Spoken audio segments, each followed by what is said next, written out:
Welcome to Critically Drinking. Good morning, good afternoon, good evening, everybody out there. As you know, I do like to get into it with the chat. Since that's where I'm from, I am a chat troll through and through. So, Inya, thank you for being here. Peace and welcome to Critically Drinking, where we have the non-spoken, but everyone is thinking conversations. Please, if you enjoy the content, like, share, and subscribe. Definitely appreciate you. And yes, disclaimer. Please, to all viewers, sometimes the conversations can get a little emotional. So let us remember to keep it respectful and keep it clean. Thank you so much for your support. Praise Neil, thank you. Thank you for being here. Hello, everyone. And Knowledge and Relationships, the CEO, get the likes up. Yeah, so definitely appreciate y'all for being here. First thing, we definitely have a few things to cover. So as I said before, restructuring. Things are a little up in the air. I do have a tentative schedule for April, but man, I'm just full transparency.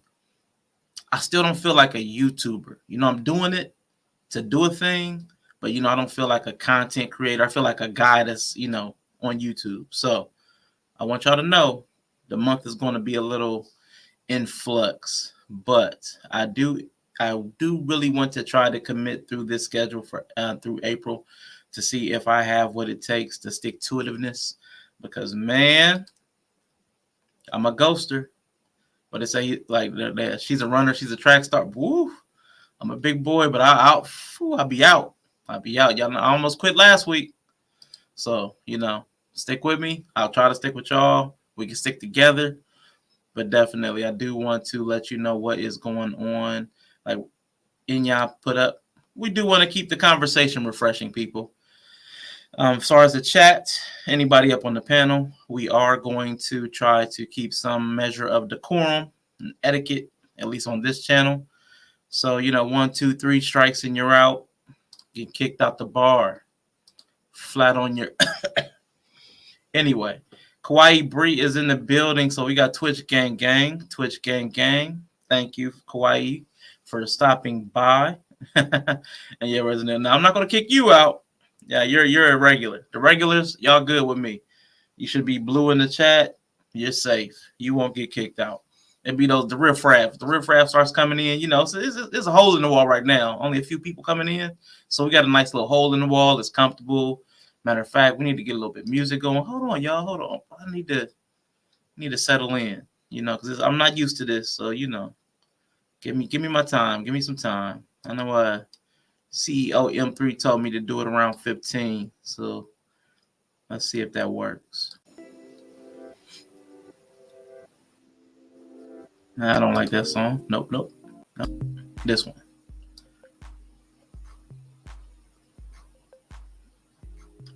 I don't know. Is that too loud, too light? Can you even hear it?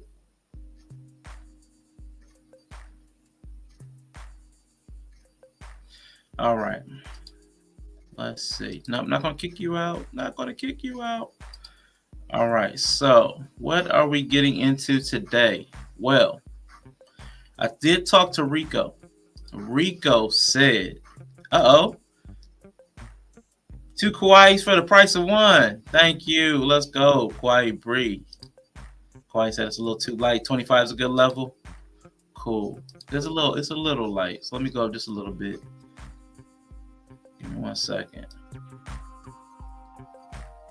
Okay, yeah. I like that a little bit better. All right, we are bringing up to the stage.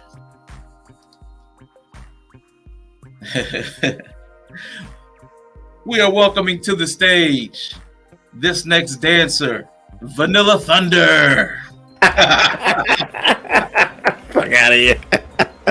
Listen, but if you want to be respectful, please announce my pronouns, please. Your pronouns are His Highness. Like, what are they?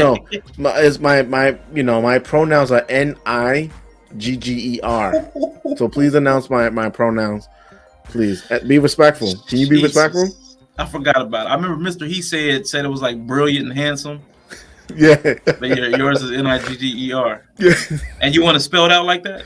Yeah, that's my pronouns. Yeah. Okay. Well, Nigger is here today, everybody. So welcome Nigger to the chat. But yeah, what's going on with you, AR? I thought you had a stream going on, man. Yeah, no, I just got off of it. Just got off of it. Yeah, man. It's actually really good. I think that when you watch some other people's channels, you can't really fill out how they are outside their element. So it was a different element, and they both brought Mr. O. Yeah. It was cool, man. It was cool. Yeah. Okay. I figured you were gone, man. I was like, oh, he ain't gonna make it. He doing his thing. Oh, no. All right. This is my thing, man. Okay. Well, appreciate you for being here, sir. Well, everybody, we got AR in the building. I do not know if Truth is going to make it. I haven't heard from him since last week, so I don't know. Truth. Okay, I think you're talking about the other Truth. Chaotic. Nah, I was like, this stream going to be good. Nah, I don't expect chaotic Truth. But speaking of, everybody, that's what I was going to say right before you came. I spoke to Rico, and he gave me a suggestion on some little channel input. So today is Messy Monday. All right. So I think on Mondays, we're going to have a little bit more mess involved, especially since it's just past the weekend. A lot of stuff jumps off over the weekend. A lot of stuff be jumping off over the weekend. So we're going to get a little messy before we get into the topic. So the first things first, AR, let me get the little Oscar background. Little Oscar background. Yeah. Not the slap. Not the slap. Oh, you say not the slap. You had enough of it? Oh. What is the 5 fingers? Say to the face. What? Slap. I'm stealing that. I don't care what you say. I'm definitely going to steal that. Wow, you lined it up too? Wow.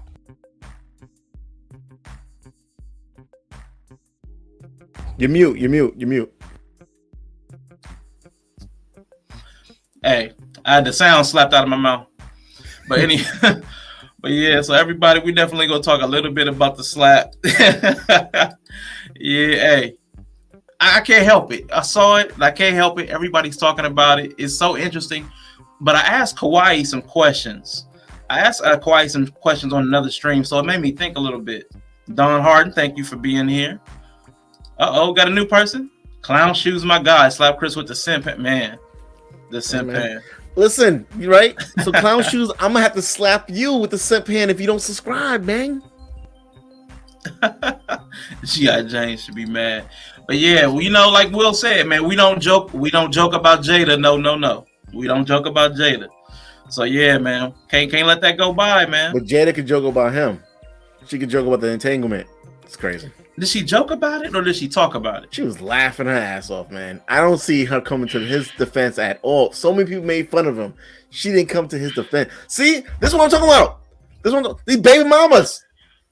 But he's a man. He's got to step up for himself. She's not supposed to step in front of bullets for him. She's a baby.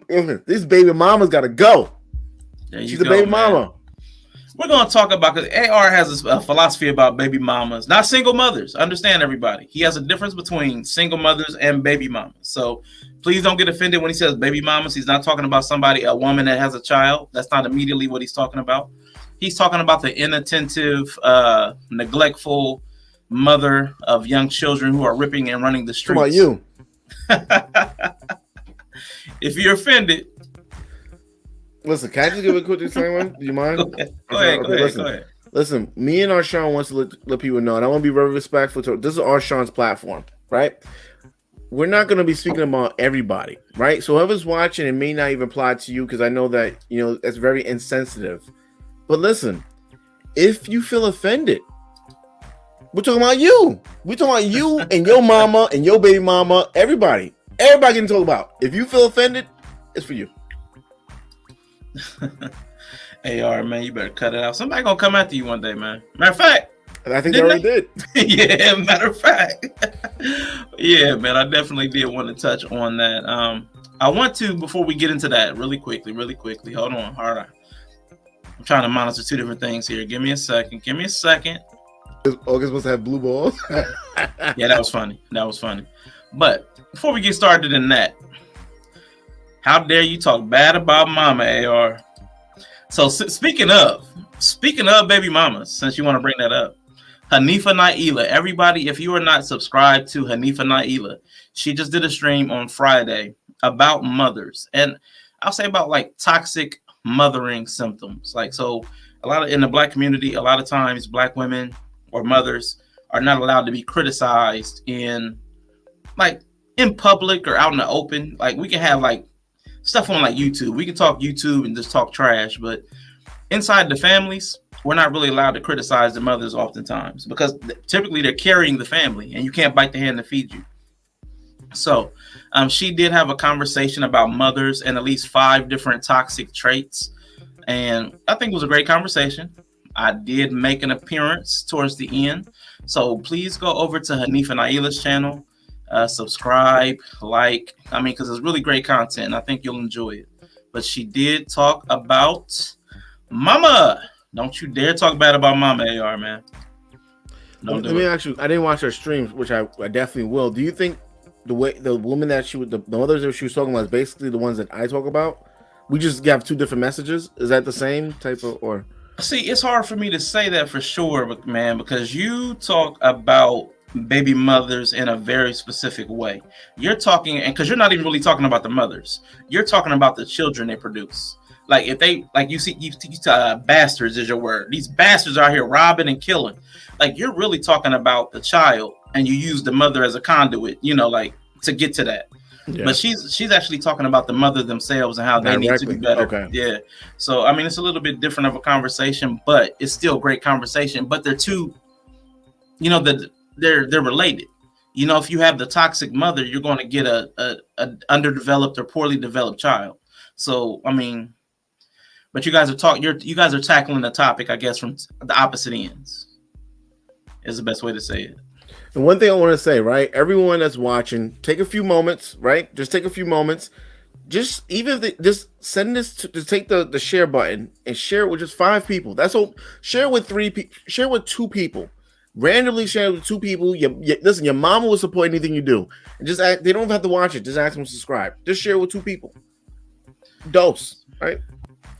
See, AR he's one of those. He's a business-minded networker type. I'm not telling you guys to go out and share. I'm not telling y'all motherfuckers to go do it, because y'all lazy. Y'all lazy. Y'all having these kids that you shouldn't be having. But guess what? Ladies? We got our own birth control. We got to call something else, because I don't want to say, hey, bro, you took your birth control? I ain't doing it. Listen, we got something coming for y'all. So that's on y'all. Y'all did it to yourself. We don't have to ask, did you take your birth control? No, because we don't. This is team no condoms over here, right? We got something coming for y'all. So we got something coming. I'm gonna take my birth control. Yeah, peace to all the mods. Control your emotions. I think she's talking about you. Nah. No. The birth control gonna control my thing, you know what I mean?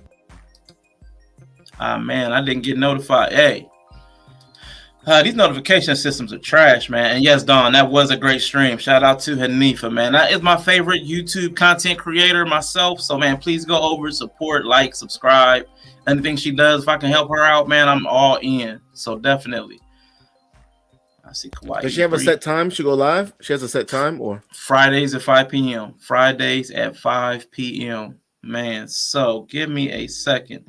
Did everybody in the chat get a chance to see the video about the slap? Did everybody, I mean, it's been out there. Did everybody get the chance to see it? So put that in the chat. That's what I want to know. What did y'all think about Will going up there and slapping the taste out of Chris Rock's mouth? He thought he had COVID because he can taste. What did y'all think about that? Did Will give Chris the Blackademy Award? Blackad. It was so hard. I thought it was fake. How hard he slapped him, but they did the slow motion, and I thought he did the wrestling move, like where they slap, but then they hit their hand on the thigh. I thought he did that, but because it sounded weird. That slap was like Will Smith got the strength of his ancestors. to slap. That shit was hard. It was so hard. It was like some movie effect, right? Yeah. But I do have some questions about that too, man. I really do. I think the joke is mostly on us. You know, like I know it was started about a joke on Jada, but I do think the joke is mostly on us, man. It looks like more of the same mess that's going on out here in the YouTube space. People can't keep other people's names out of their mouth. And we're using other people's lives as either a joke or a weapon. So how far have we really advanced as a society if this is what we find entertaining? You know what I'm saying? So I think we have some development to do as far as the things that we pour our time and energy into. But I do have questions for the chat and for you too, AR. Give me a second. While you're pulling up, I thought about it. I was just like, man, imagine I'm sitting right next to my wife and she starts crying because someone says something. And the guy's he's right in front of me. I mean, like, she's going through a health crisis. Let's say she's going through a health something. And, you know, women here are very sensitive. You know, and you know, we know Will Smith probably had a lot bundled up, right, within him. And, you know, he starts like, he slapped him. Listen, getting slapped by another man is like getting spit on. It's so disrespectful. So definitely is disrespectful. What did the five fingers say to the face? What? Slap! Hey, when I see stuff like that, I just think They should have never gave you niggas money. You don't know how to appreciate it. yeah, yes. Yo, play that again, please. Play that last part again, please. They should have never gave you niggas money. You don't know how to appreciate it. They should never gave you niggas YouTube. I knew it. I told you they should never gave y'all that. the real estate value has gone down dramatically, man. I mean, my God. But yeah, hey, man. Yes, two black men get into it over a joke, and Will needs to control his emotions. Yeah, man. It's not a joke, though. Listen, look, I don't know what people will take. Let me tell you something, right? If we live in the same city and you're making fun of my wife, try me. I'll slap the shit out of you. You can try me, right? And I don't make threats online and stuff like that. We're gonna, if you online and my wife is actually crying because you're roasting her, and we're in the same city, I'm gonna fuck you up. Make fun of my nephew. Make fun of my mom. Try it. So that would be you. You'd have got up there and slapped him. Listen, not everyone's mentally stable. People have triggering points. Okay, I'm talking about you. You specifically. Would you have walked during the Oscars? He talks about your girl. Would you have walked across the stage during the middle of the production? If I get triggered, I have issues. You know, I used to take sleep. I told you I was addicted to sleeping pills to calm my anger. It's up to you. If you want to find out how that goes, be disrespectful. It's up. It's in the moment. It's an in the moment decision. If you get triggered, sometimes it's just like that. You know, you see what color I am. We all got that. I really don't, because you keep saying you're darker than me, so I really don't see what color you are. Hey, real quick, is this simply how men must handle disagreements? Is this how we have to have disagreements? Does it have to come to physicality? Yeah. Yeah, man. If you fucking around, man. I'm sorry, cursing, but if you're, no, you good. You know, if you're being disrespectful, man, it gets to a point where like you should know better. You can make fun of me, but now you're making fun of my child, my family that I would give.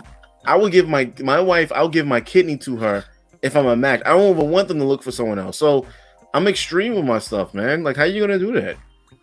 Make fun of me. I'm here too. Make fun of me, you know. But some guys need to, you know.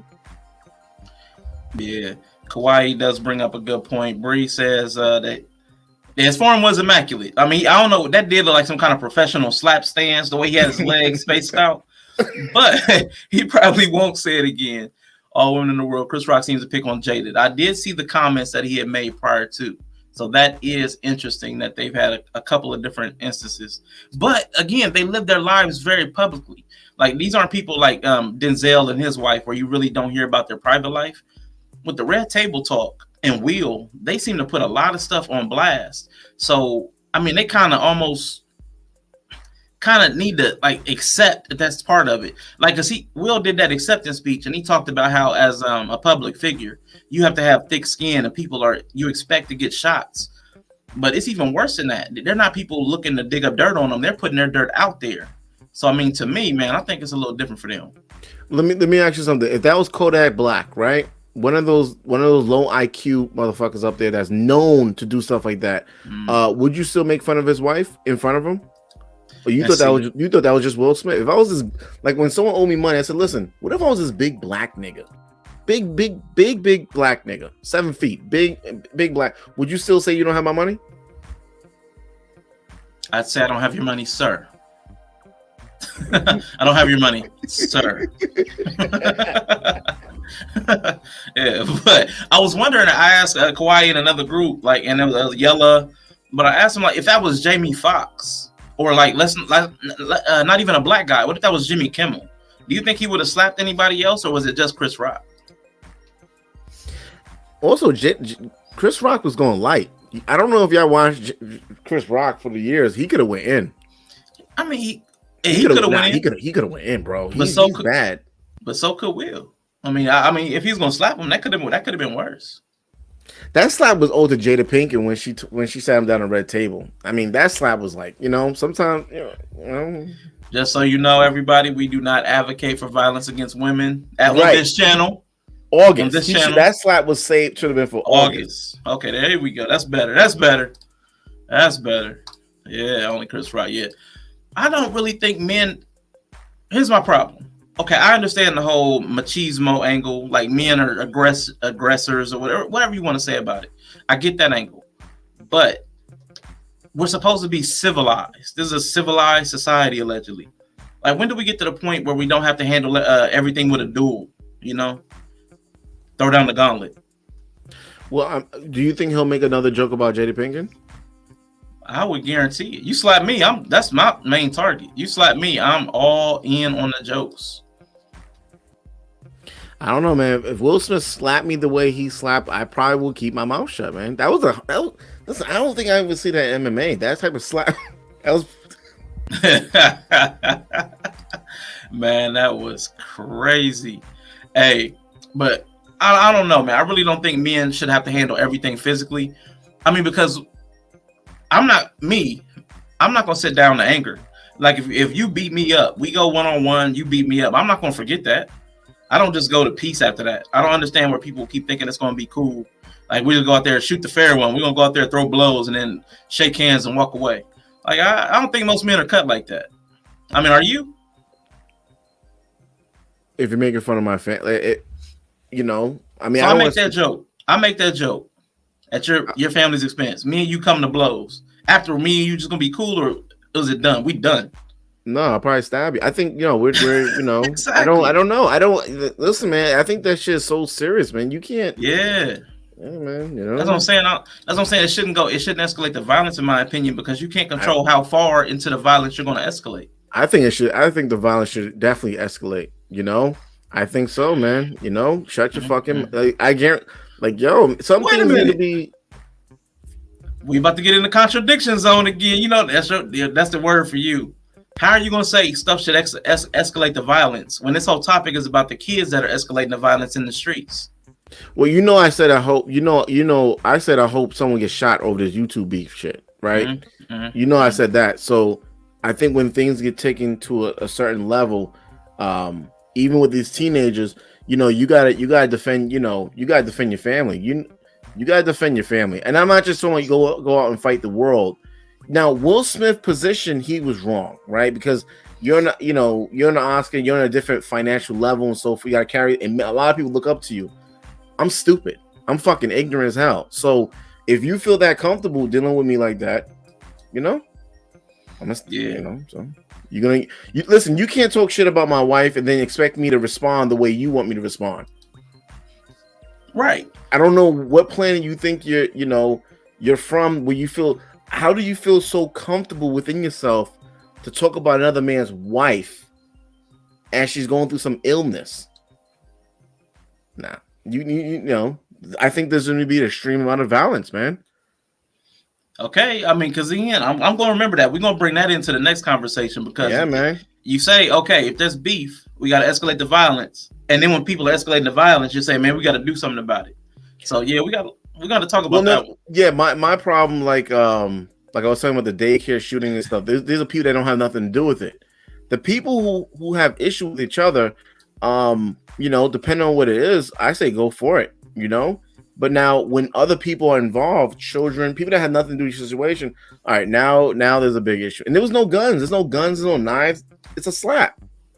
But again, like you said, if somebody offends you, you can't control how the person responds. So it's a slap, but then it goes to a stabbing, and a stabbing to a gun, and somebody in the crowd gets shot because they're at the Oscars. Like, you can't divorce the escalation without the collateral damage. And that's why I keep my mouth shut. Right? That's why I don't disrespect other people's family, because I don't want that to happen. See, escalation. I'm trying to tell y'all. See, escalation. CHICAGORilla. Holla at me. Keep my name out your mouth. Oh, shit. What she said. Wait, hold up. This is not the Oscars. Yeah, see what I'm saying? You don't want stuff to escalate, man. It can pop off anywhere. You see what Sean's doing? I'm saying it can pop off anywhere. That's what I'm saying. It can pop off anywhere. I'm saying don't escalate. De-escalate.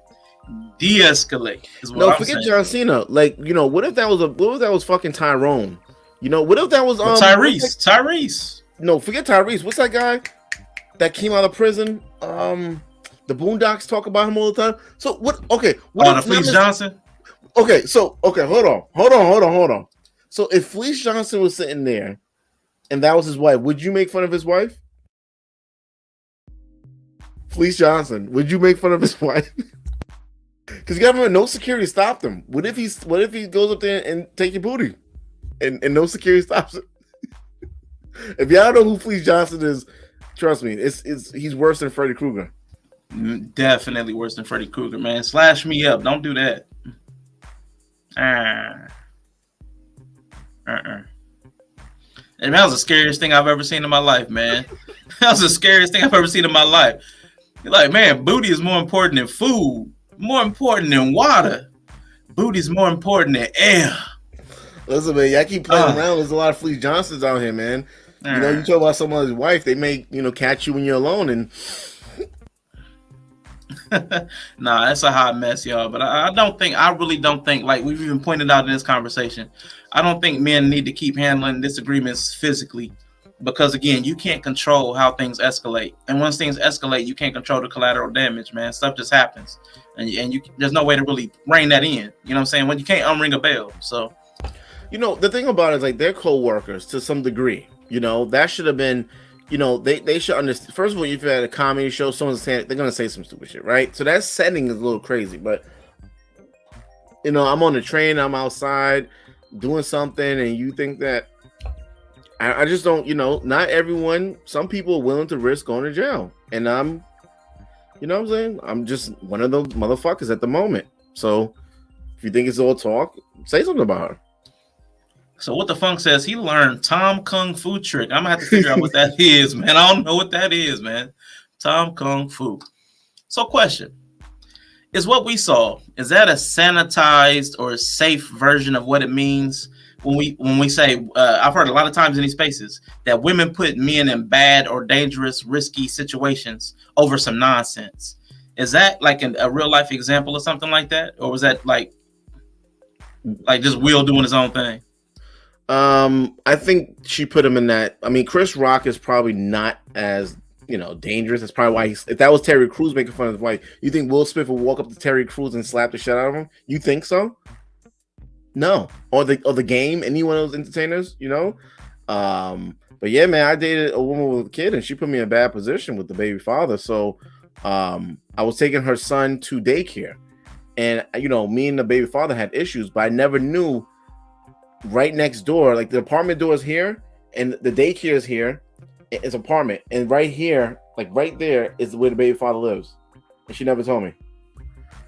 So one day I'm dropping the kid off. He's like, "Yeah." He opens the door. I'm like, "Oh shit!" Oh shit! Yeah, I don't have the sound effects. My bad. Dude, I froze up so bad because I was just talking so much shit about him. I was talking I was going off. Yeah, keyboard warrior, all that. And then and you just see him there like, you want to come in and talk? Nah, nigga, I'm good. Yeah, you can't get caught up talking a whole bunch of trash, man. But I do have another question for you because I don't really think the chat's lining up, man. I think we got some Will Smith and Chris Rock in the chat. Yeah, I'm not even highlighting their comments. They got to work that out between OG, Patrice, and Chicago because I know he's not going to escalate with OG because he's a respectful gentleman. He doesn't come at women, but they got something to work out, so that's something that will not escalate because I trust those two people to be civil and level-headed. I bet if Patrice O'Neal would have said, if it was Patrice O'Neal, he would have sat down. Yeah, man. I wish I could have seen Denzel's face. Yeah, buddy. Uh-oh. All right, real quick. Hold up. All right, so right here, real time, Chicago saying, hey, they got to work this out. So let's do that. Come on up, Rilla, OG. If y'all need to talk, let's get it out. So we can show what adults talking looks like. Because a lot of people don't have an example of adults respectfully talking and resolving conflict. Real time. I think the Chicago says want to get onto some niggerism? I'm gonna argue with y'all too. I don't even know what the conversation's about. Yeah, him defending her going to make men be like females always start. And see, I don't really blame her. I didn't see her. Of course, the camera cut away. She didn't say go up there. I mean, you as a man. But hold up, man. You can't keep talking about I'm the leader of the household and I'm the man, and the woman's telling you what to do. Like we can't keep holding these weird conflicting ideals, man. That's the weirdest thing for me. Okay, there we go. There you go. All right, Rilla. She said no grievance. Just get in touch with me via bro clearance. Jada was minding her own business. No. If you watched not just the slap, when he made the joke, they put the camera on Jada, and she was not she didn't find that funny. Will Smith was laughing, but she was not laughing at all. She had a very serious face, and then that's when Yeah. So OG, how are you feeling tonight, young lady? Doing pretty good. Glad to have you. Since I know you said you could facilitate it through Brother Clarence with CHICAGORilla, you just come up to talk about the slap? No, he the one that asked you to facilitate it, so I came up here for it to be facilitated. But if you want to do what I said, that's cool too. Oh, there he is. Yeah, he's here. All right, now listen, I know both of you to be very level-headed individuals. Chicago and OG, you said you had a gripe with him speaking on your name. Can you speak to that? No, I didn't say that. So gripe is not in that sentence. I said to him that I heard my name being said on another panel, and I wanted him to say what he said on that panel to me, because I feel like if I'm not there to defend myself, I feel this is an unfair thing. You know what I'm saying? Because I know if I have something to say to Rilla, I would absolutely say it to Rilla. All right. Chicago, would you like to respond to that, please? What's up, Chicago? What's the word, man? Shout out. Peace to all y'all. Peace to everybody that's here right now. I am not familiar with what you're speaking about at all, OG Patrice. I know you said I said something on JP's panel, so I don't do the whole, like I said, I'm the easiest person to get in contact with, in these spaces. And so I'm willing to have the conversation. And if it's something that I said that offended you or I said out of pocket, no. I will wait. Well, just hear me out really quick. I will openly apologize in public if there's something that I've said to offend you. But I don't recall speaking your name specifically anywhere on anybody's platform at any time in these spaces, because typically I don't say or do anything to address women. I typically address men. And that's not that's no disrespect whatsoever. I'm just saying.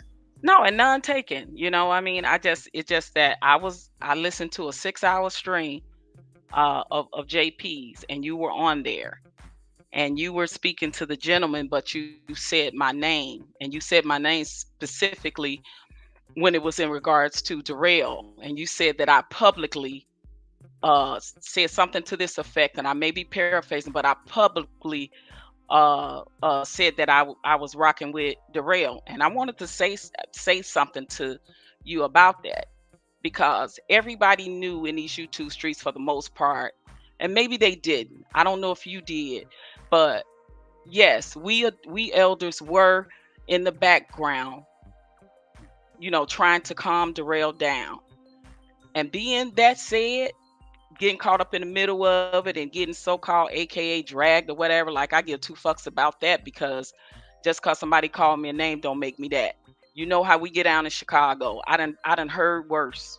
I ain't offended by that. And you didn't say that. You just said that you heard me publicly say that I was down with Darrell. And at the time I was counseling and advising and trying to calm him down for the situation with what was going on. And everybody seems to think it was one-sided. And I said I rock with Darrell like I rock with TLA. So you misquoted the whole thing. It's funny that you took just that part of what I said about Darrell, but didn't mention the part what I said about TLA. I know exactly what I said. I said I rock with Darrell like I rock with TLA, which means I support them both. Like I have no no favorites or anything. Like I had no skin in the game because I don't even have a platform. So, but to me, Chicago, you said it as in it when I listened to it, the way you said it, you were saying it only in the content that you wanted to create that narrative for it to be said. You understand what I'm saying? I hear what you're saying. I just disagree with it. So, Okay. And that's fine, because I think it really is a simple misunderstanding, because at the end of the day, you're saying you rock with Youngblood. I'm on record saying I rock with Youngblood. Exactly. So I don't understand. But really you said Patrice publicly said that she rocked with him, and I'm thinking, well, yeah, I did, because I was actually talking him, trying to talk him down at the time. So I was absolutely rocking with him. But actually I was rocking with him before that, because Darrell was the only one that let me get on his panel to talk about ADOS and to talk about my stint with the Obama campaign. So I absolutely was rocking with him, because I was a subscriber of his, the same way I am TLA. And the reason why I made that analysis is because people was trying to say, like, because I'm rocking with Darrell don't mean I ain't rocking with TLA. So I just wanted to be clear about that, because you only said the half of the part. Well, and with all due respect, OG, like I'm kind of confused, because it sounds like you wanted me to balance it out. Fair enough, cool.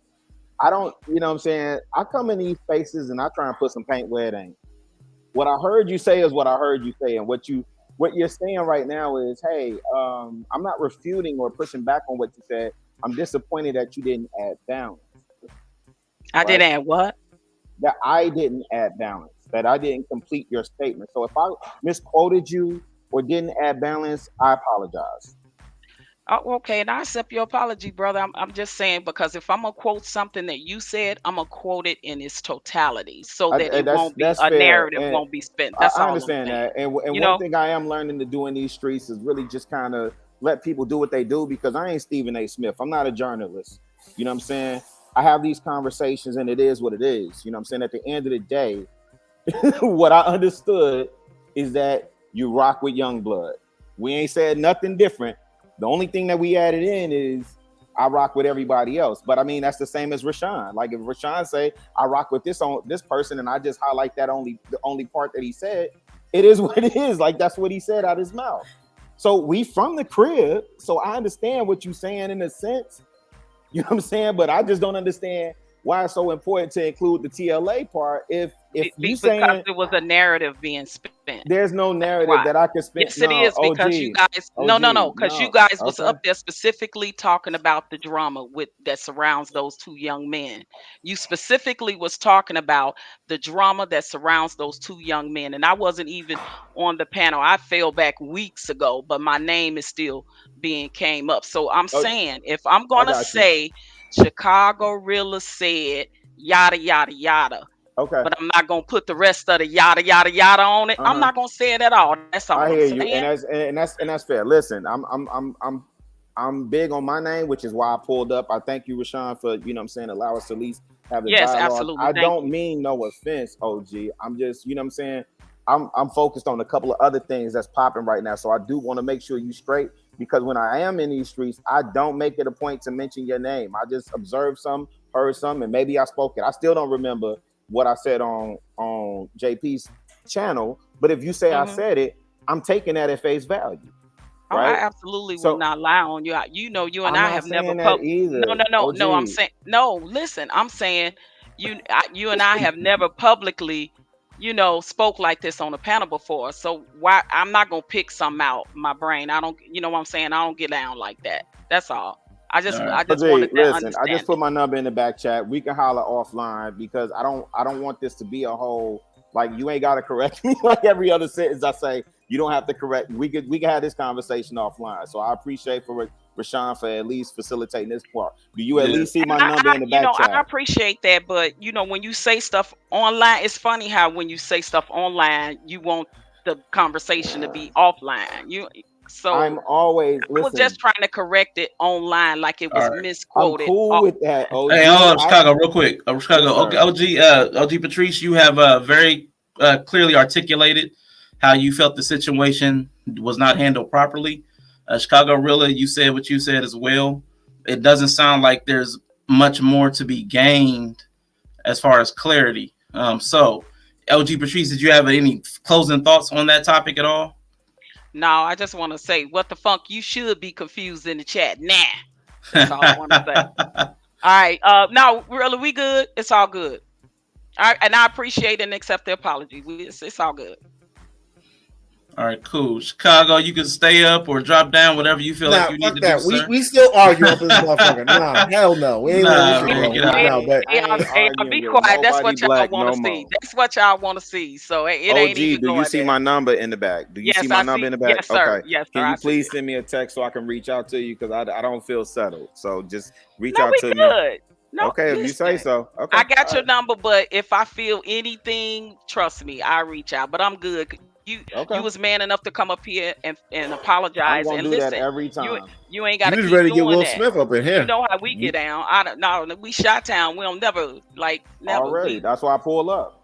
That's what I'm good. anytime you I'm see good, me, sir. anytime, you know what I'm saying, somebody say something on my name, I'm gonna pull up. And if I do something to disrespect or offend somebody else, especially from the crib, I'm gonna pull up. So that's all it is. So I Rilla, appreciate you for that. Yes, so Rilla, ma'am. let me just say real quick. I'm gonna disrespect you I'm not my finna. next stream. Lord I'm gonna Jesus. disrespect you my next stream to bring you on my show. Hey, look, let me tell you something, man. It's so much craziness going on out here. Yeah. Man. I didn't get the memo though. Apparently it's all supposed to be fun and games now, and people are roasting, and they could just say whatever. This joker is eating. Man, what is you eating, bro? Here, this is what we do when people eat on the panel. Listen, AR, now he want to get off. It better be something healthy because he No, he told me he told me he was gonna do better about his eating habits. So it better be something healthy. OG, is you still here? You still at the crib? No, I don't live in Chicago okay. anymore. I ain't lived there. I ain't lived in Chicago in 15 That's what years. I thought. I was about to say Yeah. I can't stay out of Soul Veg over there on 75th in Indiana. Oh, I've never been there. I didn't leave this dude. I can't stay out. Let me go. Veg. This is some vegan bullshit. My girl got me some vegan bullshit. Let me see. Let me nasty see it shit. because it better be. Let me see because you told me you was gonna do better. Oh, it's gone. What? I see juice. Like some soup. Yeah, there's a bunch of broth, bone broth. Ain't shit in there. Vegan soup. Disgusting. You know? Nah. Are Really you nasty, going to the but- gym, AR? Are you going to the gym? Yeah, man. Ooh. Every day. No, every morning I have in my room. You know, do home Good training. for you. And yeah, no, I do try to do an hour walk a day. You know, gotta get this fat off, man. Because I tell my girl, man, once I lose this weight, it's over. I don't know what she gonna do. You know, So what's it's your- over. what's- how many pounds you want to lose? Juice cleanse. I want to lose a good 80. Right, I'm 280. Okay. I'm 279 right now, but I definitely want to get down to like 199. You know, hopefully definitely before I am September. not triggered. What the fuck? I am not triggered. Listen, don't be surprised if y'all for real end up seeing Jada in a goddamn G.I. Jane. Real talk, y'all know. You know, they there's a take rumor that she may be pregnant. They take everything and they profit off of it. And this whole thing that's going on now, they're gonna profit off. They're gonna find some way to spin it. OG, I'm gonna tell you something. I feel like I ain't had no real comment on it because it's way too much more going on that deserve my attention. Y'all about to hear. We're gonna talk about these baby I was- mamas, man. But see, I was trying to tell them, before I came up on the panel, like my cousin lives in LA and she is a seat filler. She was there at the Oscars. That's how come I Yeah, know what went yeah. down. She was a seat filler, and she said that Chris was saying backstage he didn't know about her hair condition. He apologized. And honestly, I really think it was not a bad joke. I kind of think it was a badass joke, like in good badass joke. Like you gonna be the next, first black GI Jane. That's how I played it. And if Yeah. we gonna start Mm. censoring, and if Nah. we gonna start censoring comedians, y'all, I'm telling you, it's not gonna be no more fun and comedy no OG. more. He wasn't really Nah, coming I for her feel a like way that. about that. And I listen, I rock with Dave Chappelle. I rock with Paul Mooney. I rock with Red Fox. I rock with Rudy Ray Moore. I rock with what was her name? Right. Unesta. That's why I said if they start censoring But them, here's it's the not gonna thing be no though. more fun But here's no the more. thing though, OG. Here's the thing though. I went to Corliss, right? I went to Corliss, Okay, 821 I East went to 103rd Simeon. Street. I went to Simeon. Oh. Okay, she pulled rank on me. Okay, so here's the thing: when you sit at them lunchroom tables and it get heated, we call it capping, y'all call it roasting, joning, or whatever. But in Chicago, we used to call it capping. So when you capping on somebody and it get a little too heated, man, how many fights y'all seen break out in the lunchroom table over somebody saying too many your mama jokes or African booty scratch, right? So it is what it is. Like, we give comedians carte blanche to say whatever with no license or repercussions for what they saying. And it's gotten worse and worse and worse. And people say some of the most egregious things. So there's a check and balance on everything else, right? If I'm a rapper, there's a check and balance. Like what it do, the parental advisory stickers on my product now. Like now I got to put out an explicit version and a clean version, a radio edit version, right? There's no, we can't make the case, my opinion. I don't think it's cool to make the case that comedians get to say whatever they want to say and do whatever they want to do in the name of it's just comedy. Okay, I'm gonna give a little pushback because the very people you named, let's be real, they was edgy. And comedians have always been edgy. And even when they have taken the L, they have dealt with it. With, you know what I'm saying? Which I think Chris is gonna deal with this. But I'm saying, and I don't think that the joke was in bad taste, like in bad taste in a bad way. I mean, I thought it was bad, like badass, like he was telling her, like, yo, you gonna be the first black, G.I. Jane, which is dope as fuck if it do happen. But I think that we all know that if you are going to a comedy show and you sitting in them first few rows, you already know you fair game to a comedian. Yeah, but they was at the Oscars though. They wasn't at a comedy show. I get it. I get it. But and he's here's still the other always thing. at work as a comedian now. I understand that. And here's the other thing. I think about George Carlin. I think about Richard Pryor. Jeff Ross in that space. I mean, shoot, I couldn't even imagine what would happen if they had Jeff Ross hosting the Oscars, right? But in that space, yeah, I'm on the fence. I got a lot of comedy albums too from the 70s. Y'all know I collect vinyl, so I do got a lot of albums, but I do think it's a delicate space where you can't give people. Well, let me say this: if you want to give people carte blanche on, they can say whatever they want to say without repercussions or whatever, or there's not supposed to be repercussions because it's just words, right? I can't fault a man for how he responds. I can't. That's me. Exactly. You know I mean, yeah, I get that part, and I think Chris got it too. I mean, he was like, okay, I won't say nothing else about your wife no more. But I'm just saying, I ain't for the censoring of a comedian when they push the envelope a little bit. You know what I mean? I think the comedians need to. Listen, I think.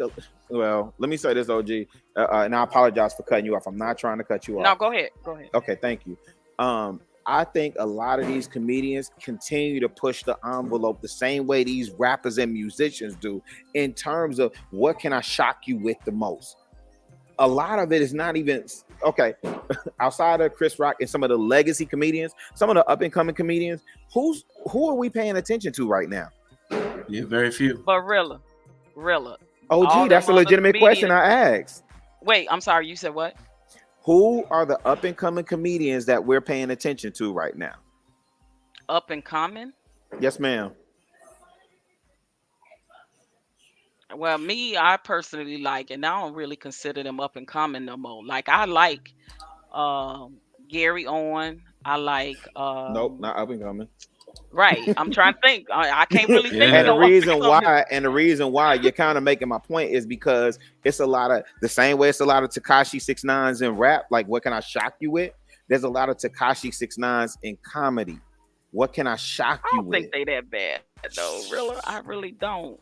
If they're trying to make a name for themselves, they got to do it some kind of way. Look at Rashawn's face. You named earlier though, they did worse to me because remember those comedians used to say the F word when they were talking about a certain alphabetic community, and it was nothing said. And now if you do that now, you getting canceled. So we got to think they were worse. Actually, no, there was a message in what they were saying though. Right. OG. There was a it's a message now in what they saying. No, they just tried to shut down Chappelle. Come on now. Listen. Yeah, OG, he's established. We're having a different conversation. He's number one. He's a legacy artist. Number two, I just bought that 846 vinyl. Right, but they still tried it though. That's not what we talking about though. Like, like honestly, we talking about the censoring. We talking about no. This is what I'm saying. Number one, Dave Chappelle is not a shock comedian. Like, he not doing stuff for shock value. He's actually Dave Chappelle. If you listen to Karen Hunter and Greg Carr, they talk about Dave Chappelle being a griot, right? A griot, an African storyteller, right? And if you really look at his lineage and who his granddad was and who his mama is, and that lineage, like that's what he's almost like Dick Gregory in that sense, right? So even with Dick Gregory, he didn't just say wild and crazy stuff. Paul Mooney didn't say just wild and crazy. There was a message in what they were saying. There's a lot of comedians that just say crazy stuff. What's old boy? So you actually think, excuse me for cutting you actually think him saying, DC Young Fly, that's it.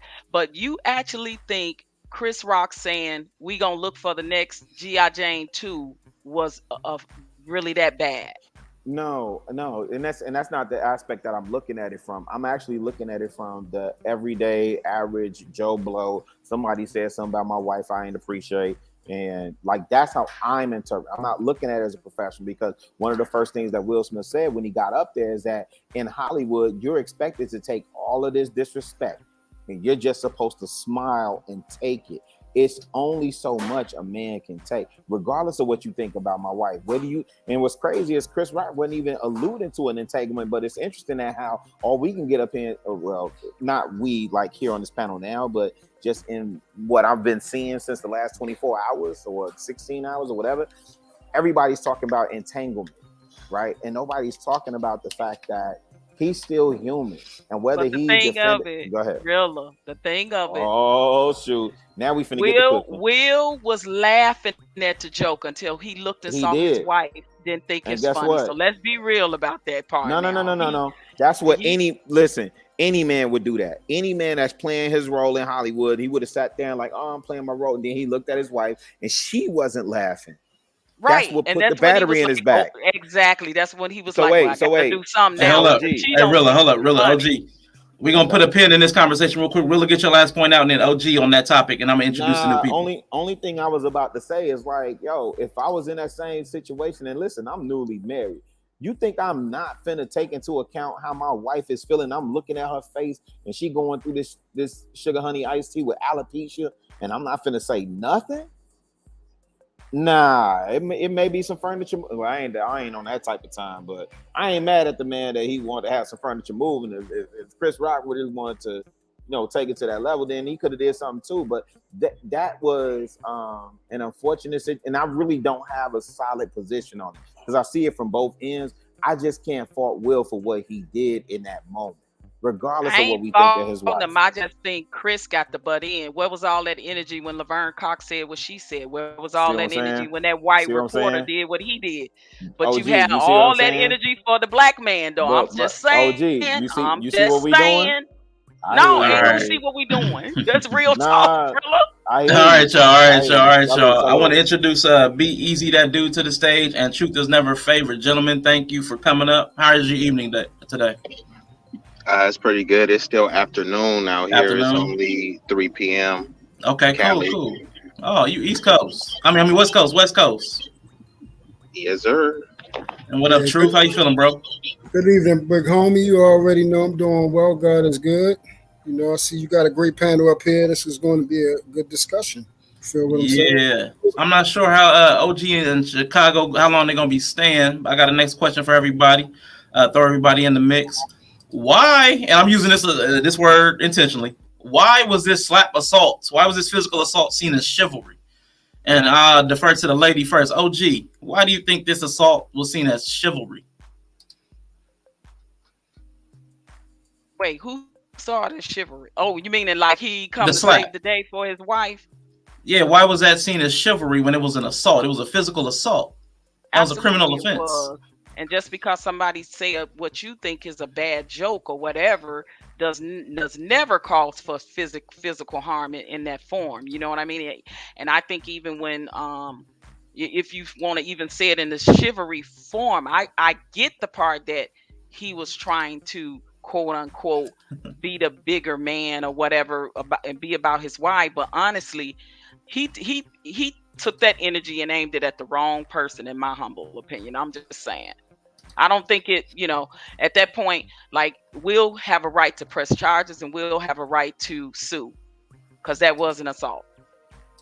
Definitely. Just because you said something I don't like and offend. People do that all the time. Are we going to go around hitting everybody that say something we don't like and offend us?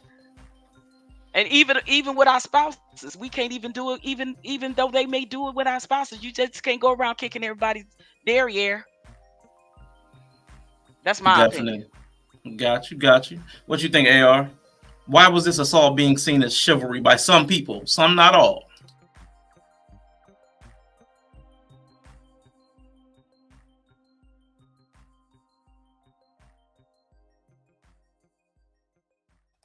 I said I see it as chivalry.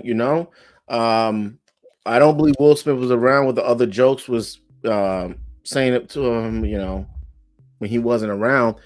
But real men got to watch their mouth. You can't feel so comfortable talking about my wife while she's going through some sort of illness and think it's okay. You can say whatever you want, but you can't project how I should respond to you.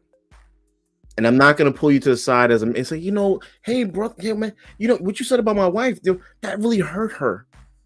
If you're bigger than me, I got to go cross your head. But there has to be, people have to learn that there has to be some sort of, I don't see nothing wrong with, on his level to be doing that, on his level, I think it was wrong because lawsuits and so forth like that.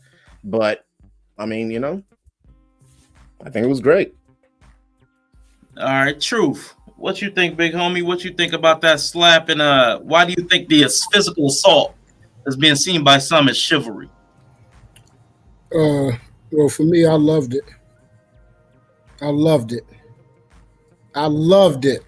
It's about time that people watch their fucking mouth. Everything is not a joke, man. And see, this is the problem that I'm having. Even on this, we spoke about this so many times. Like, when is it going to be a level that, yes, you are, AR said it perfect. You are legally able to say whatever you want, but you cannot determine how I'm going to react to your disrespect. I don't owe you, for us to go back and forth. You said a joke about my wife, so let me say a joke about your wife. No, I don't move like that. You disrespected me, so now it's time for me to put my hands on you. Because why are you disrespecting me in the first place? Why are you disrespecting my wife, bro? You could have cracked on me in so many different type of ways. You knew today, see, that was a gut punch, bro. Last night was about Will. His wife was there. Everybody knows what's been transpiring over the last year and a half between him and his wife in that devil table, okay?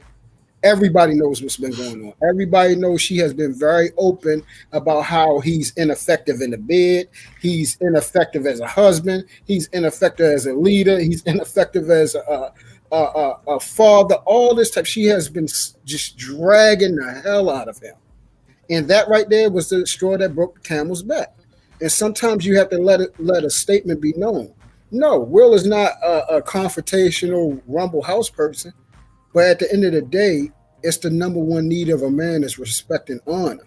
So I'm going to look at it as both ways. But yes, I see it as chivalry because I believe whatever's under what is called the law of possession, whatever is under my cover, whatever is mine, whatever I touch, I have to defend that. My father says if you don't defend your house, you are less than an infidel. He's supposed to protect his wife. That's my damn wife. She got my last name. She's out here screwing up, and yes, I have to take accountability for that even happening because that shows lack of leadership. But you're not going to disrespect my wife. So true. So he laughed. He was laughing. So what's your take on that? He was laughing at first with True. He thought the joke was funny. Yeah, I've done that many times. Laughed somebody, walked up to him, and then laid them the fuck out. Easily. No, it wasn't like that. He laughed in his seat. He laughed in his seat, and then he looked at his wife. Let's be real. Come on. Yeah. And then saw she wasn't happy. Then he felt obligation. This is not for him. This is not for him. You already heard how I said about him lack of leadership and the fact that he's even going through this. I put that onus on a man. My wife wouldn't even behave like that at all. I'm not even dealing with a woman like that. That's number one. But on the simple fact of the fact that he moved based off of her response, again, that shows the lack of a man he is. That, okay, so you're unhappy, so I'm jumping when you say jump how high. But we're talking about the basis of chivalry. The simple act of a man protecting his wife, that is chivalry. And that's what he did. He protected her honor. And we later found out how bad it was that she actually has a disease. That's why everything is not always funny.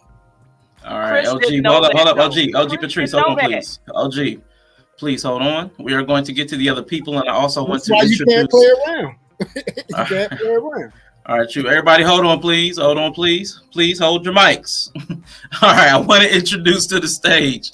We got a couple of new people here. We got CEO of Yellow Pill Coffee and JP the aspiring matriarch, or JP the matriarch, depending on which stream you're watching. How are you two doing today?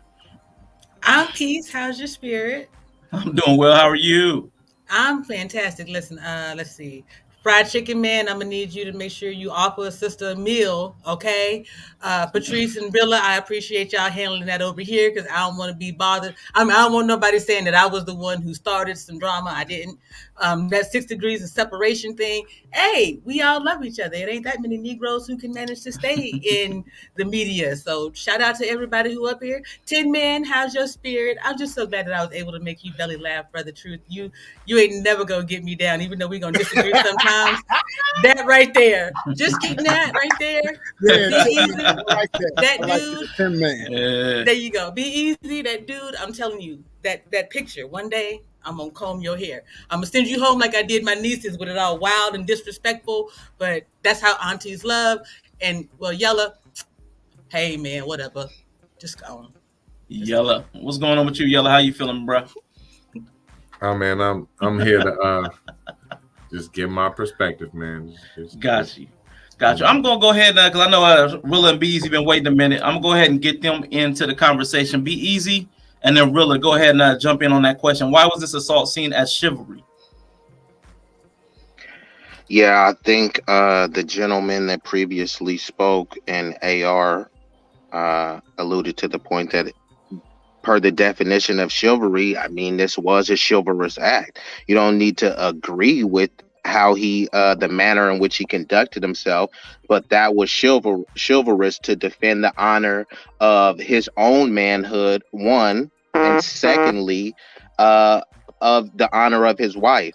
And he was laughing at the joke because he's a pretty mild-mannered type of dude, you know, to say the least. And he was fine with the joke. The dude did a sit down with his wife where she's talking about a quote unquote entanglement in front of him, right? So clearly he has super thick skin.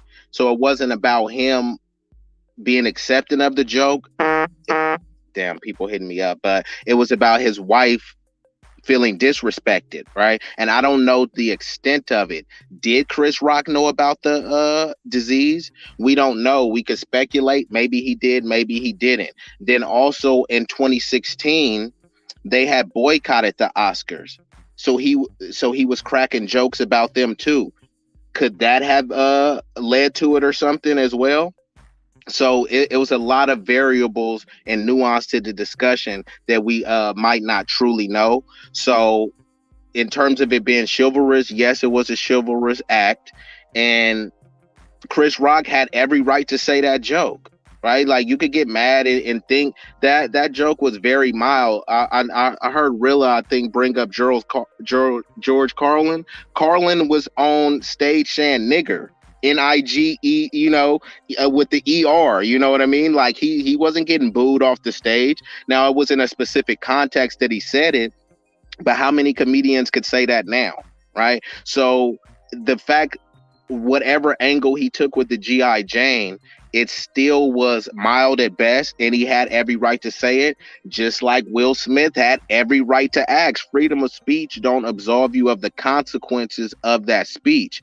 And people get way too comfortable. When somebody is out on the street or in a public setting and they call you the N-word with the hard ER, they expecting the most geek dude to react in a physical, violent way, right? With ER, the N-word with ER, you're supposed to react in a violent way. So I'm not supposed to act with the same energy when it comes to my wife, right? So if you want to use that logic, then he was in the right acting that way. I just think that it was a bit contradictory, because I did see some white reporter dude like kissing and rubbing all up on him, and you know, he didn't have that same smoke for him. He didn't cock back and fire on dude like that. So in terms of him like boosting his masculinity, it seems like you just need your wife to put a battery in your back, and then so your masculinity is controlled. Your masculinity is filtered through the lens of Jada, because he should have had, if he would have had that same energy against the dude that was trying to kiss him, and he know that he's a straight heterosexual man, like then I can't really understand you know, or give him too many points for running up on Chris Rock like that. And really, what you got, player? Man, listen, I you know, a lot of what B-Eazy was saying, man, you was on fire. The only thing I will consistently say, and I don't have much to add, bro, I can't fault a man. Like, everybody keeps saying, well, if you would have did this to this person, or you would have kept it consistent and kept that same energy with this person. Listen, man, all of us on here on this panel, it's what, 8 of us? Man, y'all tell me, like, real spill when y'all done kept it consistent, you know what I'm saying, the entire time. Like, you adjust, you adapt when you get new information. You respond different ways, fam. You respond different ways. So I don't fault that man. And we don't know what he did to August Alsina behind the scenes. Like, everybody keeps saying, well, he ain't do that to August Alsina. You don't know if he caught the fade with that young blood. We don't know. So a lot of what we're doing is speculating. And that's why I really don't have a solid stance on this whole situation. But the reason why this assault, Rashawn, to answer the question outright, the reason why this particular assault is seen as chivalry is because it's being viewed as he defended the honor of his wife. That's the only reason why it's being seen as chivalry and not an assault. If it was just two men, who said that? Hey, could I also add, they're putting the element of, you know, because there's that narrative of black women so unprotected. I ain't cut you off, man. I ain't cut you off. No, I was just saying, could you expound on that? I'm just messing with you, bro. Okay, I wasn't trying to cut you off. I was saying there was an element of that they said, you know, a narrative of black women being so unprotected. So that elevated the act of chivalry. Yeah, and I'm gonna get to that. I got that question locked up too. So if you don't mind, if everybody can stay on the question we have, because I got a few things loaded up. Chicago, if you could finish your point. JP, do you need a moment? You stepping away? Okay, you're next. So Chicago, finish your point up, and then JP's next. No, that was it. That's the only thing I was saying, is that to answer your question outright, is that the reason why it's being seen as chivalry is because it's seen, the narrative that's being painted is that he was defending the honor of his wife. That's all. Facts, man. I appreciate that. JP, what do you have? Why is that assault seen as chivalry? And then followed up, Yella, you'll jump in. I agree with Rilla, and I want to present an alternative narrative to it. which is, I don't know how many folks on this panel have been married for, 15 to 20 years or more. But there are things that you'll do in order to keep your marriage going that you may not ever tell anybody about. And these people have put all of that on the red table. There are more real people who do what they do than there are willing to say it. So perhaps, you know how I feel, this was just a setup to get y'all to do what's happening right now. My issue with it, and then I know you said to stay on topic, but I do have to say this. My issue with it is the narrative that it presents. A young Black man growing up with all the privilege in the world from the time that we know him in media, still can't control his fucking emotions and goes off and slaps the shit out of another Black man. That part. For the entire world to see. That's your new narrative. That's how you defend a Black woman's honor. Get the fuck out of here. Because I wish my son would get up and fight just because somebody made a joke about my missing tooth or about me having fibromyalgia or some type of mental illness, supposedly. Those are words. We can deal with words. I cannot get you out the grave.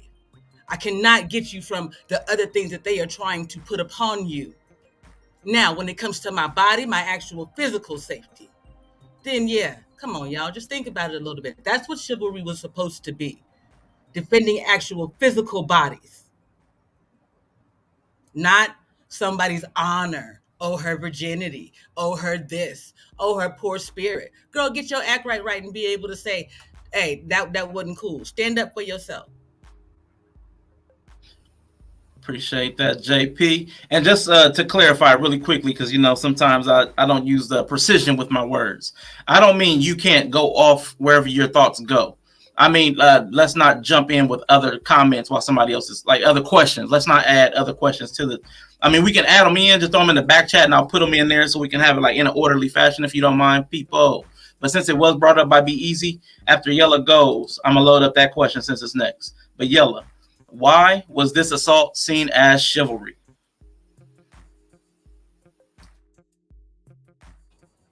Because that was what was supposed to happen.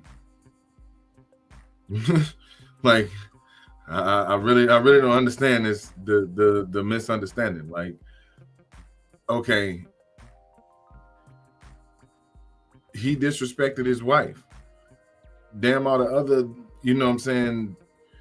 damn all the other qualities that go along with it and all the other, ins and outs and entanglements with this situation. He didn't make a joke about the entanglement. He made a joke about her appearance. You know what I'm saying? Let's really think about it for a second. If we hearing all this stuff about Black women not being protected, and bro, when I say I'm the last person to even be trying to say that shit, you know what I'm saying? If he didn't get up and slap the hell out of Chris Rock, you know how long we'd have had to hear about that?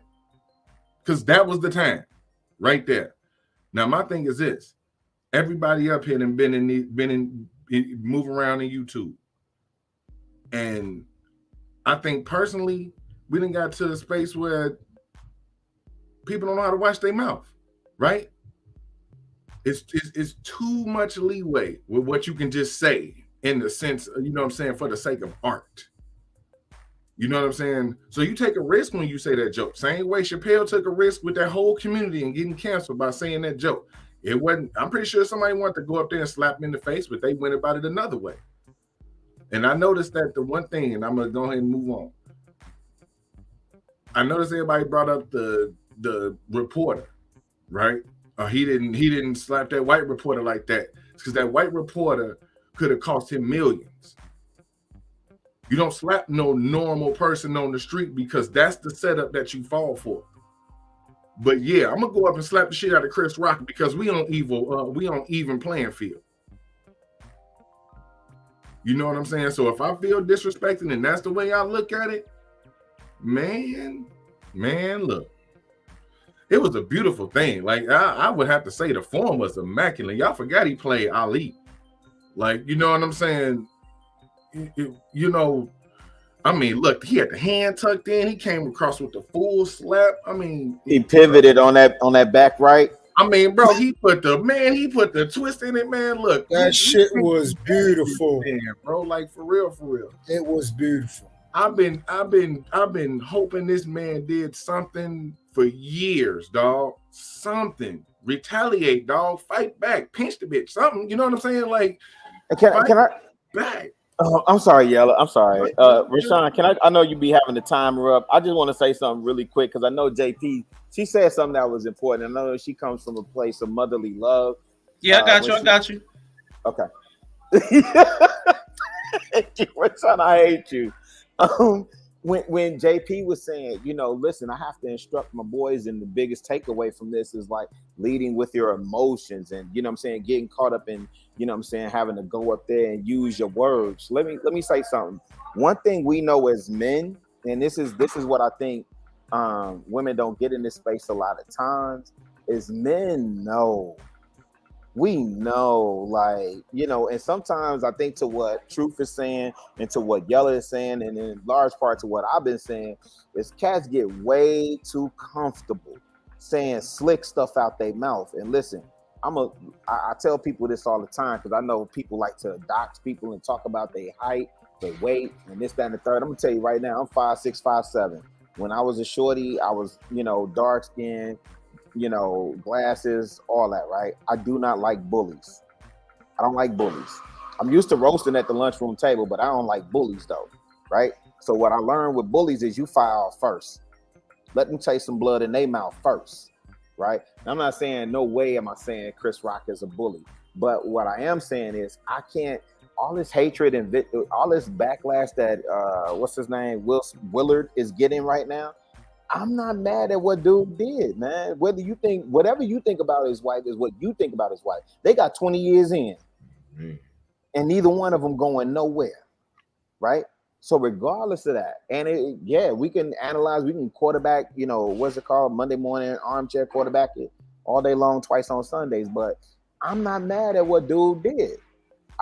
And so the bigger lesson to these young fellas, and what I would preach, the takeaway is, watch your mouth.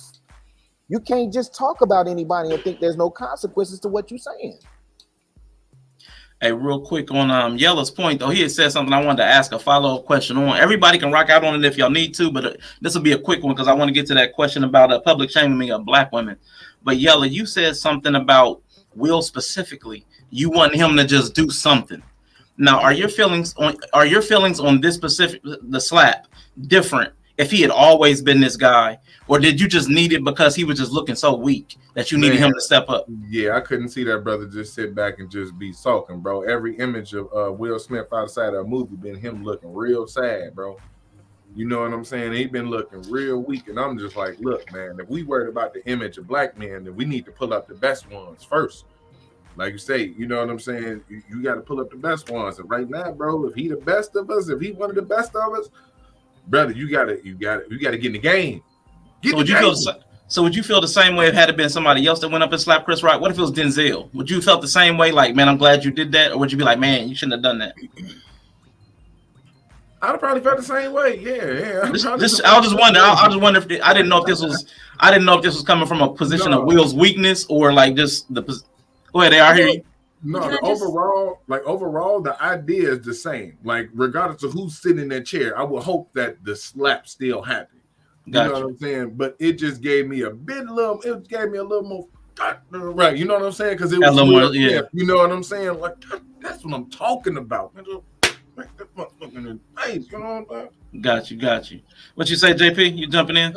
Yep, y'all brought up Denzel, so let's just look at the two Black excellence couples, okay? Denzel is married to a Black woman who is also in the industry, right? Excuse me. Okay.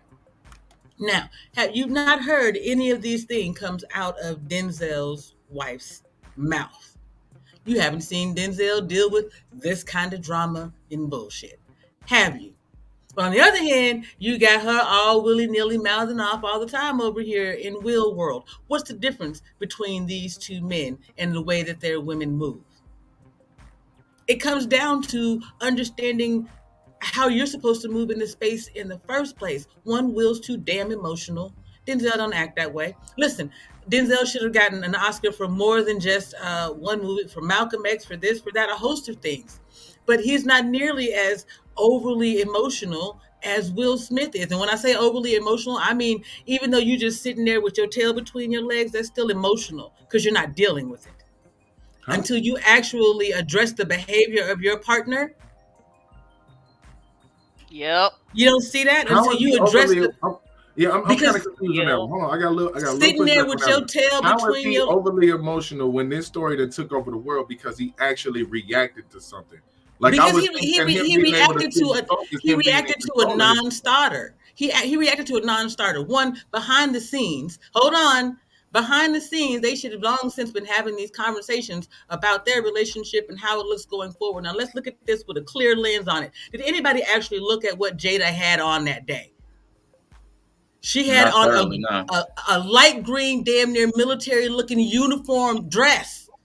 You and think Will didn't express how he felt about all that stuff in private terms? Hold on a second. That's what I'm saying. So for him to get up there and get out, he did it backwards. If it were legit and he felt some type of way, his wife would have got upset first. He would have jumped up next to her. And then it would have come to the point where you need to put your hands on somebody. That's how it is when you real move. Okay. Now the other way around, you run up and haul off and slap somebody for words that come out. You don't know what he gonna do next.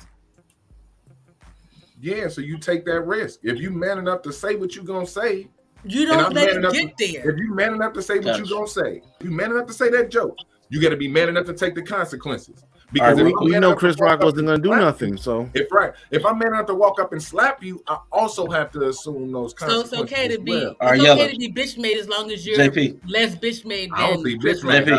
I seen somebody. All right, I'm about to start working that mute button, y'all. About to start working that mute button. Just saying. AR, you had something you wanted to say a minute ago before we went left. Yeah, well, just like today, someone was shot in the head.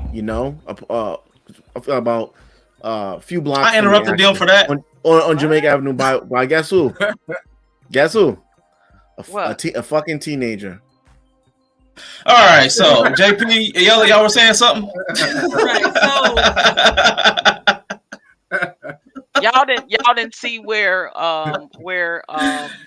Chris. Serious. Y'all didn't see where Chris kind of jumped. He actually thought about swinging back. But Chris have a lot to lose as far as the contract, his bag, hosting the Oscars again. That man have a lot to lose. So right, exactly. So for him to do what he did was actually stand up. And I think he actually went on ahead and took the L because he even apologized. When my niece was there as a fill-in, and she said she heard him backstage saying, "I didn't know about her condition, and I apologize." It actually was not a bad joke. Everybody act like it was the most offensive thing. It was actually a pretty honorable joke that he even compared her to be the next Black G.I. Jane. That's fucking dope. Hey, hold up. We don't. That's a matter. That's subjective. Like that's subjectivity to say it's honorable or dishonorable. Like it's a likable joke or a good joke. Like let's not. Nobody attack that point because that's so subjective. Nobody needs to push back on that specific point. I want AR to finish his point. Truth, AR, CHICAGORilla, jump in, and then Truth, you're next. What you want me to finish up what I was saying before, or just before I dropped you down? I like it to be on topic, but I'd like you not to go back to the crime in Chicago and New York and Detroit. I'd like you not to go there with it. Okay. That's all you had? Wait. He's from the D? No, he was bringing up the crime from the young people, like out of context to the conversation. Like I personally believe there's certain cities we can us as Americans, we can be better off with Mexico. Trading off those cities or states, get that out of here and bring Mexico. I think that will actually bring up the value of America, But I won't name the cities and states and so forth like that. But what I was saying with Chris Rock is that Will Smith knew he could get away with it. Chris Rock ain't gonna do shit. So you would allow someone that ain't gonna do shit to disrespect your wife? No, I mean, especially with someone I know I can get away with. Nah, we ain't doing that shit. And I guarantee that's gonna send a signal, a bat signal to everybody out there fucking with him. I would let my wife handle my light work, and talking shit is light work. Nah, I mean, man, dang. he ain't gonna do that shit again. Hey, Chicago, you had something you're trying to jump in with? Yeah, just really quick, man. Like the chat, y'all gotta salute Rashawn for like really trying to moderate this Royal Rumble WWE. No, I'm from WWF. I'm from AWA with Baron Von Raschke and Dick the Bruiser. You know, Superfly Snooker. Like that's the era, but you doing your thing. No, up here, you did fam. not just say Dick the Bruiser. Right. OG. I am a huge fan of wrestling. I used to go to the amphitheater to see Dick the Bruiser wrestle with my uncle. Y'all gonna stop playing with me. All of the Von Erichs, name them. Kerry, all of them. Eric, Von Erich, all of them. But what I was gonna say, you know, again, I just think it's important, man, because at the same time we saying how Will Smith responded. How about Chris Rock not make the joke? Was Jada nominated for something last night? Like, you know, most times when they make those jokes, right, it's towards the people that are actually nominated for something, right? So he really kind of didn't have to make that joke. So I don't want to your point, Rashawn, you did make you know, you came in and you moderated that perfectly, that there's no need to respond to that. But I'm just like, you know, at the end of the day, these are two gentlemen having something, you know, they dealing with something publicly, and we could find fault on both sides. So all I'm saying is I can't knock Will Smith for what he did, but at the same time, you know, Chris Rock or Dave Chappelle or Martin Lawrence or any other of these comedians, if you want to get on stage, you want to talk slick, swallow spit. You cannot hide behind the fact that, well, I'm a comedian. So that means you get to say what you want to say about me and mine without no repercussions. Nah, fam, it's gonna be some furniture moving about this camp, and it ain't got nothing to do with me being emotional. You know what I'm saying? Most times you hear these dudes say, I'm a man before I'm anything else. What does that mean when I say I'm a man before I'm anything else? That means I'm standing on principle, 10 toes down. Right? All right. Yeah. All right, appreciate that. OG, see, she dropped off. Sorry about that. She got knocked off. Don't know what happened. That wasn't me, OG. And Truth, you said you wanted to jump in real quick, and then we're gonna go to JP with the actual question that we got going. Right. So I mean, we gotta look at. I think AR did touch. I think somebody touched on it, but AR is right. Chicago right. Rilla. Rilla's right. Yella's right. Easy is 100% correct. All of them are. We basically all are saying the same thing, bro. It's really this simple. We're talking about black women. All the things that been talking about, they got answered last night, actually. Black women not being protected, see, that was a lie last night. Men need to stand up and assert themselves and claim respect and take a leadership role, that was answered last night. In spite of all the stuff that he has taken on, which I say is clearly not indicative of a leader. It shouldn't even have got this far with her behavior. You see what I'm saying? It shouldn't even have got this far. The stuff that she has been saying has been downright disgusting about this man. And again, I would have handled it differently. I agree. You feel what I'm saying? I would have handled it a lot differently than that. Soon as they would have stepped up to that table talk at any time, I'd have put my whole hand through that table and broke it in half in front of everybody to see. So they understand. Stop playing with me, man. Stop playing with my name. You hold my last name. My last name has a legacy now. And now my legacy is actually being tarnished by the minute. You have caused me to act in an illicit way again last night. Now, again, his simple act of claiming respect, if it was anybody else other than Will, it would have been right as rain.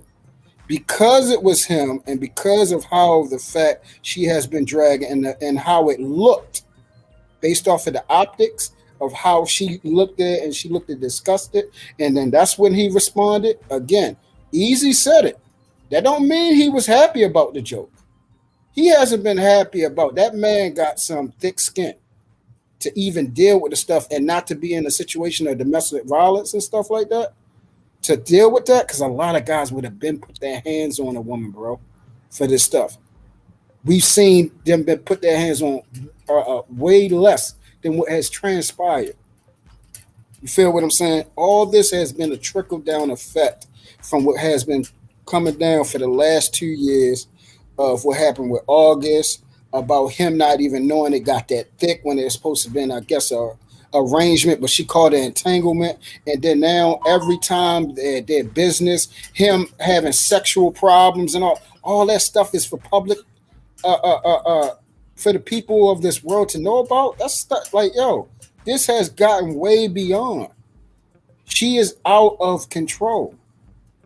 And what that man did, that's the first time he took his self respect for himself, even though he made himself look a weak again, saying, keep my wife's name out of your effing mouth. It should have been like, yo, don't play with me.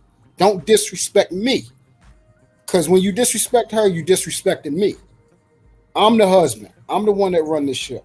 So if you disrespecting her, that's my last name. You disrespecting me. That's how he should have came. It made it look a little weaker when he was like, "Don't disrespect my effing wife. Keep a name out of my effing mouth. Don't say it no more." But again, people are saying black women need to be protected. There go your example.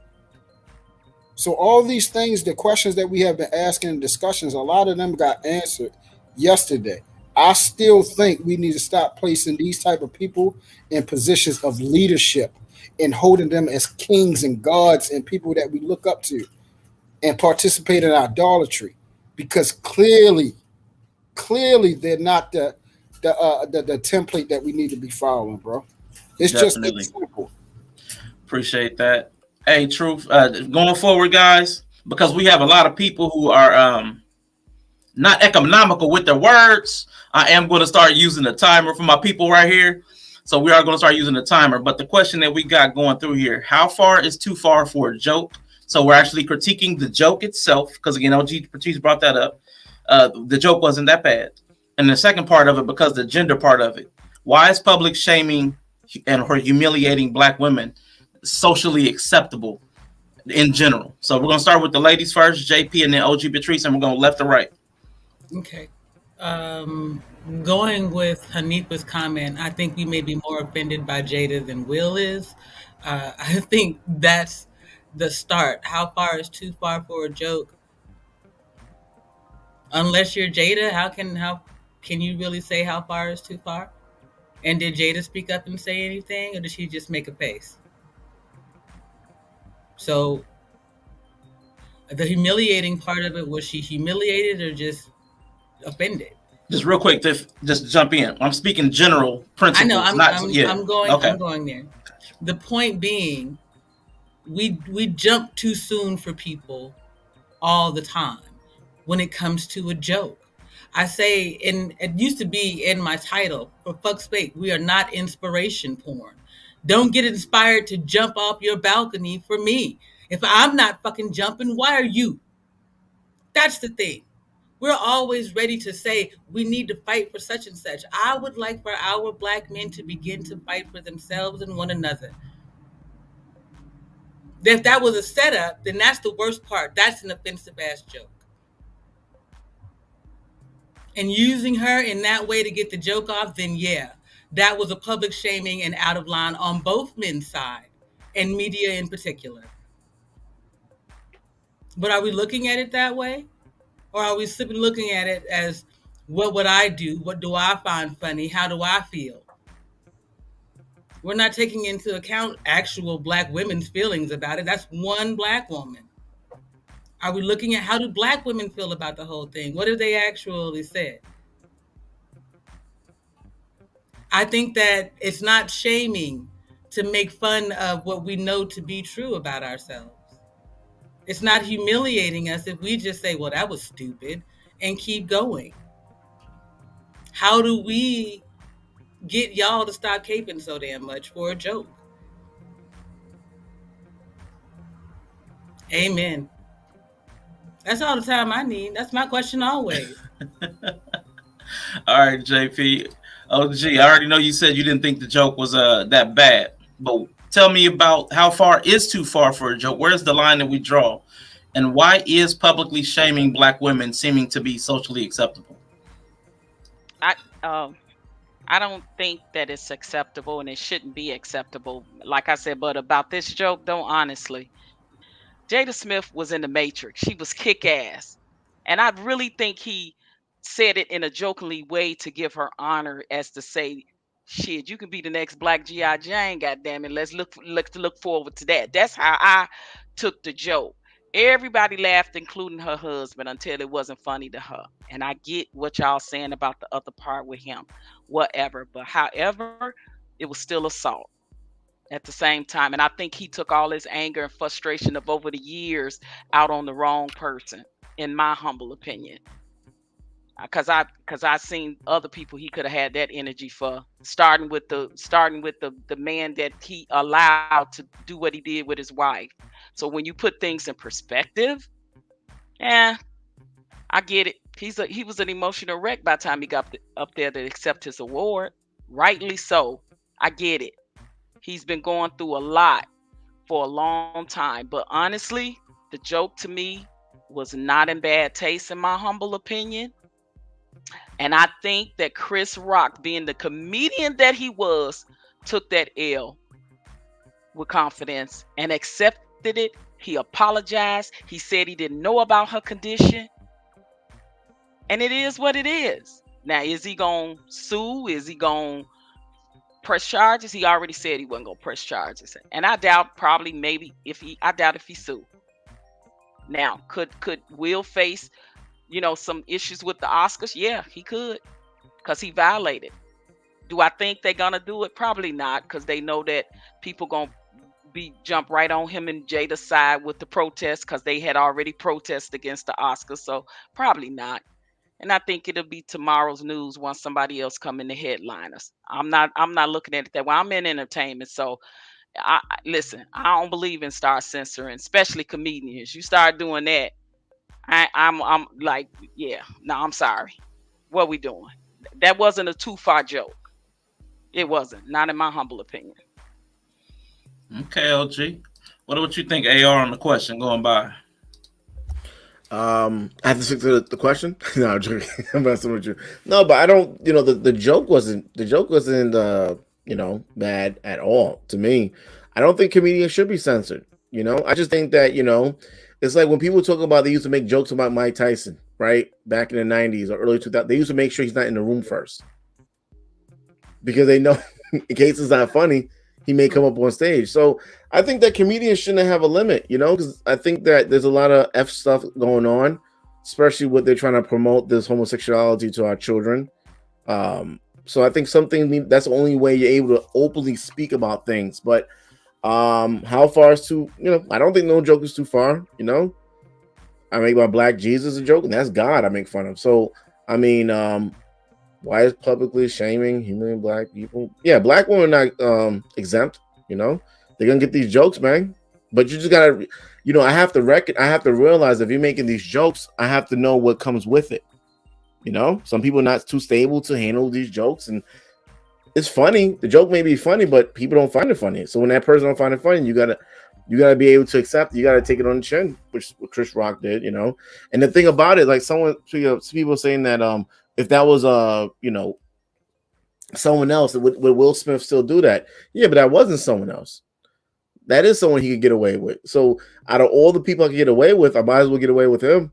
But the joke itself, it wasn't bad at all. It wouldn't exempt me to get up there and slap the shit out of someone. Not for that particular joke, but I think comedians, and I'm just rambling because I'm going to use up all my 3 minutes. So, Jesus, yeah. So I'm just saying whatever I possibly can to take up the entire. I want my full 3 minutes. I don't give a fuck. But yeah, man. Yeah, I end up. Rashawn, where's your mascot at? You should have put your mascot up. What's my mascot? That that dog that I sent you in. I did not add that, and I'm not adding that. Well, since I have 15 seconds left, I want to tell y'all need to start. 2024. Y'all need to vote for Trump. I already got it out. I don't give a fuck. I know you're gonna remove me, Rashawn. I know you're gonna remove me, but I'm not gonna remove you for that. I'm not gonna remove you for that. I'm just gonna tell you that you probably need to read, nigga, read. But that's all. That's all I'm gonna say. I'm not the Uncle Ruckus. This is insane. I'm not welcome back over here anymore. Yeah, man. Hey, Yellow Pill, you still there? You still with us? Yeah. What you got on the question, real quick, if you don't mind? All right, I'm gonna hit on the question and then I'm gonna go in a little bit. I mean, yo, I say some crazy stuff, man. So far be it from me to censor anybody, right? So the joke itself, I'm not really tripping on, right? But that's because I'm not in that seat. You know what I'm saying? And that's the difference with what we're doing right now. We telling this man how he should have felt about a situation that he personally attached to, right? And as far as like, why is it public? What to say? Why is public shaming and humiliation of black? It's not acceptable. You know what I'm saying? I talk how I talk about black women, but I try my hardest not to shame and humiliate them. You know what I'm saying? And that's the difference. So like, and this ain't no disrespect, ladies, but it's just weird hearing black women be okay with y'all image being used as a joke.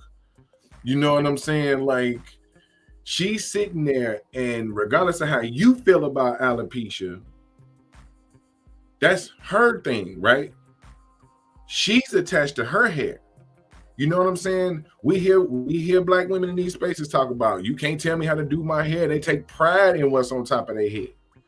You know what I'm saying? And she can't do what she want to do with it, but she chose to rock that style in particular with her condition to bring awareness to that. You know what I'm saying?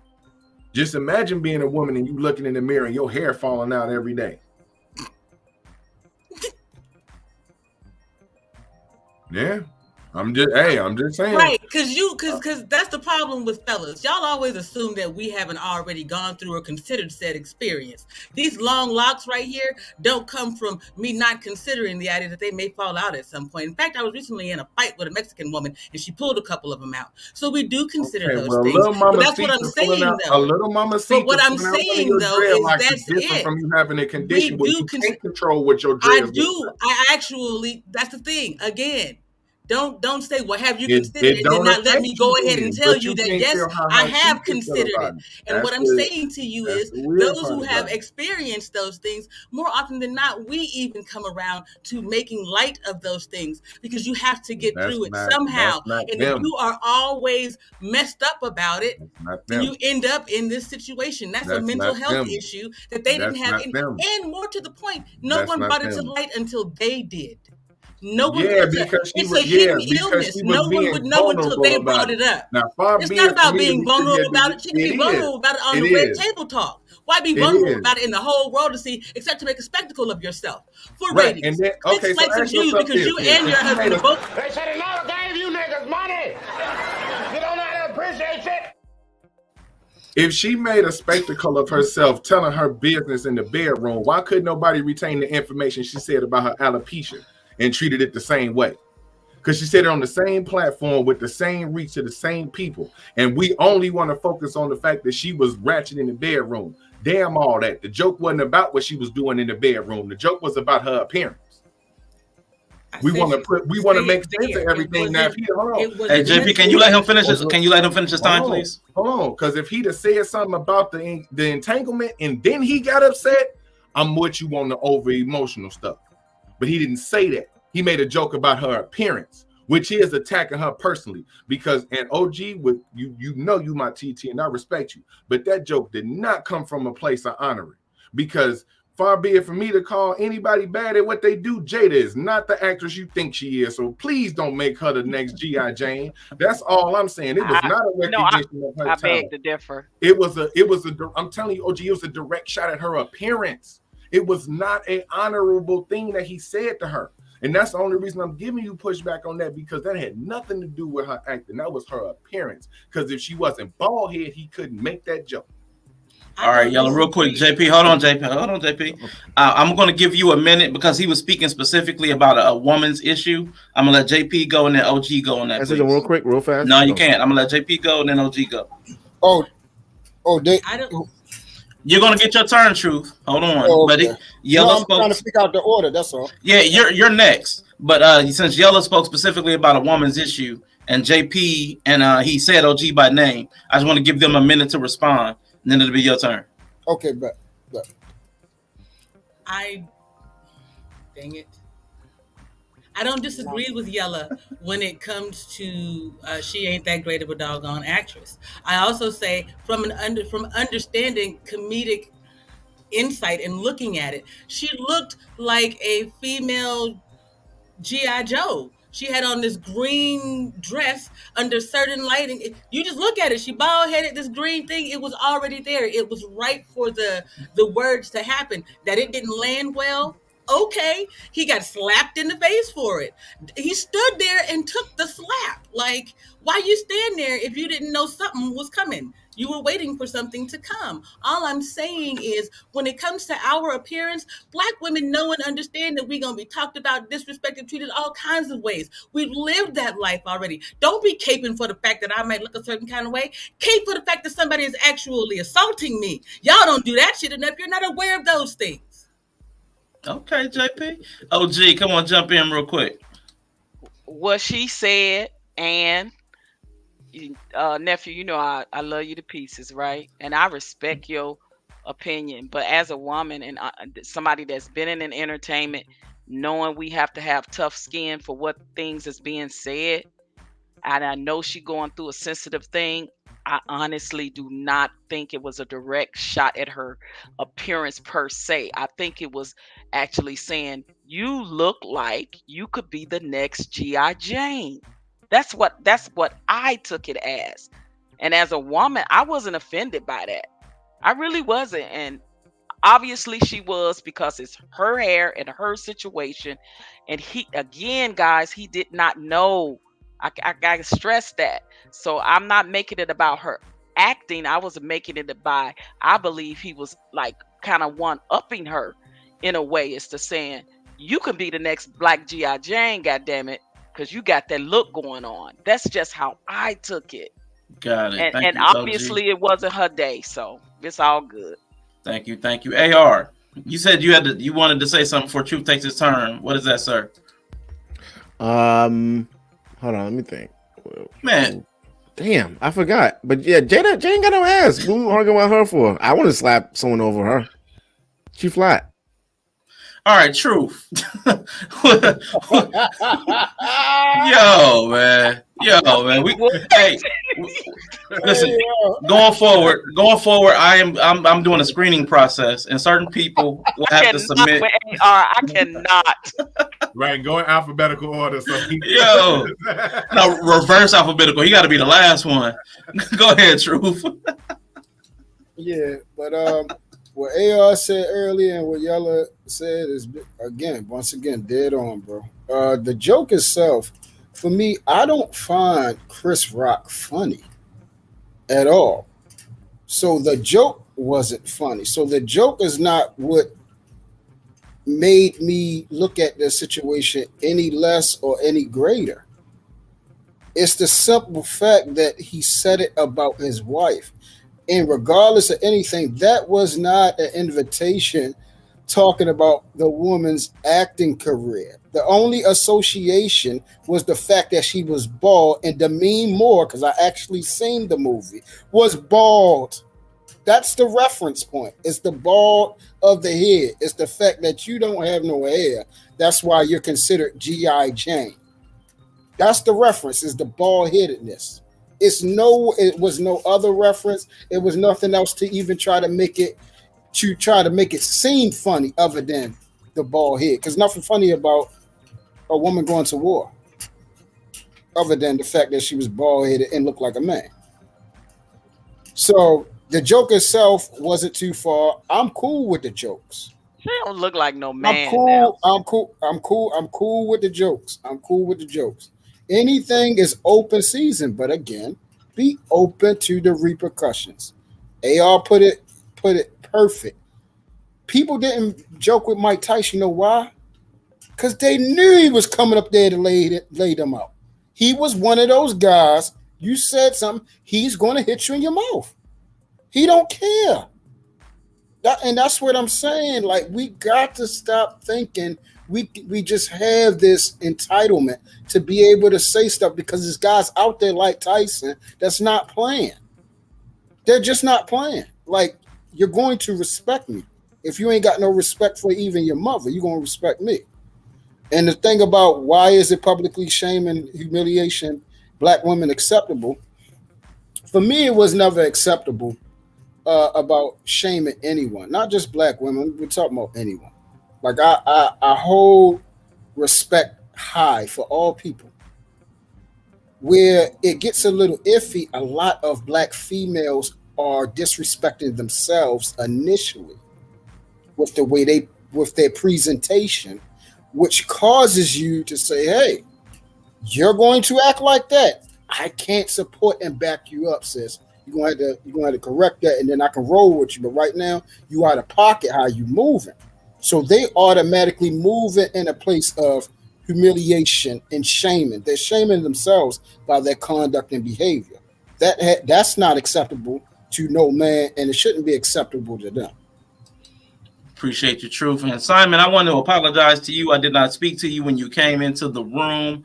So what I'm going to do, sir, I want you to answer the question, but I'm going to give you an extra minute to talk since you've been sitting waiting patiently and I have not greeted you properly. So again, my apologies. But Simon, what is your response to the question?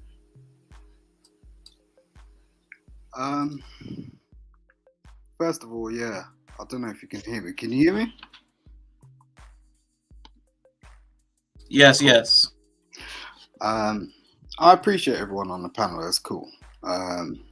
Fact of the matter is no one really knows what it's like to be a celebrity, and I don't think that's been. Yeah, I don't think that's been spoken on. Like we're coming from our lives in a sense that we're doing our own thing. Like, you're talking about Will Smith here. Like, this is a guy who has been like through the river, up and down the mountain, and done some stuff that we will never actually experience ever. Most of us. You want to talk about men, you want to be a man and all this shit. Fair dues. Okay, cool. Who's going to put up with Jada Smith? Not me, right? Are you going to put up with Jada Smith? No. But he puts up with Jada Smith. There's a reason why he puts up with Jada Smith, because he knows Jada Smith. You don't know Jada Smith. Like, everyone's got some shit to talk about Will Smith and Jada Smith. But at the end of the day, there's a reason why they're together.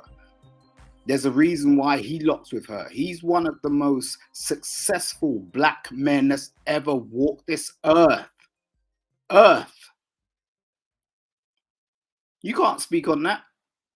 Like, this is some bullshit. Like, we come up here and go, oh, yeah, Will Smith, blah, blah, blah. He is one of the most successful black men that's ever walked this earth. You can't compare yourself to him at the end of the day. So, yeah, okay, cool. Give a comparison. Oscar show. He comes up, he slaps Chris Rock. Chris Rock of all people. Of all people, Chris Rock. What's Chris Rock laid down? You know, he's laid down the foundation that we're familiar with, that we respect, that we understand, and we want to sort of look toward.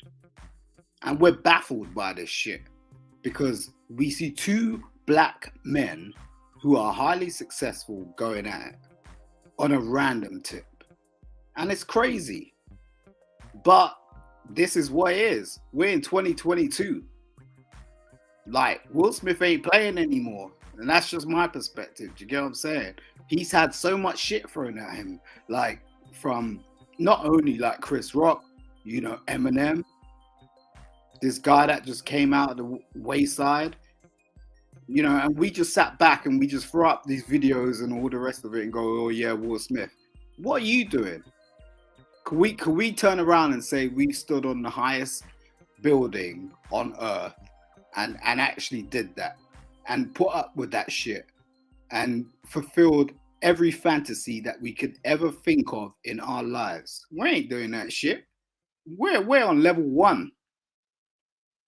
Dude, AR, I know you're sort of like going, hey, Trump. We're on level 1.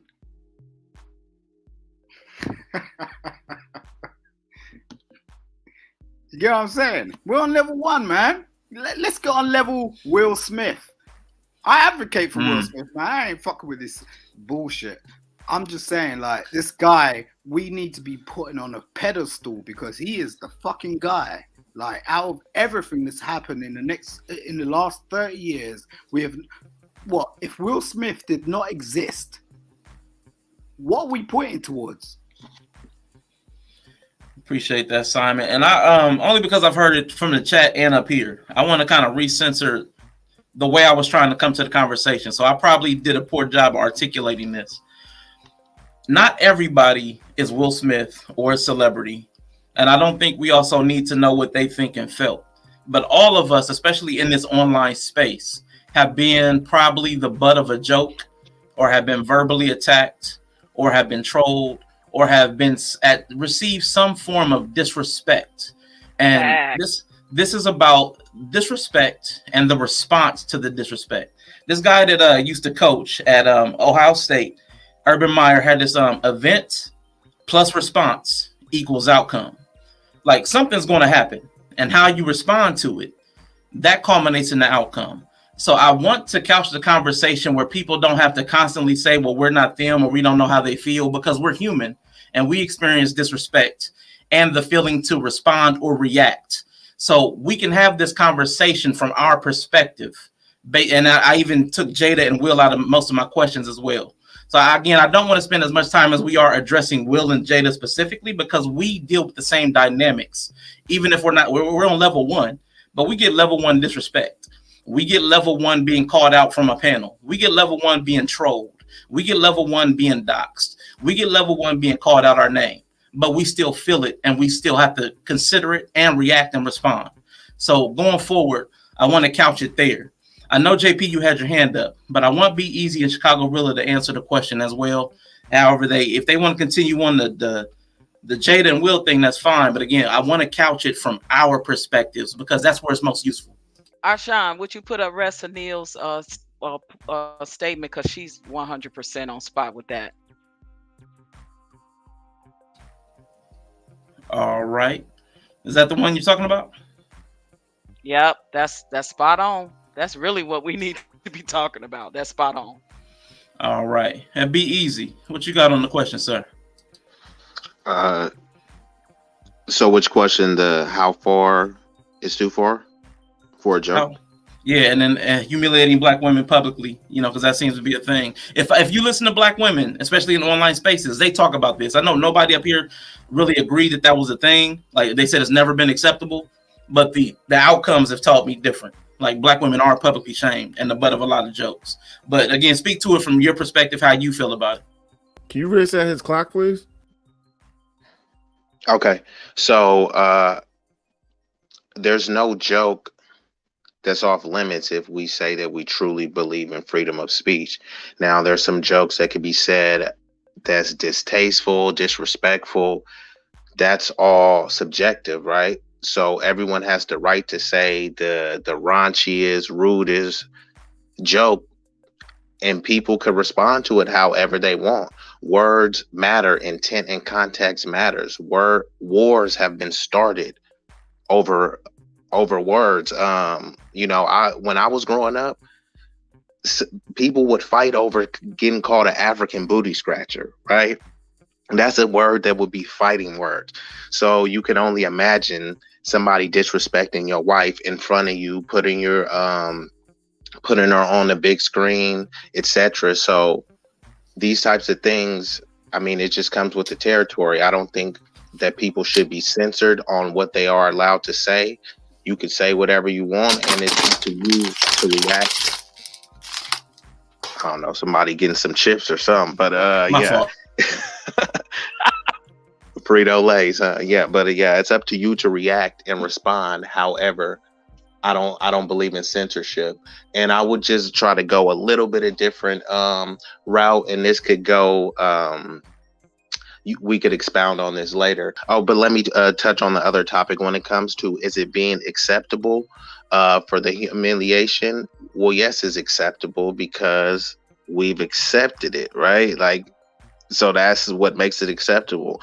Although it's not okay for, you know, black women, black men, anyone to be disrespected. But when you put the humiliation out there on Front Street for people to edit it, chop it up, clip it up, and dissect it and examine it, it's just as much your fault as theirs, you know, like that, you know, there's enough blame to go around. So you can argue to say who gets most of the blame, but you are culpable if you're, you know, in this, it goes for men too. You know, if you out in the streets doing foolish stuff, people could unpack that and examine it. And until you stop doing it, the unacceptable behavior, all criticism and ridicule is acceptable. No one says you have to like criticism, right? And constructive criticism is not always going to be pretty. And I would also say, since I only got a little bit of time left, too many people are focusing only on the aspects of Will and Chris Rock, but Jada needs to be examined a lot more, because if she wasn't acting like a damn fool prior to this, he wouldn't have had the need to defend her honor or whatever so much, you know, and Chris Rock wouldn't have felt, you know, like it was just, you know, open season on cracking jokes on his wife. Yeah, I get that. What you got for CHICAGORilla? Yeah, Southside Wild Wild, man. You know what it is. Let me go backwards on this one, man. Why is publicly shaming or humiliating black women acceptable? Because you niggas allow it. You love it. You tune into it. You go watch Love and Hip Hop. You go watch Real Housewives of Atlanta. We sit on YouTube. We watch certain platforms that are based out of Miami, get women drunk and kick them out of the studio just for giggles and views. Okay? And as much as everybody want to sit up here and say, well, it's never been acceptable, you like, man, let's chill on that cap, man. Like, real spill. People support it and people love it. And then you know what they say? Well, it's just entertainment. You know what I hear in these spaces? It's just YouTube. It's not that serious.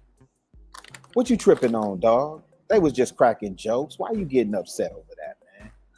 You know, they ain't only called you E40. What you bugging? What you tripping off of, dog? That wasn't a diss. That wasn't an insult. He don't know you personally. No. There are people who make real connections in this space. There are people who have real relationships in this space. I've seen couples get together in this space in real time. So I hate when people say it's just YouTube. So let's chill with the whole, you know, it's never been, you know, acceptable, because we embrace it. We click it, we like it, we view it, we send super chats to it, we endorse it.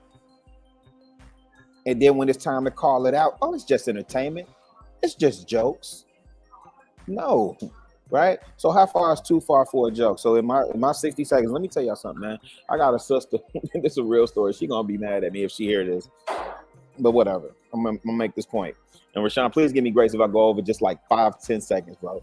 I had a sister that put an S curl. Okay, that's fine. I had a sister that put an S curl in her hair when we was little, and her hair fell out. And we was in grammar school. The S curl didn't take. She put it in the wrong way. Hair fell out. We went to school. You know how many fights I got into over people calling my sister bald-headed? Stop playing like this stuff ain't real, fam. Like, it's real life, real people going through real stuff. Why we doing this? Why we acting like just because it's you know, YouTube airwaves or, you know, television airwaves, it's just supposed to be cool? Or because his profession is a comedian, that gives him, and I agree, the joke really wasn't all that funny. I don't find Chris Rock funny at all, but it wasn't funny. But how we gonna determine how somebody else takes the offense? Like, we gotta relax, man. That's why I say I don't have a solid stance one way or the other. From the outside looking in, it is what it is. I can't fault Chris Rock, but you know, at the same time, I can't fault Will Smith either. That's it. All right. We're getting ready to come to JP with this next question. We're gonna start again from the ladies from the top. but I'm using somebody's name in this, but again, I'm not using them. This is a point of entry. So again, I'm not talking about the celebrity used. I'm talking about the selective bias that we use. So why is it okay for some, but Kanye defending his daughter from social media is labeled as crazy? So Will's heroic and chivalrous, but Kanye, the things he's doing to defend his daughter from the access to social media, people are labeling him crazy. And this is, again, about your opinions and your feelings and your thoughts on the subject. Okay, Big Humphrey, this is why I love you, boy. You asked some great questions. Let's get it. Thank you, bro. I changed my sound setup, so is everything okay? Yeah, it's sharper. I like it. Perfect. Thank you. I have a particular feeling about social media and children being in the space.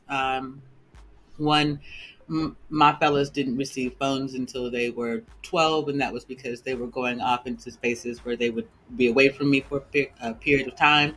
But as long as I pay your cell phone bill, I'm going to check your social media. I found my son sexting and texting and in a military school, which is a federal crime. So yeah, you have to be aware of what your people are doing in these spaces if you're going to allow them in these spaces. And we do too much of allowing our children to be babysat by social media. So much so now that it's okay for them to even take their own pictures and put themselves up there.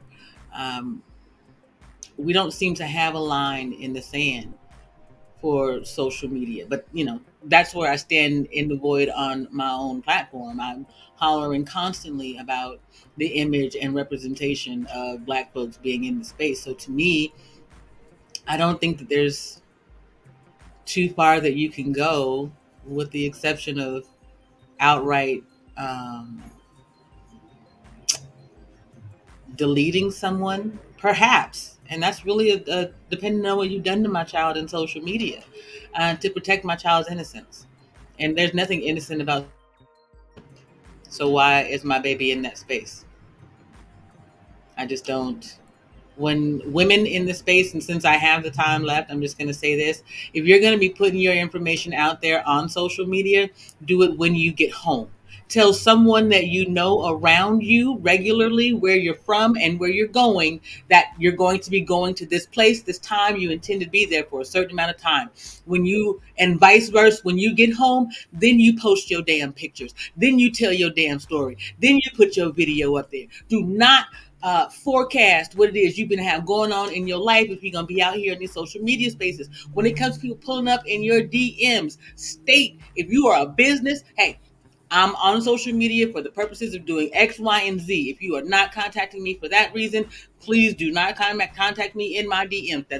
You have got to set the standard, ladies, if you're going to be out here moving dolo solo, or if you're going to have your children and you in social media. I get the idea of wanting to be able to connect with family around the world. I'm military, have been my entire life. Social media is a great way to do that, but do it with parameters and boundaries. Understand, create private accounts. You can have a private YouTube stream just for your family members. Be smart about what you're doing. If you're going to have them out here, be smart. But hey, if Brother Kanye got to go to the house and be like, put my baby up there one more time, we're going to have a real damn talk. I'm going to be standing next to him. Let's do this. We're not playing with no more brown babies. And that's the other thing. Let me just say it. I might offend somebody, but I'm on my way out the door. Maybe if they had Black mothers instead of white ones, you wouldn't be having these problems, because those mothers understand what Black children actually go through. OG Patrice, what's your take on the question? Why is it a chivalry for Will? But if Kanye is defending his daughter from social media, and again, people like Kanye, doesn't have to be about Kanye specifically. We don't have to defend the celebrity, but that activity, why are we selective about what's okay to defend and what's not? Because that's how we are as a people. And we more selective when it's convenient for us, right? When it applies to us, we don't want the rules that's what's right to apply until it's wrong for others. That's how we are as a culture, as a people, right? Like, I agree with what Rilla said about the whole reality TV. I mean, I thank God I'm not raising kids in this day and age, right? And I thank God that I don't watch that garbage with reality TV and all of that, and I don't dictate. I'm in entertainment enough. I see enough to not even. I want to decompress from all of that, right? So I will say this because I absolutely cannot speak on Kanye because I know somebody personally that is working with him as we speak, so I can't speak on that. But yeah, I agree with partially what JP says and fully what brother Rilla has said. So I will digress.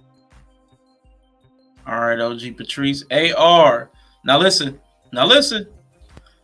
I don't want to hear about the crime. I don't want to hear about Trump. I don't want to hear about baby mamas. I don't want to hear about fried chicken. I don't want to hear about watermelon. AR. But I want you to answer the question. All right, I have my notes ready, man. I mean, all right, but yeah, man, So, but that's I think that's why paperwork is very important. I'm pretty sure Kanye West couldn't foresee it, but he got to take this L. Prenups, right? That could be part of the prenuptial agreement. Unfortunately, she has rights. The prenuptial agreement should have been something to do with he should have submitted her sex tape as far as before they got married. That should have been towards the courts. He could submit that to the courts before marriage to say that if we separate, she's not sane enough with her hoish behaviors. It may interject with raising the children. He should have brought that. That could have been a part of the prenuptial agreement, and he would have had custody of his kids. If that's the case, he should have entered a marriage with saying that, listen, when we have children, I want full custody. And if she don't agree to that, then he should just said, listen, then I can't marry you. But because he didn't have those paperwork in order, this is what he gets. And I think Pete Davidson took a picture with another guy, on the couch, and they have their underwears on, and Kanye West know that that's the couch, that's his couch that he was at, and the kids are there in their underwears. This stuff that you say I can't go on the black baby mamas, but I won't talk about, what I'm saying. But I think that it's important for us men to look at Kanye West and say, whoa, he's a celebrity. Right, he bought a house across the street, and he lives right across the street, and he's still having these issues. He lives across the street. So I don't know if y'all are aware, when he brings his kids into the gated community, they have to take his kids' security, and they have to take the kids over there to the house first, and then he can go to his house. He came into his gated community with his child next to him. So men need to have this paperwork together. Before you get married, you need to have these paperwork together. And just tell the judge, hey, judge, listen, my wife may become a hoe, In case she becomes a hoe, when we separate, I want to make sure I have full custody of the children. Or there needs to be some sort of agreement, to prevent these hoish behaviors. So I got 35 seconds left, so I'm going to ramble all I fucking want. So, but I think that us as men, we need to definitely... the 304s are real. You think Freddy Krueger is a nightmare? You think Freddy Krueger is a nightmare? These baby mamas, man. These baby mamas, I'm not gonna say the actions that they do, but these baby mamas are worse than Freddy Krueger. That's all I want to say about that. These nightmares are real. You don't have to fall asleep. You can actually live a nightmare. I swear to God, I'm literally crying right now. Hey, RB going in. Oh my gosh. Yella. I'm nervous. Because Yella be going in too, but he been kind of cool today. I like this Yella, but I can't handle Yella behind AR. I'm about to move you because y'all can't be back to back, boy. But Yella, what you think on the question, bro? All right.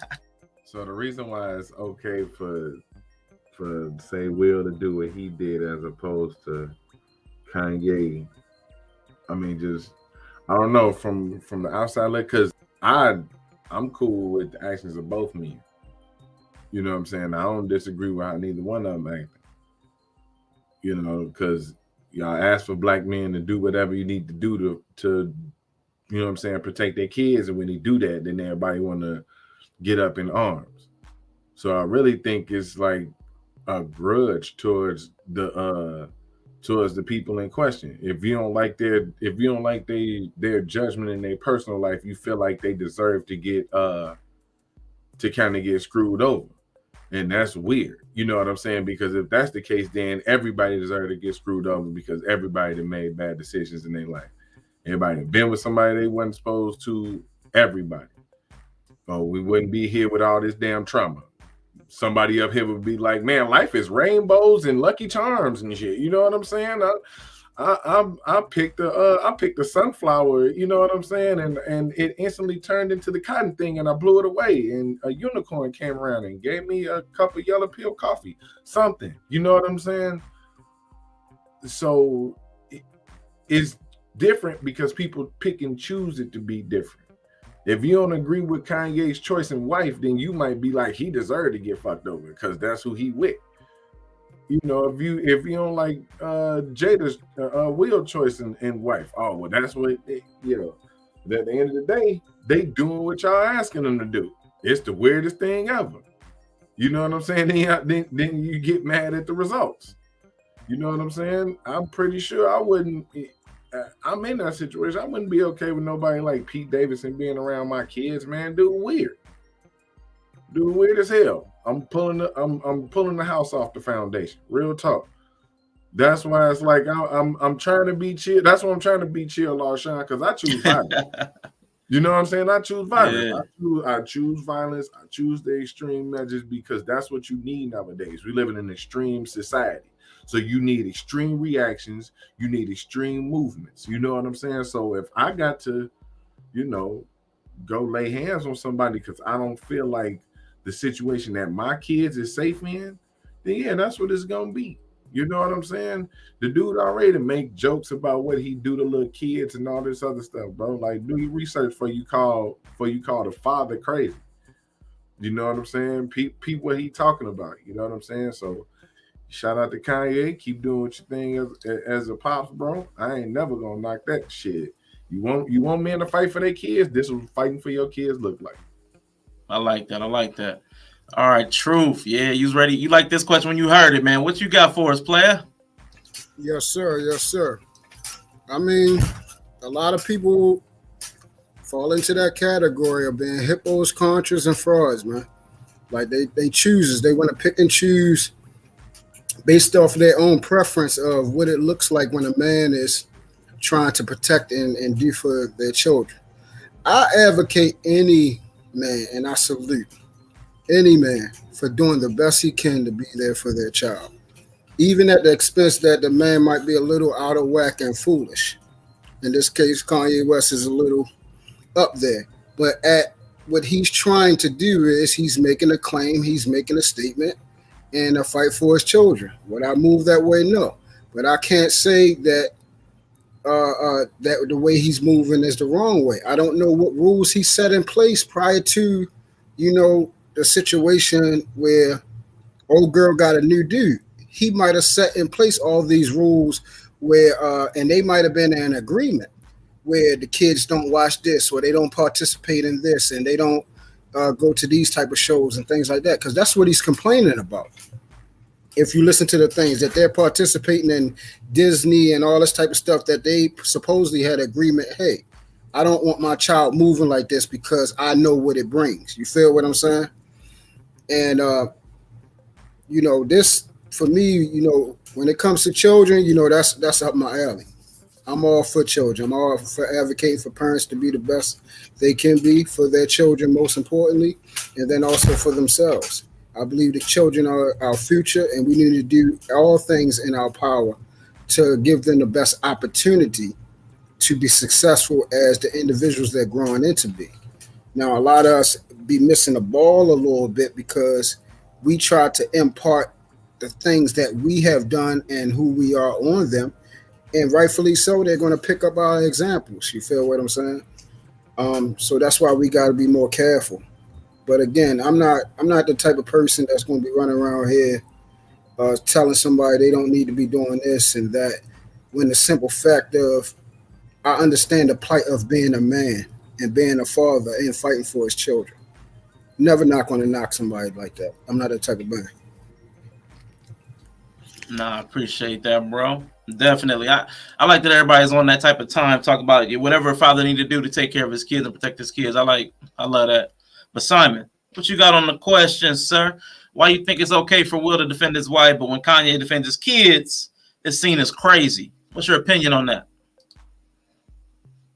I don't know. I mean, Kanye in our realm is what?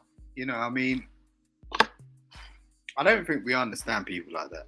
I think like the whole celebrity thing is whole juxtaposition. Why are we trying to relate ourselves to like people like Kanye and all that? That's not how we're living. Like, these people have built up some different sort of lifestyle through their wealth and understanding. You're not what? Sean, come on. Like, you're gonna like build a community somewhere, you know, get with some celebrity. Are you happy with that? Are you gonna be happy with sort of rocking with some, like, you know, 304 that's just like attention seeking and just wants you for your whatever it is? Do you get what I'm saying? It's like, for real, what kind of person are you trying to get with? Do you get what I'm saying? It's like, I don't know. I went through that sort of bullshit, and what I sort of concluded was I wanted to be with someone who didn't know who the fuck I was. I didn't want to be with someone who knew who the fuck I was, like in terms of the public. So I got with someone who was like, they didn't know who the fuck I was. Like, she was from a complete different country. She had no understanding of what, you know, the Western society viewed this celebrity bullshit as.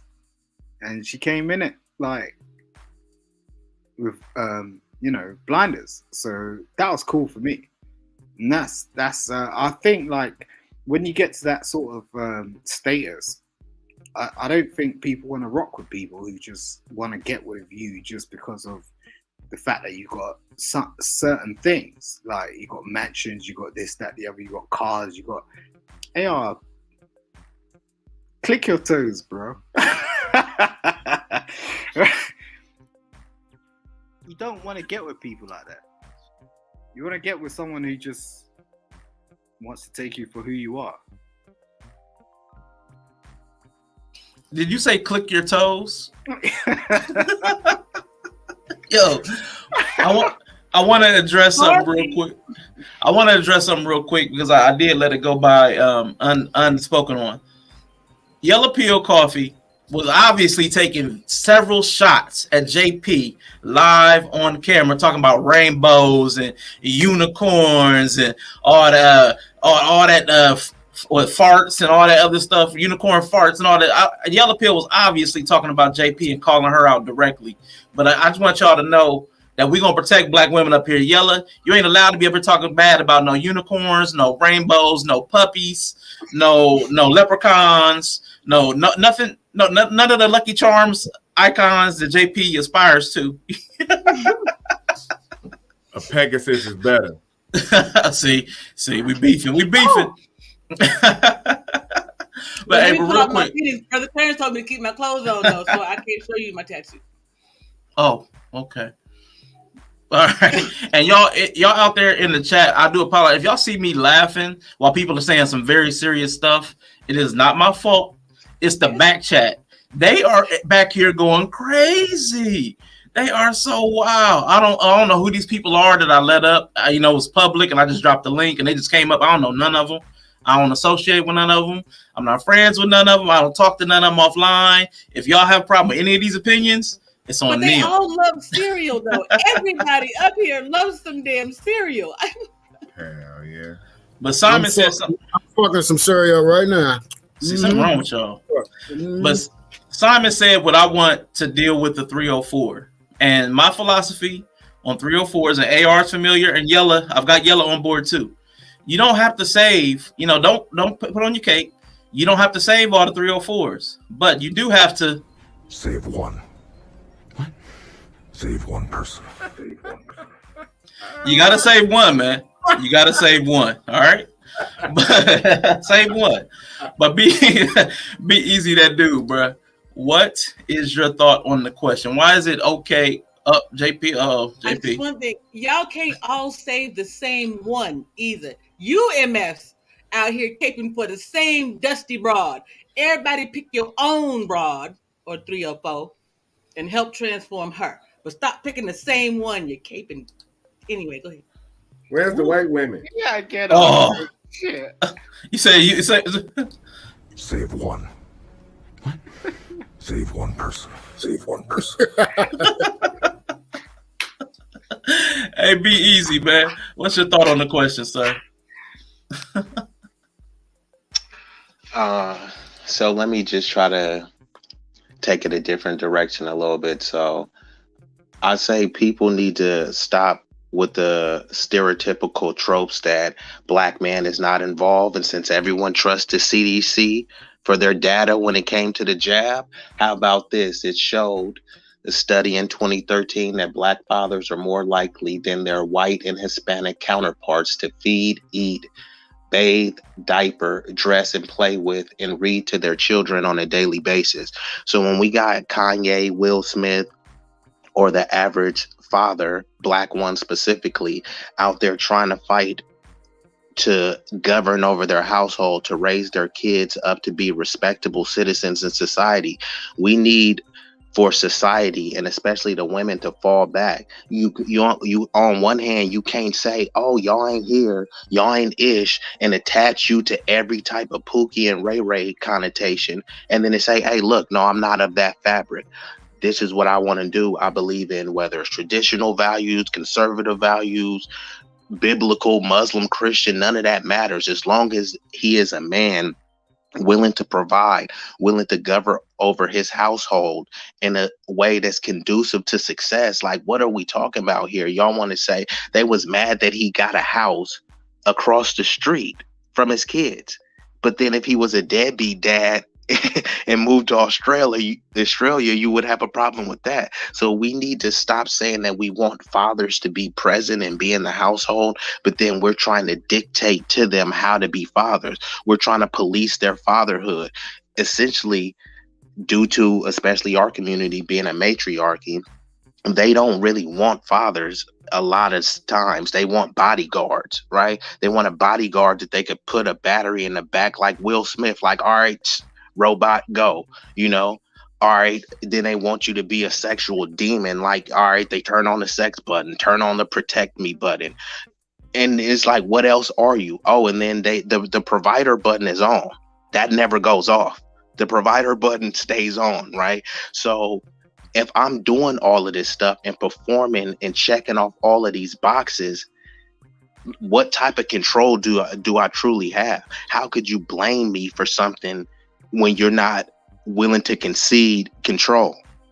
You know, you're not willing to abide by these specific rules and this authority. You do it at school, right? There's a dress code at school. You follow it. They told you to be at class at a certain time. You followed it. But then at home, you're opposed to a curfew, or you're opposed to having a schedule and to following this rules and being under this authority. You understand authority. You understand submission. Let these men be men and govern over their household. Fathers matter, especially the black ones. There you go. Feature B-Eazy. There you go. Now, I got to say, this next guy, I'm going to let him get his time, but he out here acting oofy goofy in the chat. You know what I'm saying? I don't know what's wrong with this guy. But go ahead, Rilla. Get your 3 minutes, but you got to quit acting oofy goofy in the chat. No, I'm messing with you. I'm going to keep it a thou wow, fam. What I say in the chat? What I say in the chat? I'm messing with you, man. I ain't say nothing in the chat, man. I ain't said nothing in the chat. Why is it okay for son, but Kanye defending his daughter from social media is crazy? I don't understand, man. I think, you know, we too entitled, man. We sitting up here acting like we know people and know their situation, and we don't, man. And I ain't just saying that on Kanye. I'm talking about anybody that's in the public eye, fam. I deal with this family court child support system on the daily. So, I ain't finna have no issues with any man trying to save his family, protect his family, raise his kids, or whatever. You know what I'm saying? Would I go about it the way that he going about it? You know what I'm saying? Absolutely not. But I don't understand why so many people have so many opinions, in particular people that don't have kids or have no understanding of how this child support system works. You are literally seeing in real time a billionaire get raked over the coals. And you know what's crazy? People like to make jokes about Trump. Since I know somebody brought up Trump, shout out to AR with the Fleece Johnson booty warrior. I see it, bro. You know, booty more important than food, man. I like shit and I want shit. He can do this the easy way or the hard way. Look at Rashawn shaking his head. The funny thing is, people make fun over Trump and the daughter Tiffany, right? We don't know what that situation like. Can you imagine being in her shoes? And yeah, she got all the bread, she got all the access to the bread, this, that, and the third, whoop-de-woo. But she see, Eric, Ivanka, and Donald Trump Jr. always front and center, and even Barron get, a lot more love. Like she just being treated like the redheaded stepchild. So my point being, you look at some of these people with money, like the Trumps of the world, and they just, I'm gonna pay like I weigh and keep it moving. Here it is, you got a billionaire saying, and regardless of what you think his motives is, you got a real live billionaire saying, like, man, I'm trying to be in my kids' life. I'm trying to attend soccer games. I want them to come to Sunday service. I want to be a part of it. Like, we sitting up there like, yeah, he just acting crazy. WTF, like, for real, fam, what we talking about? That's why I be like, man, when some of these Negroes be talking, man, it just go in one end out the other, fam, because nothing is ever enough. Everybody got an opinion because they know everything about nothing. Did you hear what I said? Everybody got an opinion because they know everything about nothing, man. This child support system is not for play. It is not for play. And Kanye is learning that real time. Now, hopefully, he'll be able to redirect some of those resources and be able to shine a light and get some attention on some of the other fathers that suffer. It ain't just black dads, it's white dads that's suffering too, and they pay out the wazoo. They definitely pay like they weigh. So that's that. I mean, as a question that you had, how you had it set up specifically, that's my response to that, famo. All right. JP, you stepping away or you all set up? You good? All right. This next question, guys, I'm gonna shift through the instead of staying. Sorry. Let me gather my thoughts. I am skipping genres and coming back because while I have all of you, I want to make sure that I kind of get y'all from each topic point I had. Oh, and somebody left, of course. OG Patrice dropped. But JP, the question I had, where is it at? Boom, boom, boom. How are we as the audience complicit in what happened on stage, these other issues like it, and the real issues going on in the world? What's the part that we play?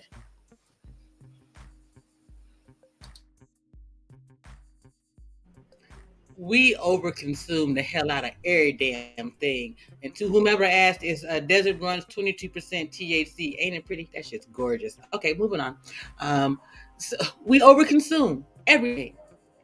We overeat fried chicken, watermelon. We overconsume media in all of its forms. We overconsume musical content. That's the problem. We don't know when to unplug from anything. I talked about this on someone else's panel. In order to get a true understanding of who you are as a consumer today, clean out your entire algorithm. Pull out all of the content you say you don't actually, anybody that you haven't watched in the last 30 days, clean it out your algorithm. Anything you say you don't rock with, clean it out. Then go incognito and see what you actually get. Right? Just see what you actually pull up when you, hey, big rig, I'm on my way, bruh. When you actually just use a clean algorithm, y'all, the stuff that comes up, once I spring cleansed, whatever the hell, my algorithm is amazing. On the one hand, there's some real wonky shit out there that you shouldn't ever consume. But on the other hand, you can find out things about yourself, what YouTube was meant for, which was to be some type of educational, some type of purposeful content, even in the talking spaces of the content. I want to say this, though. We have to stop also looking at it as if it's just our culture. White people talk trash about white people. Black people talk trash about black people, and it overlaps. We do it all across the spaces. I've been basically an ambassador since I was 11 years old, and we talk shit. Sometimes you end up being the only chocolate chip in the cookie, and then you have to take a stance for all blackness, and we would prefer that it look as if you actually care about your blackness in those points. But in a room when it's all family, we hope that we can have a little bit more relaxed time. But either way, we don't need to consume nearly as much as we do. Go cook, go raise a garden, get a dog, play some video games. That's a different community entirely from this social community of YouTube. Gamers, one thing that they understand is they need to find someone to play with. Now, they might band together and be one group of really angry shooters at a whole bunch of happy unicorns, but they all know that they got to find somebody to play with. Why don't we start there, trying to find our commonalities and work towards that and do less consuming? Things that allow us to come together and spend time together. We don't ever try to get out of these spaces. We like being in this shit. I will say this, for a long time, I was kind of that way because I was like, well, if I can live vicariously through their drama, then there ain't no drama. And I can maintain the drama in my life, where I can get the chaos under control. But now we need to start trying to deal with our own shit. And that starts by not consuming everybody else's. Definitely. Now, AR, I'm going to do something a little different, right? I know you have an interview going over on knowledge and relationships. So everybody in 20 minutes, 25 minutes. I know some of you may still be here, but if you can, go over and support knowledge and relationships and watch the interview with AR. He will be over there. But I am going to give you 5 minutes since, like, as far as the flow goes, it'll be your last time jumping in. So I'm going to give you 5 minutes, answer the question, say whatever you want. The only thing I'll ask you not to do is say, like, nigga for 5 minutes straight. Like, if you like nigga, like, don't do that for 5 minutes. But other than that, I won't police you. You can say whatever you want. You could pander for Trump, whatever you want. 5 minutes, all you. Yeah, man, I appreciate it, You said anything, right? I can say whatever I want, basically. Anything other than nigga for 5 straight minutes. No, I won't do that. I will say the ER, nigger. I won't say that because I think that the other word is offensive, But no, I think that big part of the issue is that how we're complicit in what happened on stage. On stage, I mean, it is consuming a little bit. And I believe it was intentionally done because of the fact that I don't think that was real. I think that was intentionally done because who watches the Oscar? No one really. I don't know anyone that they would even protest. I think to disband that, and I think it was. I believe it was actually planned because they know that the people who are going to support it are the ignorant ones, like the motherfuckers up in here, including myself, to even talk about it, right? So, but the big problem about it is that is these teenagers that's running around doing the things that they're doing, and they're being allowed to do it. I think that, and you do have really good parents that are single mothers that are trying to contain their child, and but part of the reason in New York City, the parent can't give their child like a bedtime, like a curfew. The child stays out. The mother is told that if the child walks out of her house 2 a.m., she cannot go after him and grab him by his ear and grab him and pull him back in and beat the shit out of him. She can't do that. He can press charges because of his rights. If you're paying your child's phone bill, you can't turn it off because they're looking at pornographic shit or something like that. You can't even unlock your child's phone because that's violating their rights, and you can go to jail for that. You can get arrested for that in New York City. So the government is actually protecting these children, and when I say children, I'm talking about teenagers, and but so a lot of these baby mothers are 304s, man. That's allowing that stuff to happen. I think that's one of the major issues. Of course, the fathers are not around, but it definitely comes from the household where all this is done. Did Will Smith grow up with his father, Usher? He did. He had a militaristic father, according to what I heard. Okay, so that's why he's so driven. Yeah, man. He should have slapped Will, for allowing this shit to go on about. And his kids are fucking weird anyway. But that's not the whole point. That's not the whole point. But I digress. I'll let people go from there. But I think the major problem is definitely you said I can say it one time or too many niggas, man. This is just nigga behavior. It's a lot of nigga behavior. So I think that's one of the main purpose. And I'm not talking about color. I'm not talking about skin color. Mostly skin color. But what I'm really talking about is just these behaviors. I mean, black niggas can't get along online on YouTube. Talking about niggas' wives and shit. Listen, man. So how do we, if they're doing that online, how do we expect Arshawn, go to hell, right? How can we expect real men to conduct themselves in a more fashionable way in person if online, verbally, we're attacking each other, hurting each other? So I don't know, man. I think people, I condone the slapping. Fuck you, Arshawn. Hey, man, I can't help myself, man. I can't help myself. You can say whatever you want, but I ain't say I wouldn't put up a disclaimer. Yeah, man. Yeah. Hey, but you want to say shout out your channel, man? What you're doing tonight on Knowledge and Relationships? Yeah, Knowledge and Relationships supposed to be Knowledge and Relationships ran by M3, and the rest of the crew supposed to be interviewing me. Let's see what they come up. Hopefully, they ask me some really deep questions so I can bring the N-word up in that, But yeah, man, we got a channel Womanosphere versus Manosphere, which is not about the N-word. We try to not bring those like Arshawn on there, but Arshawn is a big factor in it as well. And mainly talk about men and women having communication issues, and of course, women don't know how to communicate with men. They always get the questions wrong and answer incorrect. I got 34 seconds, so get the questions incorrect and give the whole life story and shit like that. Go over the 5-minute mark. So, but we do have fun, and Arshawn could go to hell.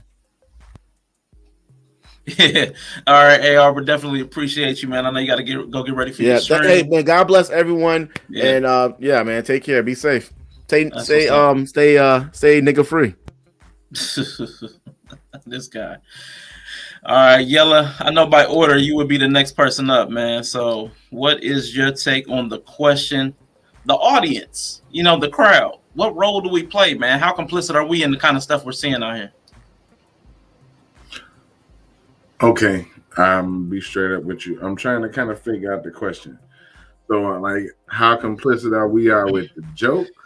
Like, not the joke specifically. Like, I'm generalizing. What happened in general? Yeah, the beef sector of YouTube, and the fact that we commercialize people that make jokes about people. You know what I'm saying? Like that lowbrow behavior, like where you would make fun of a bald person. Like we have made that a commodity. We make that profitable. So he only makes the joke because he gets attention and money from it. So what's the role that we play? Yeah, I mean, we really don't play a negative role in it, because at some point, man, we gotta let our head down and not be so damn serious. Okay, like I understand the feeling behind it. You know what I'm saying? I understand about kind of just not taking yourself too serious, but at the same time, we've kind of got more complicit in disrespect than actually checking disrespect. You know what I'm saying? We find ways and reasons to kind of ignore it and let it be and be the bigger person. I can only turn the cheek so far before I turn right back around and slap your ass. Like that's, you know what I'm saying? I'm gonna turn in a circle, and by the time I come back around, there's gonna be a hand follow right behind me. You know what I'm saying? So I think that's the bigger deal, is that we didn't got more complicit with the disrespect. Now, you know what I'm saying? Yeah, it's bigger issues going on, but shit, hey. Maybe this was, I look at it different. Maybe this was a distraction we needed for a hot second. We can get back to what's going on in certain places and bombs dropping and people dying and doing all that other stuff. Cool, right? But it was pretty cool seeing Will Smith slap the shit out of Chris Rock last night. I ain't even gonna lie to you. Like, damn, all the philosophical shit and rebuilding the community and our village and all this. I feel you, black on black crime and brothers on TV. Yeah, that's cool. But to see an honest slap the shit out of somebody for real, like it wasn't scripted, it wasn't faked, it wasn't planned, it wasn't. That's the type of stuff we experience a lot. Not media is oversaturated on like plot. Like, okay, like you watch the prank videos, but you know it's a prank, and you know that the people are in on the prank, so it kind of like blow the whole like vibe and shit like that. When you know people is in on it, it's weird, right? But to see something as organic as Will Smith slapping the shit out of Chris Rock, that's more organic than what I got rolled up right now. You know what I'm saying? Like that's straight from who he was as a person, because he could have risked everything doing that shit. You know what I'm saying? So I'm glad he, you know what I'm saying, hit the world with a shocking button. You know what I'm saying? It kind of shook us out of the complacency of disrespect. Because now I firmly believe that, I mean, you know, and like most things is gonna go left. So maybe we might see you know, in a couple of weeks we'll hear about the statistical increase of motherfuckers getting shit slapped out of them because they done ran their mouth. Is this, you know, stats galore on here. But at the same time, shit, you know, maybe we'll have less beef. Yeah, that's funny. All right, real quick, JP said she wanted to add some perspective to it, and also since we have fewer people, I'm gonna make sure everybody gets a little bit more time to rock out since we have fewer people on the next question. But JP, go ahead with what you wanted to say. So my thing is just I was speaking with a former friend, well, a friend of mine, family member, whatever. Anyway, we were discussing this, and this is my perspective, because to me, I think it could have been staged. I'm willing to give it the staged part. Yet I think that the way that the joke actually landed in Will, from the time that he got up out the chair to the time that the slap actually went from back here to Chris's face, the full momentum of what he felt got there. Because if you look at it, Chris Rock like leans into it. He knows something is coming. If you are on your guard because you said something that may have been off-putting in a way, you were prepared, you're going to bob or weave. But he just stood there, leaned into it. So I think we need to, maybe if we look at it from the other perspective of it, we need to consider what we're willing to play with, right? What about that part of it? Perhaps it was a stunt at the end of the day, or a prank. Or because look at it. Someone said that, you know, sales have gone up for Chris Rock. Will Smith will now have his name out there. Jada may actually end up in a G.I. Jane 2 movie. That part. Because we allowed someone to play with something like that. So that's my thing. We allowing them to play with our emotions. When do we push back at that? All right. Thank you, JP, for that added perspective. Truth, brother. What do you think is the responsibility of the audience and what's going on out here? It says, how are we complacent in what happened on stage and the real issues going on in this world? Right. We are definitely complicit. We are responsible. We are complacent, bro. We're not intentional. We are the consumers of trash, like AR said. We produce and contribute to nigger behavior. We champion the evil in this world and put down advocates of good. Decency and order are now obsolete. People don't have enough backbone to, you know, call out the attention-seeking people pleasers, and they want to be. They are followers. They are surfers of other people's waves and trends instead of being trendsetters. Allowance and acceptance are now promotions of fear. Authenticity is basically an endangered species. And as we know, you can look all over YouTube, the facade in acting is the new flex. People rather be lied to and have the tickling of their ears to feel important to soothe their longing for wanting to belong, bro. And I can leave it at this. As always, the truth is never favored. Definitely, really. I want to check real quick. Are you leaving after this question? Because if you're leaving, I'm gonna get you a 5-minute outro. You get to rock out. Okay, yeah. I can. I just wanted to respect the panel. So cool. Yeah, that's what when I try to do with people are leaving, man. I want to give them like a grand exit. You know, you get the 5 minutes, rock out.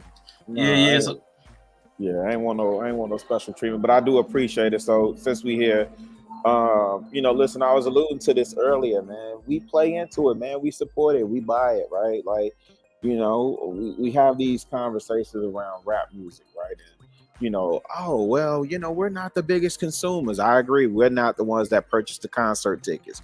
But since streaming is free, I guarantee you everybody with a Spotify account or a YouTube account that can go in and stream numbers on these musicians that we have so many issues and problems with their content, right? I guarantee you we're contributing significantly to that, right? In other words, we stamp what's cool. We determine what's cool, but we don't control the narrative. So we are, as consumers of this, man, we're deeply complicit in this. Deeply complicit. In regards to, what happened on stage. Let me backtrack a little bit because I'm thinking the overall landscape of entertainment, right? Directly as it relates to what happened on stage, I don't think the listening audience is complicit because nobody watches the Oscars anymore. Right. Again, we talk about Oscar so white, and then here it is. We have a moment where Will Packer and this, black control top to bottom, and then this happens, right? So with that said, I don't think we're complicit in terms of what happened on stage, but I do think we're complicit in terms of these narratives that are being spun and all the, everything that's happening in entertainment. Now, again, I will say this. Will Smith said something significant last night. He said in Hollywood, I mean, I said this earlier, but he said in Hollywood, man, you're expected to take all this disrespect and you're just supposed to smile. You're supposed to take it. You know what I'm saying? You grabbing your ankles already. Can you stroke my head while you're long stroking me? I mean, something. Can you know what I'm saying? Can you do something? Right? And so it's only a matter of time before any man would pause under that type of pressure, right?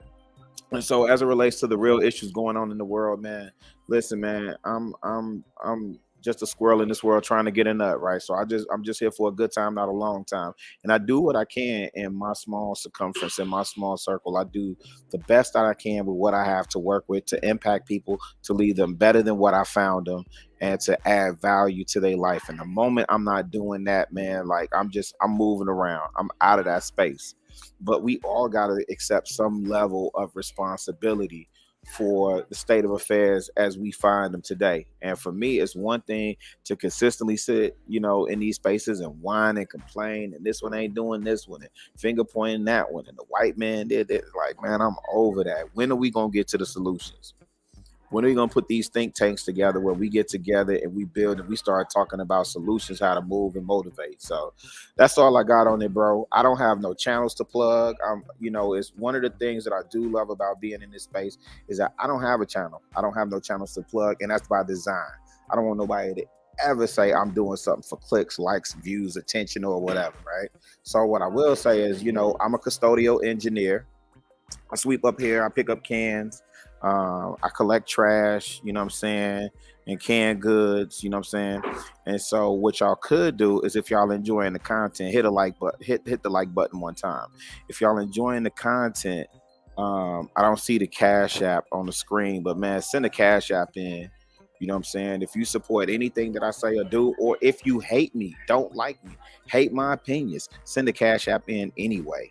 Support the boy Rashawn and what he's doing over here, man. Bro, you are seriously killing it, man. The likes gonna catch up. The views and the likes gonna catch up with the talent, bro. For real. You are doing the thing over here, bro. Salute to y'all, man. I'm gonna holler at y'all in these streets. You already know what it is. Southside Wild Wild. Don't run. You still got a bill to pay. Rico paid his fines. Yours are due.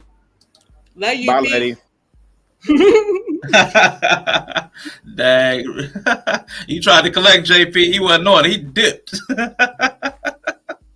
Oh man, but yeah, man, I definitely appreciate y'all rocking out. So I am going to head into some of the other questions because I don't know where I wanted to go. You said you had to dip too. Yeah, I hate to be a copycat, but yeah, I got to get up out of here too. Yeah, man, you got any closing words, man? Go ahead and hit it up. Man, as stoic as Rilla sounded about, not doing it for clicks and views and money. I am, goddammit, I am. That's exactly why I'm here. That's the only reason. I'm here rocking with my boy Arshawn, but we got bills to pay. So come holler at your boy on YouTube. Yella. That's pretty much it. I'm gonna buck the algorithm, so when you put in Yella, my page will come up. So y'all help me out with that. Come holler at me on Twitch, Y3LLA_. That's a little more interactive over there. Same kind of content over here. We're a little crazier. Come see me tonight. We'll be talking about this crazy stuff too. You know what I'm saying? Just slap her around the world, people. Slap her around the world. Shout out to JP, Arshawn, Truth is Never Favorite, B-Eazy. Make sure y'all hit the follow. Yellow Pill Coffee 2022. Shout out to our Midwest representative. You know what I'm saying? Arshawn. I'm out. All right, Yella. Appreciate you, bro. All right. I think B-Eazy is next, man. Brother B-Eazy, man. What you got for us, man, on the question? How complicit is the crowd? How complicit is the crowd in what is this specific instance or just generalizing too. Okay. How our consumerism and the stuff we consume. How complicit are we in the casual violence and the disrespect? All that stuff is going on YouTube, on stages, all that. Okay, well then 100% complicit then. If we talking about accountability, personal responsibility. So there's McDonald's on the corner.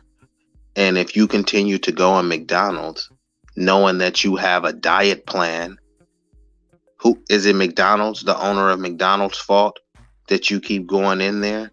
You already know that it's detrimental to your health. However, you're continuously going to consume it, something that you know is not conducive to carrying out your mission and your purpose, which is to maintain your health or to basically have a sustainable diet. And diet is not only what you eat, right? You're not only consuming things that you eat, it's what you consume mentally, spiritually as well. So if we understand that and we're constantly consuming all of this negative buffoonery, and then we wonder, how is the algorithm keep popping it up, right? See, there's the real world and the virtual world. There's a algorithm in the real world too. You just don't know that it's an algorithm and you don't call it that. That's why if you believe in the law of attraction, that's essentially an algorithm. That mindset is an algorithm, because if you believe in positivity, you attract positivity. If your algorithm is looking up positive stuff, quotes and business and stocks, that's what will continue to pop up.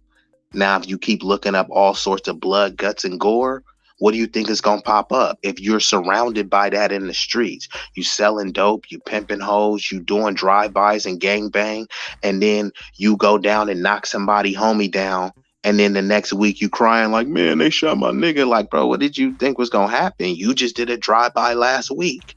You are what you attract. So when we're out here being complicit with all this buffoonery, going every time, look, just go to the shade room and look at their topics, right? It's never anything that's going to uplift the community. They may every now and then post a black girl magic post, but it's always salacious, dramatic stuff. And I'm talking about millions of likes, thousands of comments, bro. Like the last post I seen had like 50,000 comments, 4.4 million likes, So how shade room is just like McDonald's. How mad could we get at the shade room? Because you rushing to get your fix. Oh, I got to get the gossip, right? Attention and delusion is people drugs of choice. People will run to the shade room to hope that they comment get highlighted. So now you using the shade room to chase clout on your comment. I mean, that sounds like some fiend stuff, but we don't want to look at it like that. We just want to call people crackheads and meth heads.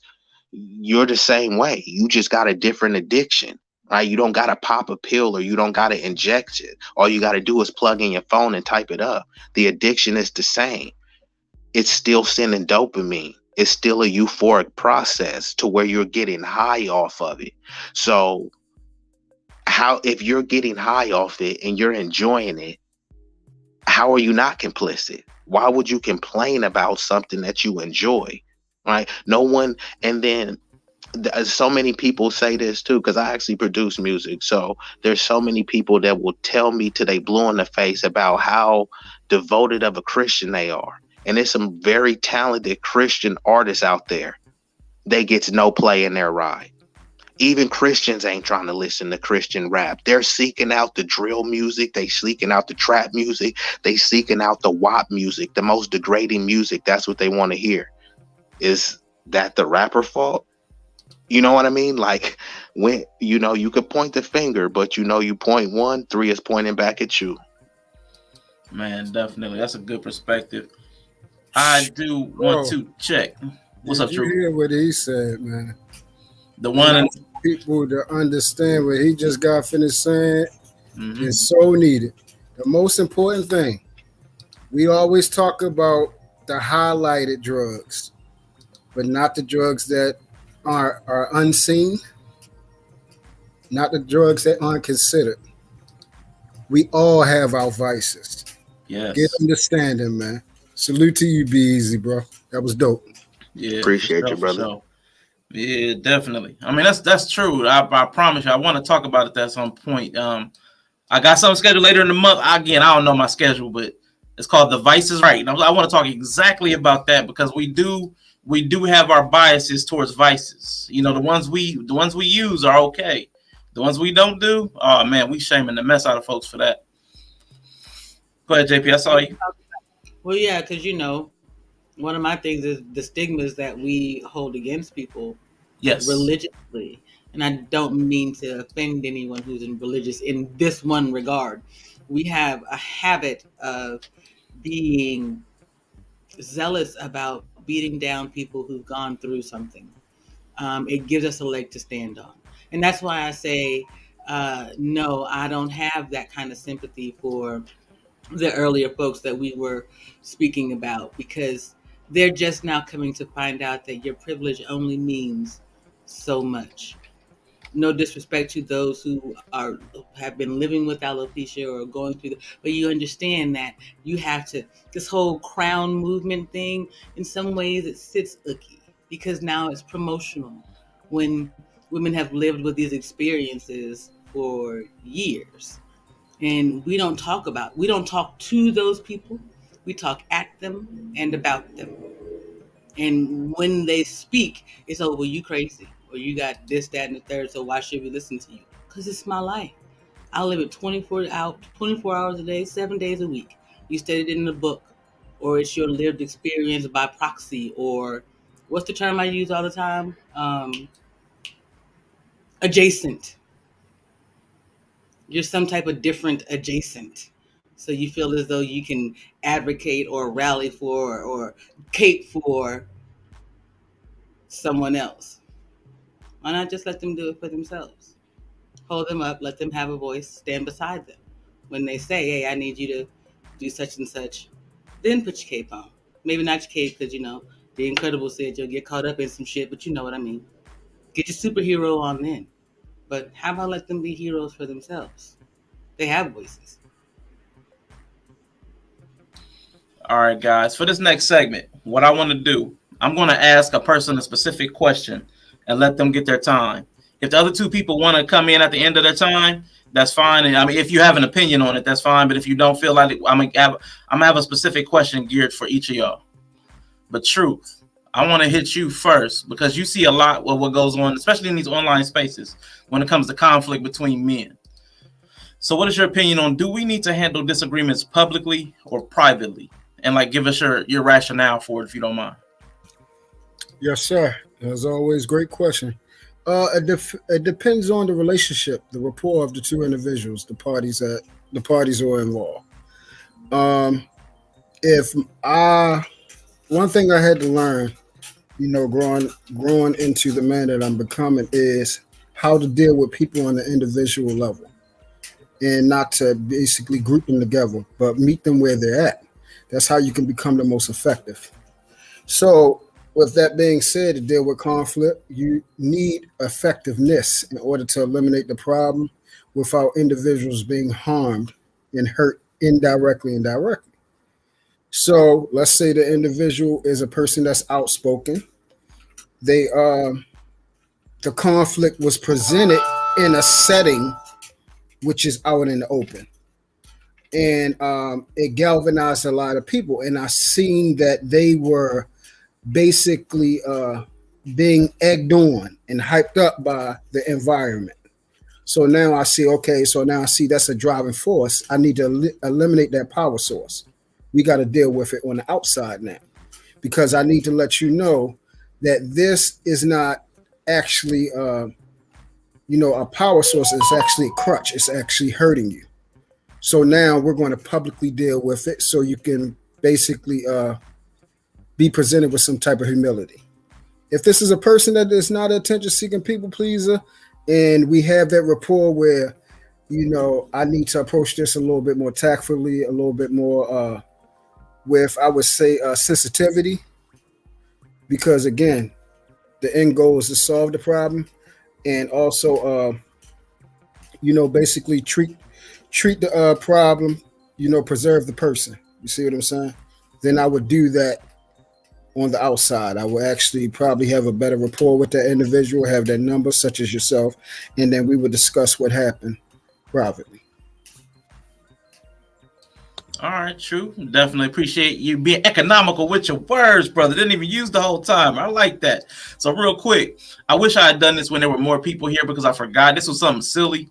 I wanted to, before I go to the next question, I wanted to have, I want you guys to choose a winner, okay? Choose a winner. This is my little, the Blackademy Awards. The Blackademy Awards, all right? So these are our nominees, everybody. We have, where there's a will, there's a hey! And we don't joke about Jada. No, no, no. Between a rock and a hard face. Red tables, the red carpet, the red faces. I'm the slapped in now. And the fresh handprints. So who is the winner of the 2022 Blackademy Awards Best Picture? Each of you have to vote. I think they all was good. I'm gonna have to go with the handprints. Fresh handprints. The fresh handprints. What about you, Truth? He out. What about you, JP? I mean, I'm torn between the fresh handprints and the rock and a hard face. Because she had a mug on her like nobody's business. And I know Will was like, I am not sleeping next. I'm not going to the house. So I'm going to say a rock and a hard face. What about you, Truth? What was the question? Okay, these are the nominees for the Blackademy Awards, 2022 Blackademy Awards. For what happened? We're gonna name the event that happened. Where there's a will, there's a hey. We don't joke about Jada. No, no, no. Between a rock and a hard face. Red tables, the red carpet, the red faces. I'm the slapped in now. Or fresh handprints. I'm the slapped in now. I'm the slapped in now. Oh, man, we got a split vote. We got a three-way tie. All right. Real quick. I'm going to go to, this one is for Brother B-Eazy. Brother B-Eazy, I want you to rock out on this question. Again, if the others after his time is up, if y'all have something to say on it, we'll let you jump in. But I want to get B-Eazy's perspective on this question here. Is this what happened? The Real Housewives effect. Shouldn't we expect more of an example from the generation of people between 40 and 60? Should we expect a better example that was displayed? Yes.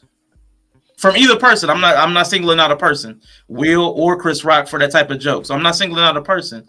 And again, this doesn't just apply to them. We see the people online having certain types of activity too. And in real life, people 40 to 60.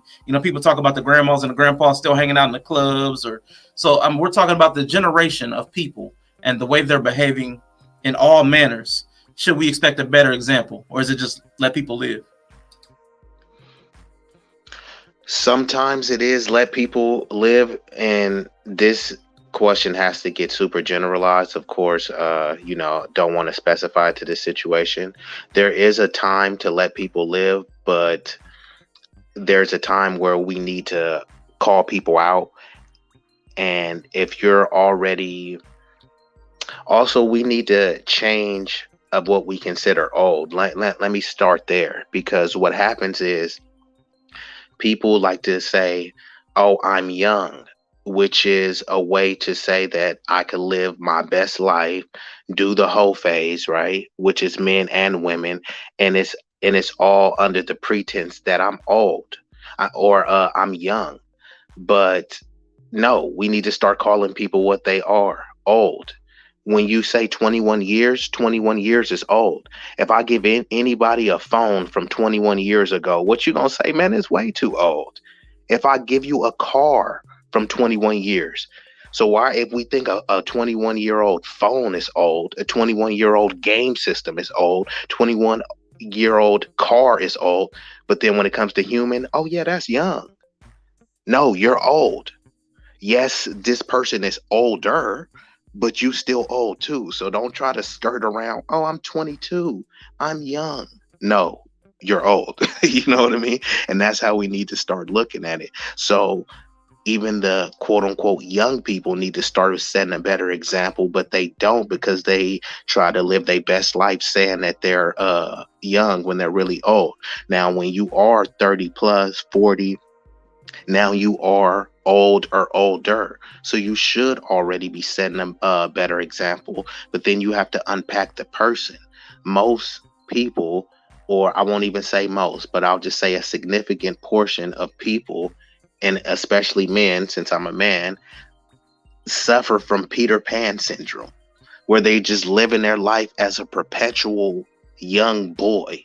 As an adolescent, they haven't fully grown up and grasped what it's like to be a man, to have the responsibility of a man, not just, hey, I take care of my kids and that, but just going a little bit further in terms of building the community, or uh, having an expectation for your son and your daughters to be future builders. Some people just like, I popped out a kid, I raised the kid to be 18 and kicked him out. I did my part, so we should be expecting better than that. We should be expecting more than that.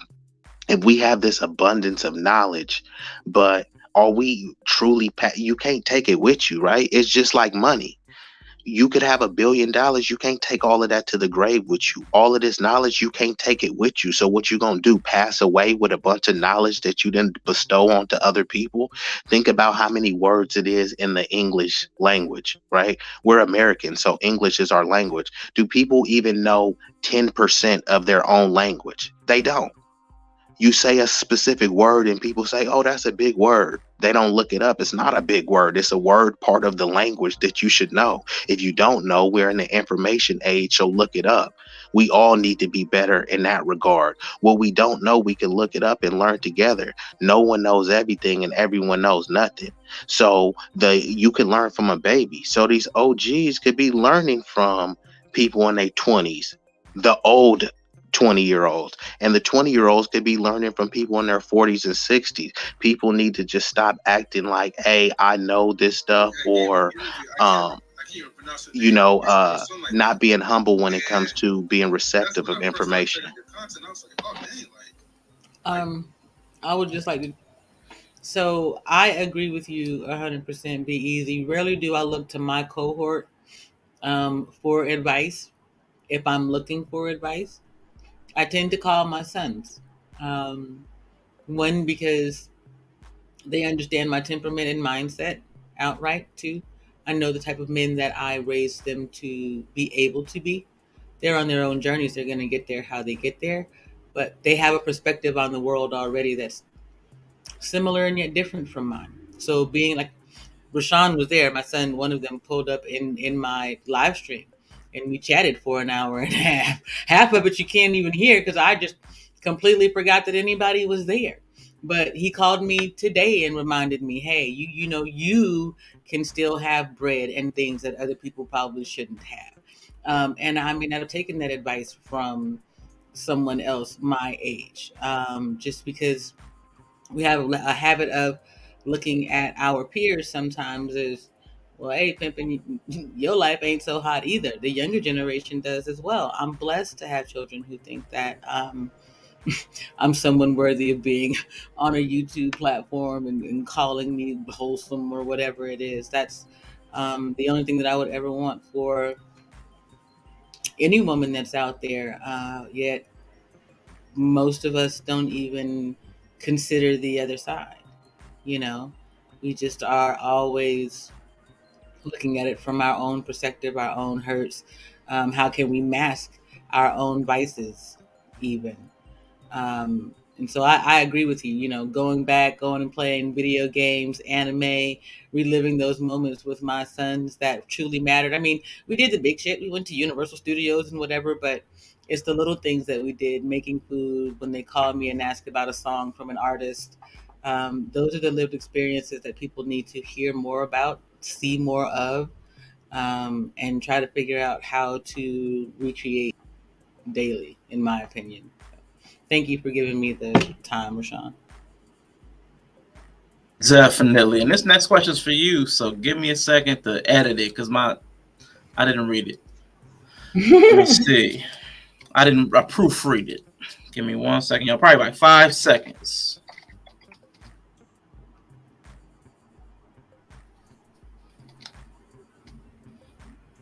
Ooh, that's getting bright. Oh, the lights, yeah. Cool, here we go. So, JP, this question is for you. Are these two clowns our daily bread in circuses while atrocities are being committed in our country and abroad? Is this all a distraction? Oh, definitely. You know how I feel about that. That's why it was your question, yeah. We some of the most assimilated, indoctrinated, bend the knee for any kind of story, damn, chase whatever you put in front of me people out there. And our women are the worst at it. You can cover, that's what I just said earlier. The reason why these people are in this situation is because they're coming to find out to know how many millions of dollars you have, no matter how much you can throw at a thing, the ookie that's in you will somehow come through. Now, I'm not saying that's what the alopecia is. What I'm saying is that now you have to face the world as you are. And that's difficult for a lot of people. Brothers have to do it damn near from the womb. All that talk about your mama shouldn't protect you and defend you. What? I wish you would roll up on one of my children talking some boy. If I can get between you and them before anything else does, you better believe that I will. And we got to start looking at it from their eyes and their perspective. Like my sons don't pay attention to the shit, to be honest. I'm not even pop culture aware like that, that I'm in social media.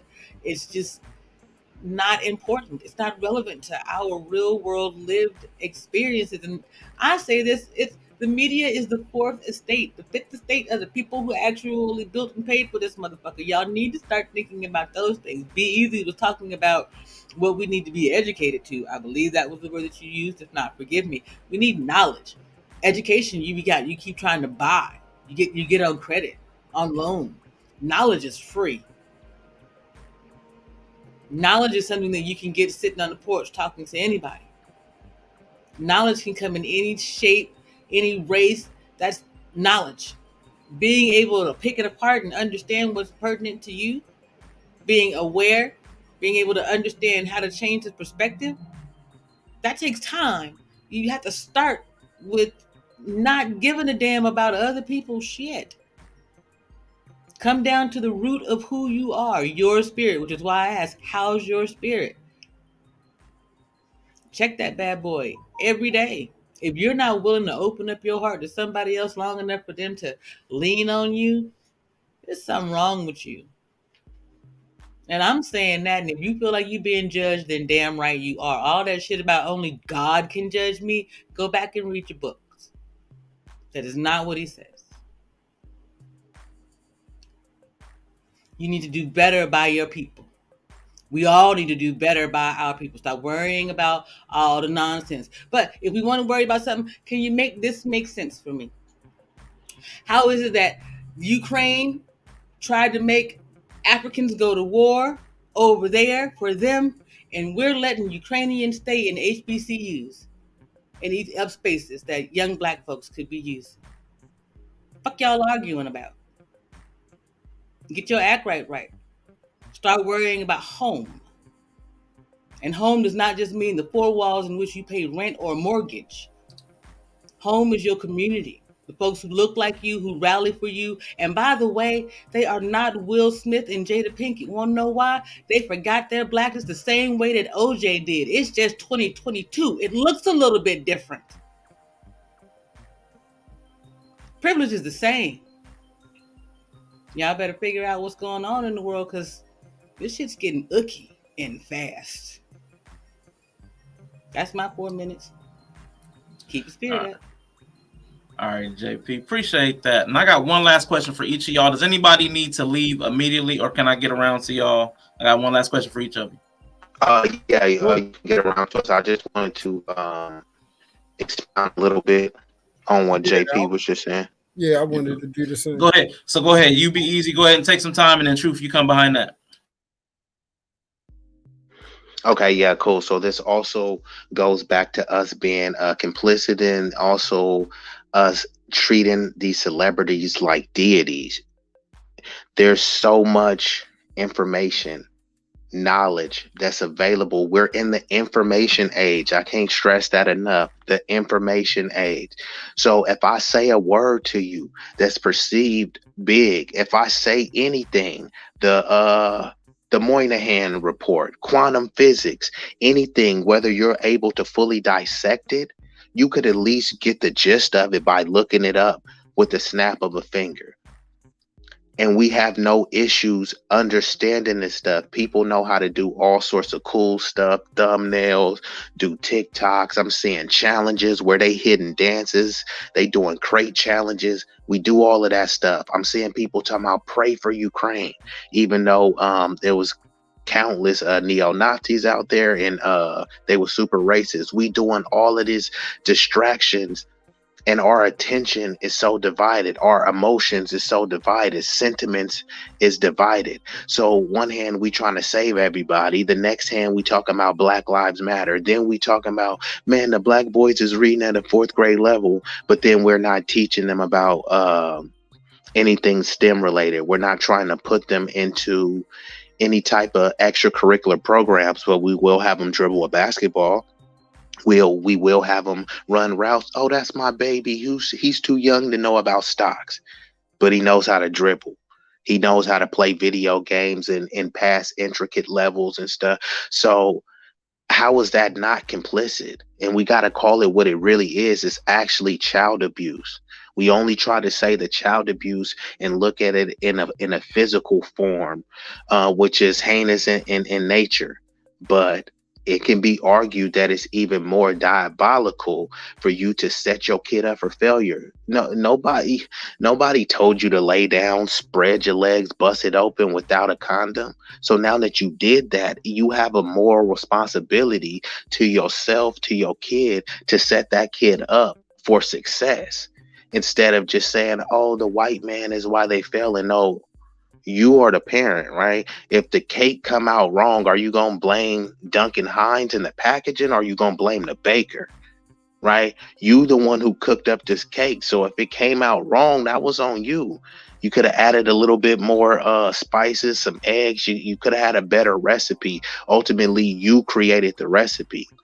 So we have access to all this information, but we choose to be talking about this salacious type of stuff. If we spent this, now everybody's algorithm has been lit up with this Will Smith and Jada stuff, but when it comes to overcoming racism, systemic issues, single motherhood, absentee fathers, do your algorithms light up the same? You know what I mean? Is the fervor the same? It's not. How many people got a library card? A free resource. You can go there, send your resume, check out books, check out movies, do whatever you need to do to get ahead. People won't even use that free resource. So when we talk about the demise of certain situations, a lot of people are complicit into it, and they need to look in the mirror and accept that.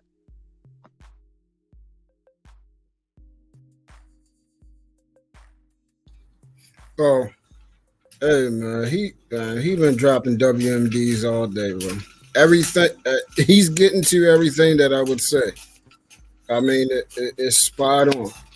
We are 100% complicit. It's nobody to blame. And the most important thing that he said, which is choice. We got to stop advocating responsibility to someone else when it's in our hands. The choice is there. The choice has always been there, bro. I love the the analogy that he gave about the packaging of baking a cake and everything. It ain't the packaging because it's the same ingredients.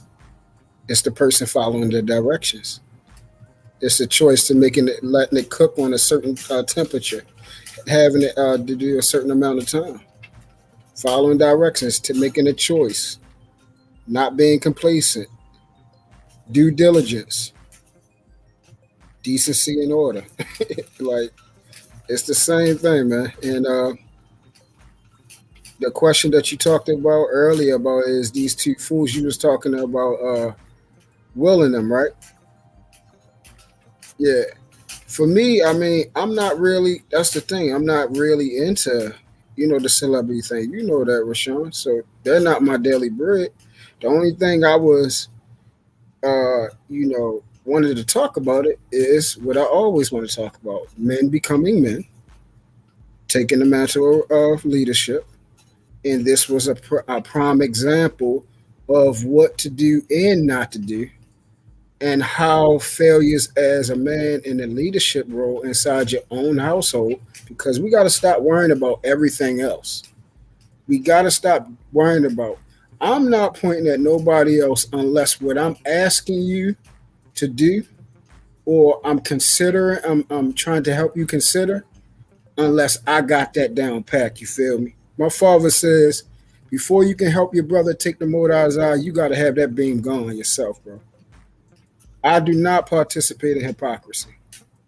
I stray far away from that. If I'm asking you to consider and become a better man for the sake of yourself, I'm damn sure in here I'm being my harshest critic every day, mirroring up and making sure that I live a certain type of way. It's not an option to me. I don't have an option to live and become the man that I'm being. It's mandatory. It's mandatory for me. It's mandatory for my relationship with my father, and it's mandatory for the example that I set for my children. And then it's mandatory for the people who even give me their ear here and outside in my daily life. So we must follow these things. You feel what I'm saying? And like you said, we are complicit. We have a choice. We got to make better and become men and make sound decisions.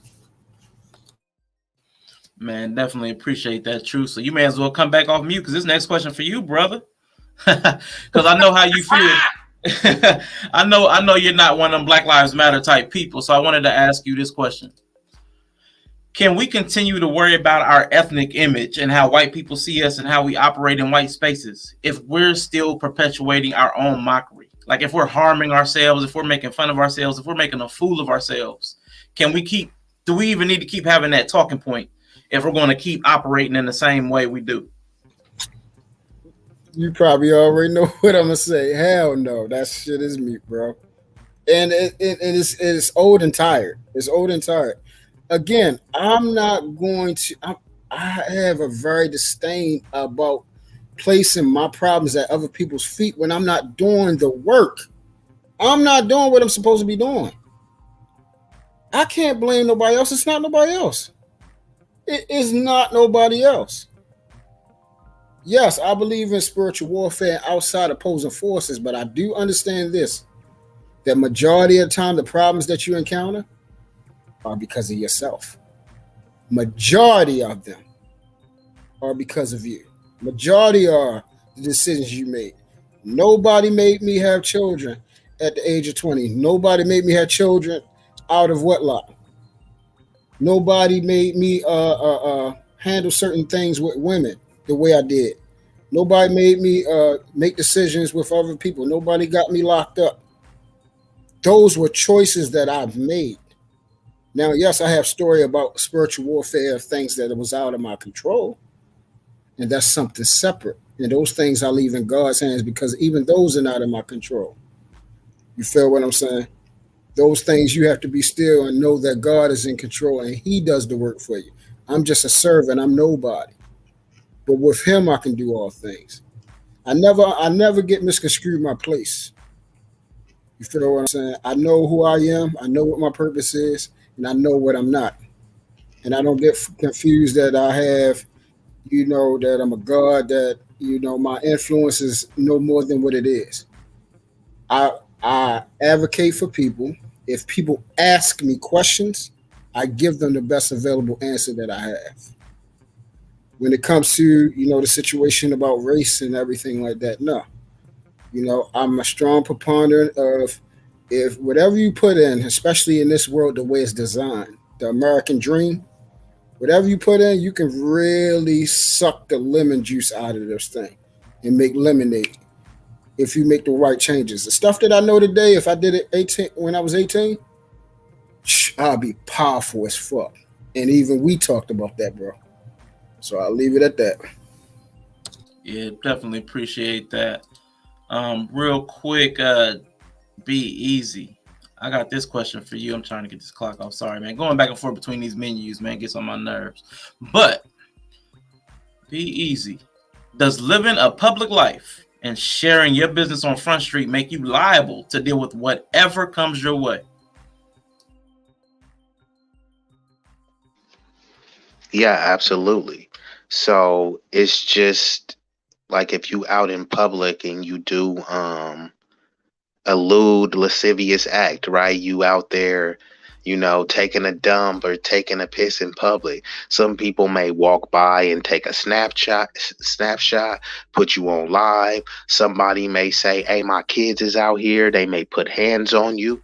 So you were able to do whatever you wanted to, but now you're opening Pandora's box because human nature and societal nature, people could respond however they want. It's unpredictable. You could speculate and say, hey, maybe I'm okay doing this or saying this, but you won't know if it's okay until you do or say it. And then people will dictate what's cool. And what's cool to you, because this is where the subjectivity comes in. What's cool to you may not be cool to somebody else, right? Somebody may go around getting called a nigger with a hard ER in public and laugh that off, right? But then that same person may beat somebody up for disrespecting his kids or his wife. It's words, it's insults. But then are we like putting insults on a certain hierarchy, right? And who really knows what it is? That's where the subjectivity comes in. For some people, it's like, hey, you can call me whatever. Some people it's okay with being called a wuss, a pussy, but just don't call me nigger. Some people it's like, okay, call me anything. Don't call me broke, say anything about me, but don't talk about my mama, So it's kind of convoluted when it comes to the consequences of what you say and do in public. So it's just like a wild card. Just be prepared for anything. People say, I'm sure y'all heard the saying that when you're dealing with men, there's a low level threat of violence. But I think that's an inaccurate way to frame it. I say there's a high level threat of violence, because when you talk about a low level threat, there's nothing low level when it comes to men. Because if I'm dealing with a man that's let's just say he's physically capable, the things that he may be able to do with me is a high level threat. I know what I'm capable of doing to another man, and nothing is low about the level of threat that I'm presenting, right? People are presenting, they are open carry, they're standing their ground with their Second Amendment rights. What low level threat is that about? People are pulling out switchblades, knives. You in most places you can carry almost like a K-bar, look like a machete on the side. You can just walk around with that. This is legal. Where's the low level threat? Right? Dudes is working out. You got some dudes that might jump you. So you don't even got to just worry about the 1-on-1. Where is the low level threat? So whenever we talking about men, and we're talking about public spaces, the level of threat is always high.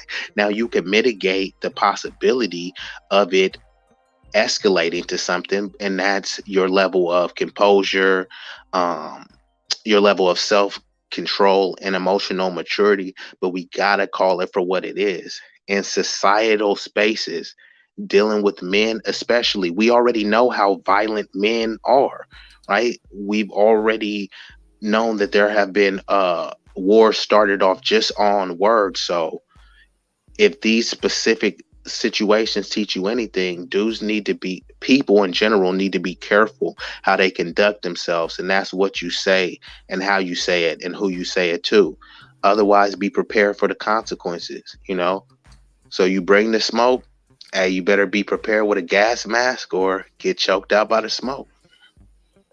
Definitely, I like that. Anybody want to jump in on that before I ask JP her question, including you, JP, or y'all good on that? Okay, cool. JP, Sister JP. Now, should black people move differently when in white or mixed company or white public spaces? Should we operate on a different level, have a different code switch, activity like actions, speech, any of that?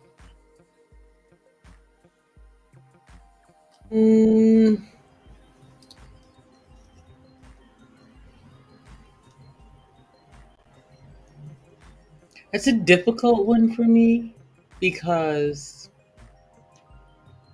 I am who I am.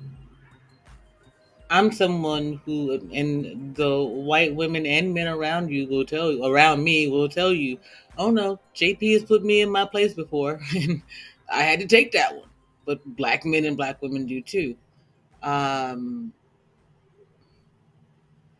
not sure it's a code switch when you know who you are, right?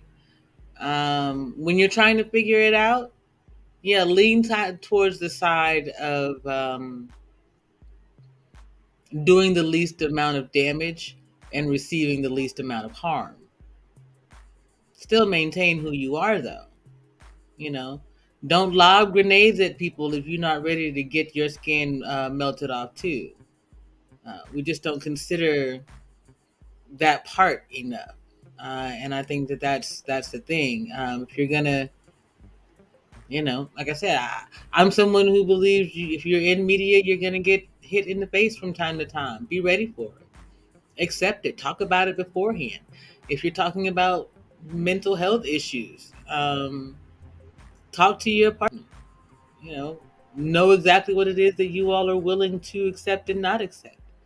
Maybe if you're still in a fragile space, don't go out. I said, the same time we talked about punishments before, you can just use that red light, green light system to know whether or not you should be going places, doing things.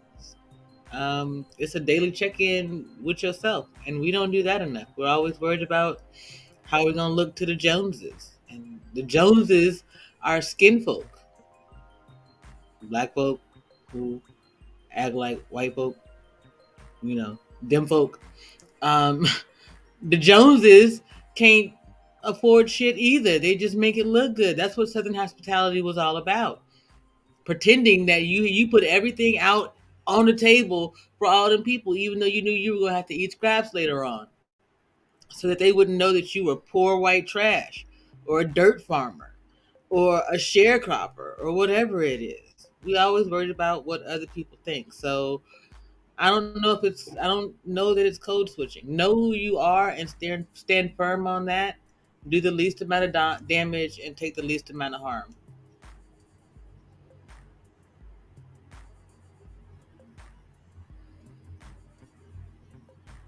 Appreciate you. So this last question I have for everybody. And I'm gonna go around the horn, starting with you, JP. Get you in first. All right. And I'm trying to articulate this question too at the same time.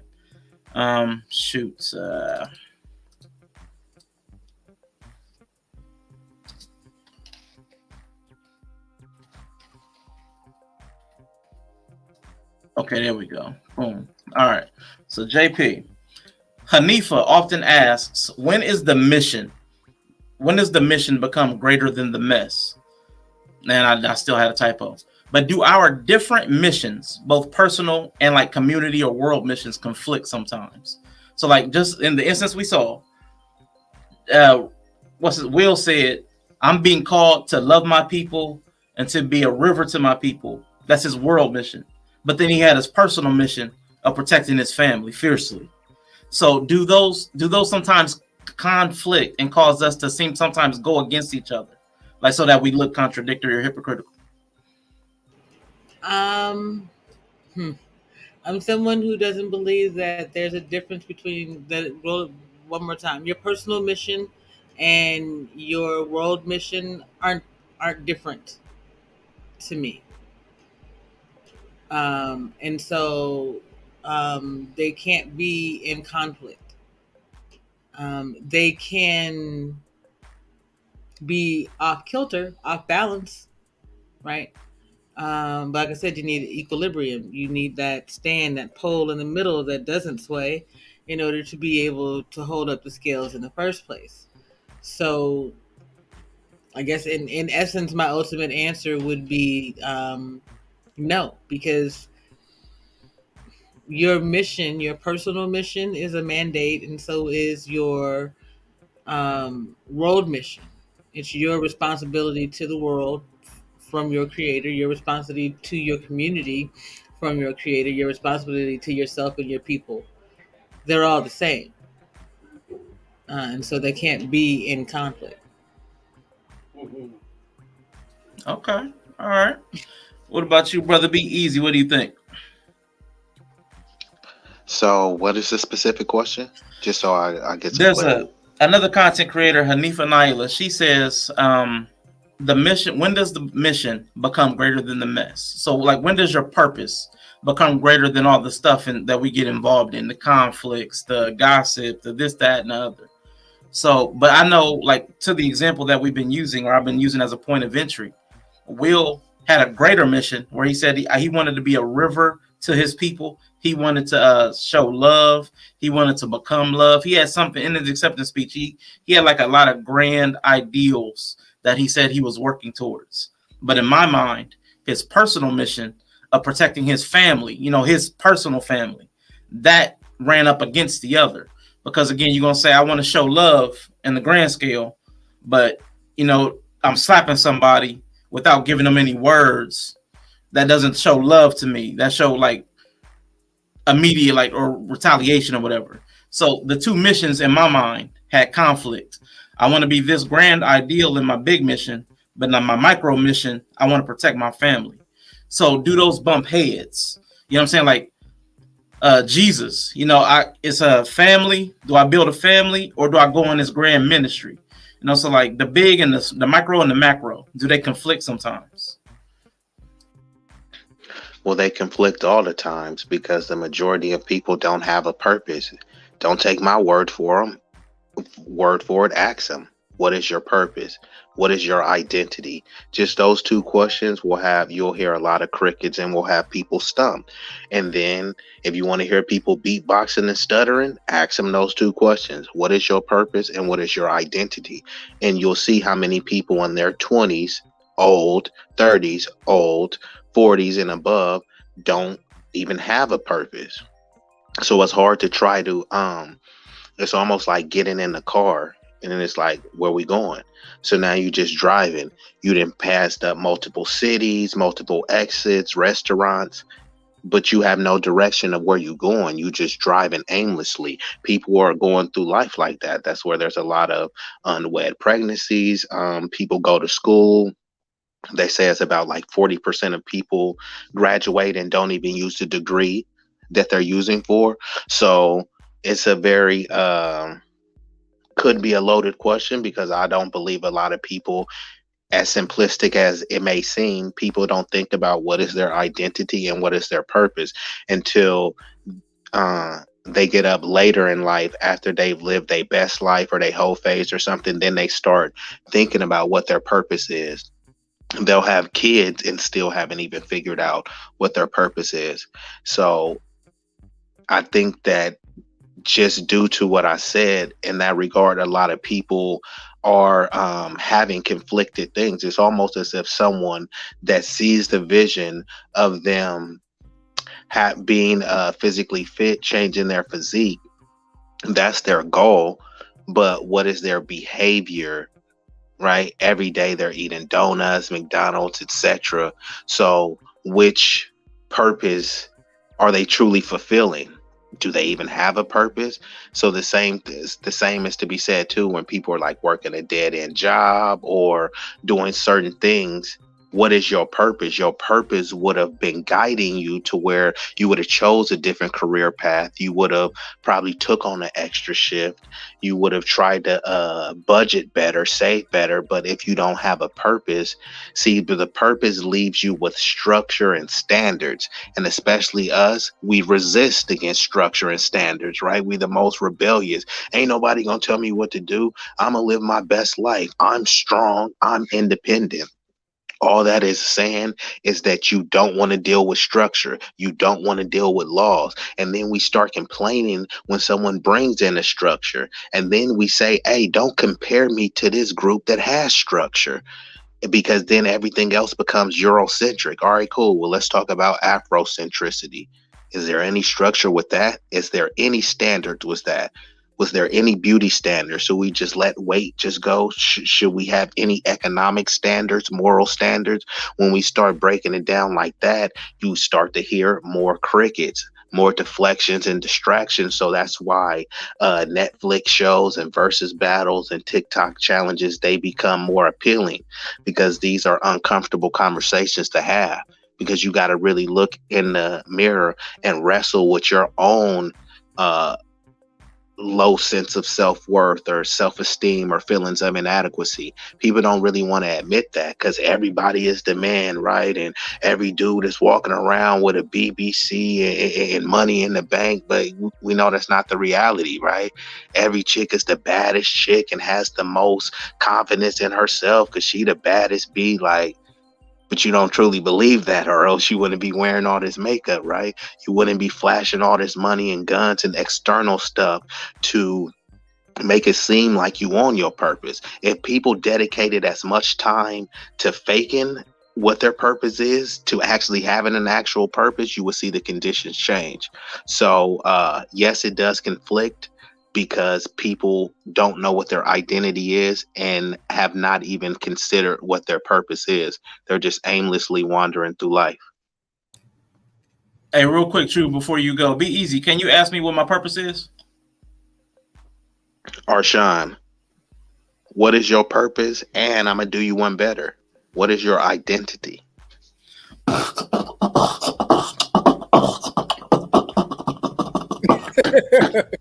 Nah, for real, man.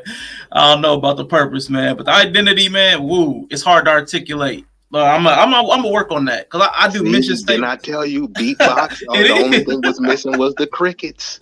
Yeah, man. I already know because I had this talk with Truth, man. And I'm like, man, my purpose.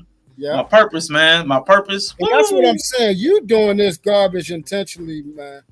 And you want to making me go behind him, and you hear everything that he's saying, and you're remembering our conversation, and it sounds almost identical.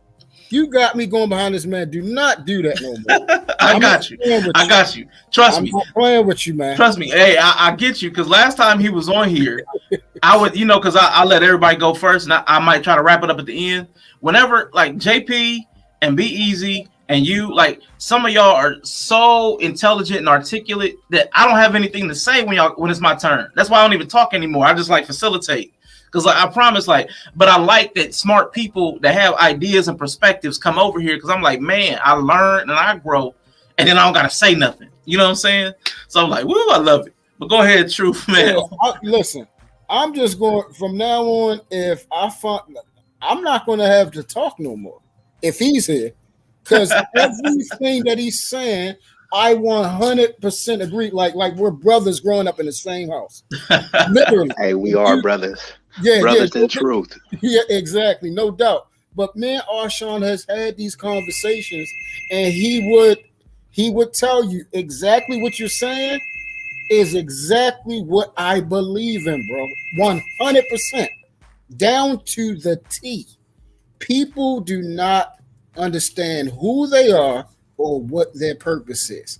People think what they do is their purpose and not who they are is their purpose. And I've constantly said that is a conflict. And it shouldn't be, but it is. And that's the reality. That's all I got to say, because you done articulated and put it, you done laid it down, bro. You laid it down. Yeah, for real. I mean, because that's why. This man's house phone always ringing. I'm sorry. I just their house phone though. The house. Go ahead. Hey, it's them young women. They hear that Baltimore accent. They like, hey, Truth, what you gonna do? What you trying to do, baby? What you trying to do? That's not a phone. That's my tower. I had to buzz people in. Got you. But yeah, Truth is trying to do authentic man of God, because people don't know their identity or purpose, even as a man, not even just overall in your life, but as a human being, male. So like, man, it's funny that B-Eazy and like Truth is talking. We had those conversations, and yes. B-Eazy. Hey, y'all gotta cut me in on the conversation. Yes, no. I need you. Can you please put your email in this private chat? Like, yo, we got to link up. I'm about to do it right now. Please. Yeah, so real quick, everybody, that was the last question. After, I'm gonna let everybody do closing thoughts, closing words, anything left unsaid. Shout out your socials, and then I'm just gonna finish up with some like channel housekeeping, because I'm new, I'm unstructured, and I'm messy because I don't know my purpose, so I'm all over the place. But JP, I want you to go ahead and get us started, ladies. First, tell us what your closing thoughts are on the situation with Jada and Will, on the conversation we've had, and life general, whatever you just close out. Thank you so much, Rashawn, for having me up here. 10 man, it's always good to be with you. B-Eazy, I felt them shots at older folks, but I'm gonna take it with a little tug on the chin and I'll be all right. It didn't feel like that hit that did Chris you miss the part Will. when I said we all old? Arshawn included, Truth included? Don't get me wrong. I'm just teasing, because at the end of the day, okay.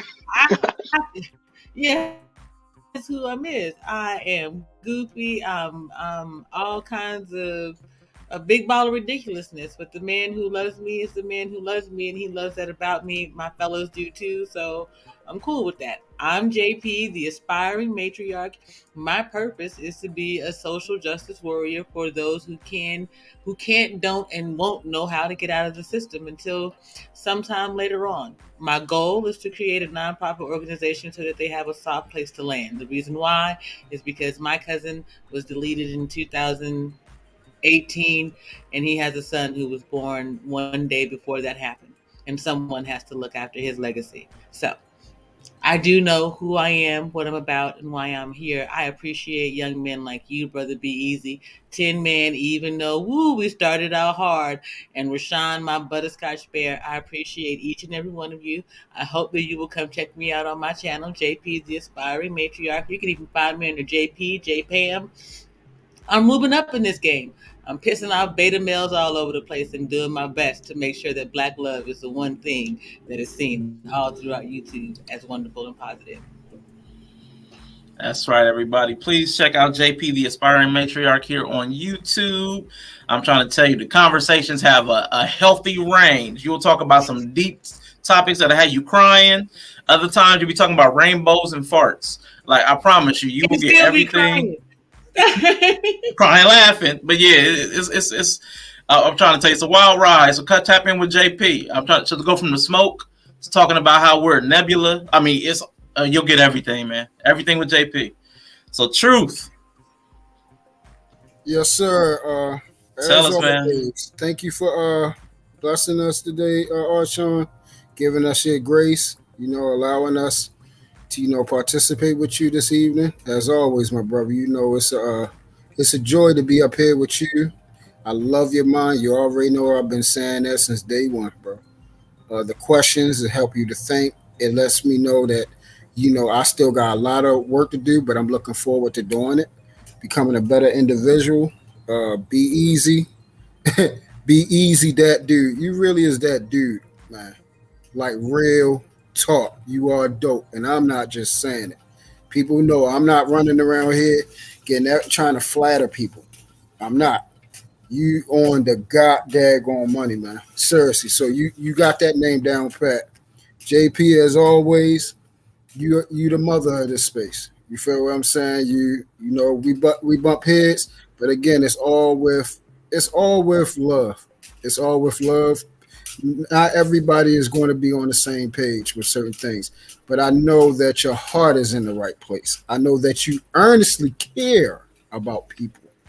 Truly. Thank you. That's what's most important. A lot of people don't have the desire to actually care about people other than themselves. So that's one thing I know. So it's always a gem to be on with people that are looking forward to becoming better. And the conversations, if people are not listening to these conversations, man, I don't know what to listen to, because everything over here is basically going to expand your mind. There's nothing here that didn't cause you to really dig deep in depth of who you are and what you represent and what you want. What actually do you want? And the most important question is the $1 million question that we got to at the end. Who are you? What is your purpose? People really need to think about that, because that's what's going to propel you through life.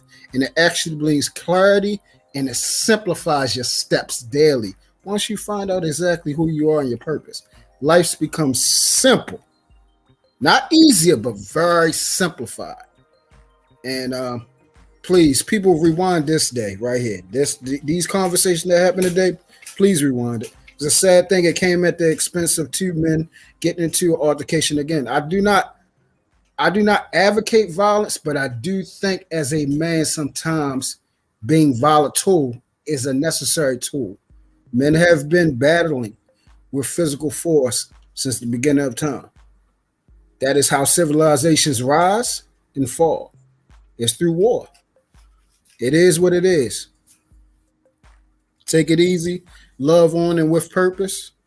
And as always, find a way to build your relationship with God where you know him as Father through Jesus Christ. That's always what I'm going to advocate. Don't follow me, follow him. Definitely, man. I appreciate that. Everybody, just real quick shout out before B-Eazy blesses us. Miss Nebraska, part of the Twitch gang. Thank you for stopping by, young lady. I definitely appreciate that. She said she did a stream on that a year ago. So, Miss Nebraska, a stream on which thing? Just let me know. And Truth, I'm gonna put your link to your YouTube channel in the chat. But brother, B-Eazy, your closing thoughts, please.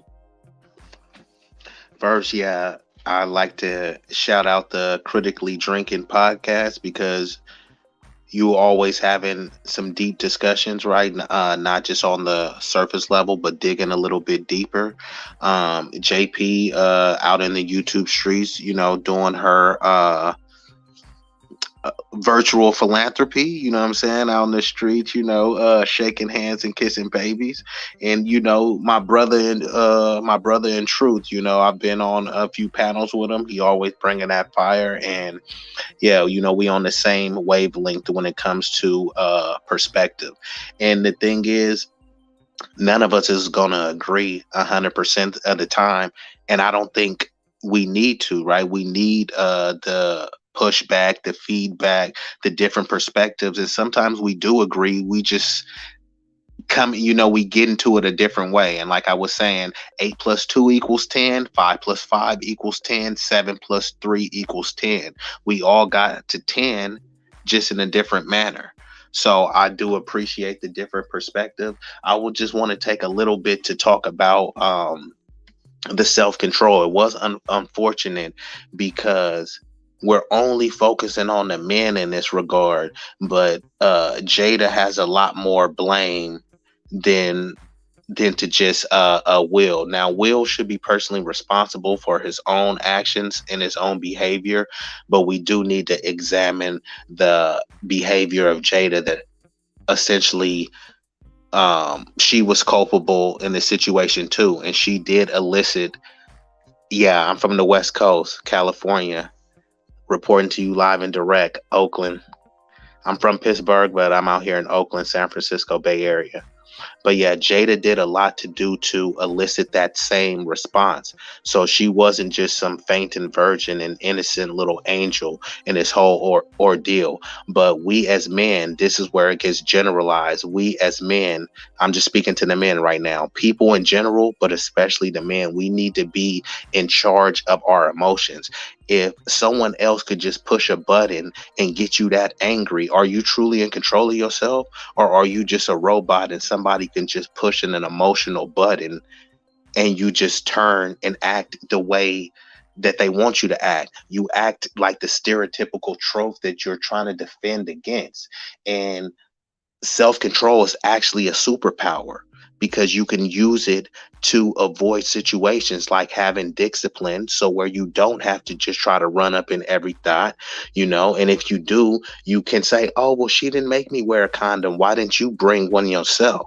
You know what I mean? So we can use these instances like this to learn from it and say, look, I would have had a little bit more restraint, or I could have seen them backstage, or I could have used my platform, the shade room, the red room, whatever platform Jada got, and I could have, lambasted him that way in the public eye. So there was other ways, and I'm not saying what he did was right or wrong. I'm just saying that we got to put other options on the table. We can't always just go with the violent option, because when we talk about violence, we talk about a high level threat. So that high level is always there. But your biggest weapon is not your fist, it's your brain and your words. Your words could be more powerful than a nuclear weapon, but it's ultimately how you using it. So don't take your emotions so lightly. Have some emotional maturity, right? When it comes to people's emotions, a lot of people are adolescents and teenagers because they haven't mastered themselves. And if you haven't mastered yourself, you haven't disciplined yourself, you won't be appropriate or an effective leader. So that's all I got. Man, I definitely appreciate you, though, Brother B-Eazy, because you be dropping them jewels, man. You like a Sonic when he get blasted and all them rings come out, man. Bruh, I'm keeping my rings, though. For sure, man. I love it, though, man. But I definitely appreciate you for stopping by and blessing us, man, because you definitely always bring a valuable perspective. And I apologize, Big Rig Slaps, man. I apologize. I did not get to ask the panel your question. I started and forgot about it, man. So next time, I apologize, sir. Yeah, definitely shout out apologize. to Big Rig, Miss Nebraska, the whole chat. And let me say this last little thing too. You could have been anywhere on the world. You chose to be with us. Absolutely. Engaging in the slap. Engaging in the chat. And just make sure that you subscribe, like, tell a friend to tell a friend. All of that is free. Ain't no fee. Well, I got you though, B-Eazy. Big Rig Slap's question was: Would you let that slide when Will Chin slapped you, or would you would you get off on him? See, I like to unpack things appropriately, and it's so much nuance to the discussion, right? Because I brought up the thing where Chris Rock had already took a dig in 2016, right? So that led to it. Then he's been drugged through the mud publicly. He's been the face of all sorts of slanderous, funny, disparaging memes. So maybe I have to generalize this discussion. I would just say where I'm from, intent and context matters. Words matter. How many times do I gotta say wars have been started over words? That doesn't mean that it's cool. Doesn't mean that it's right or wrong. What it does mean is that it's reality, right? So if we know that if you in certain places and you call somebody a nigger with the ER, you know what the consequences and the ramifications could be. You can catch them hands. You know that. You understand that.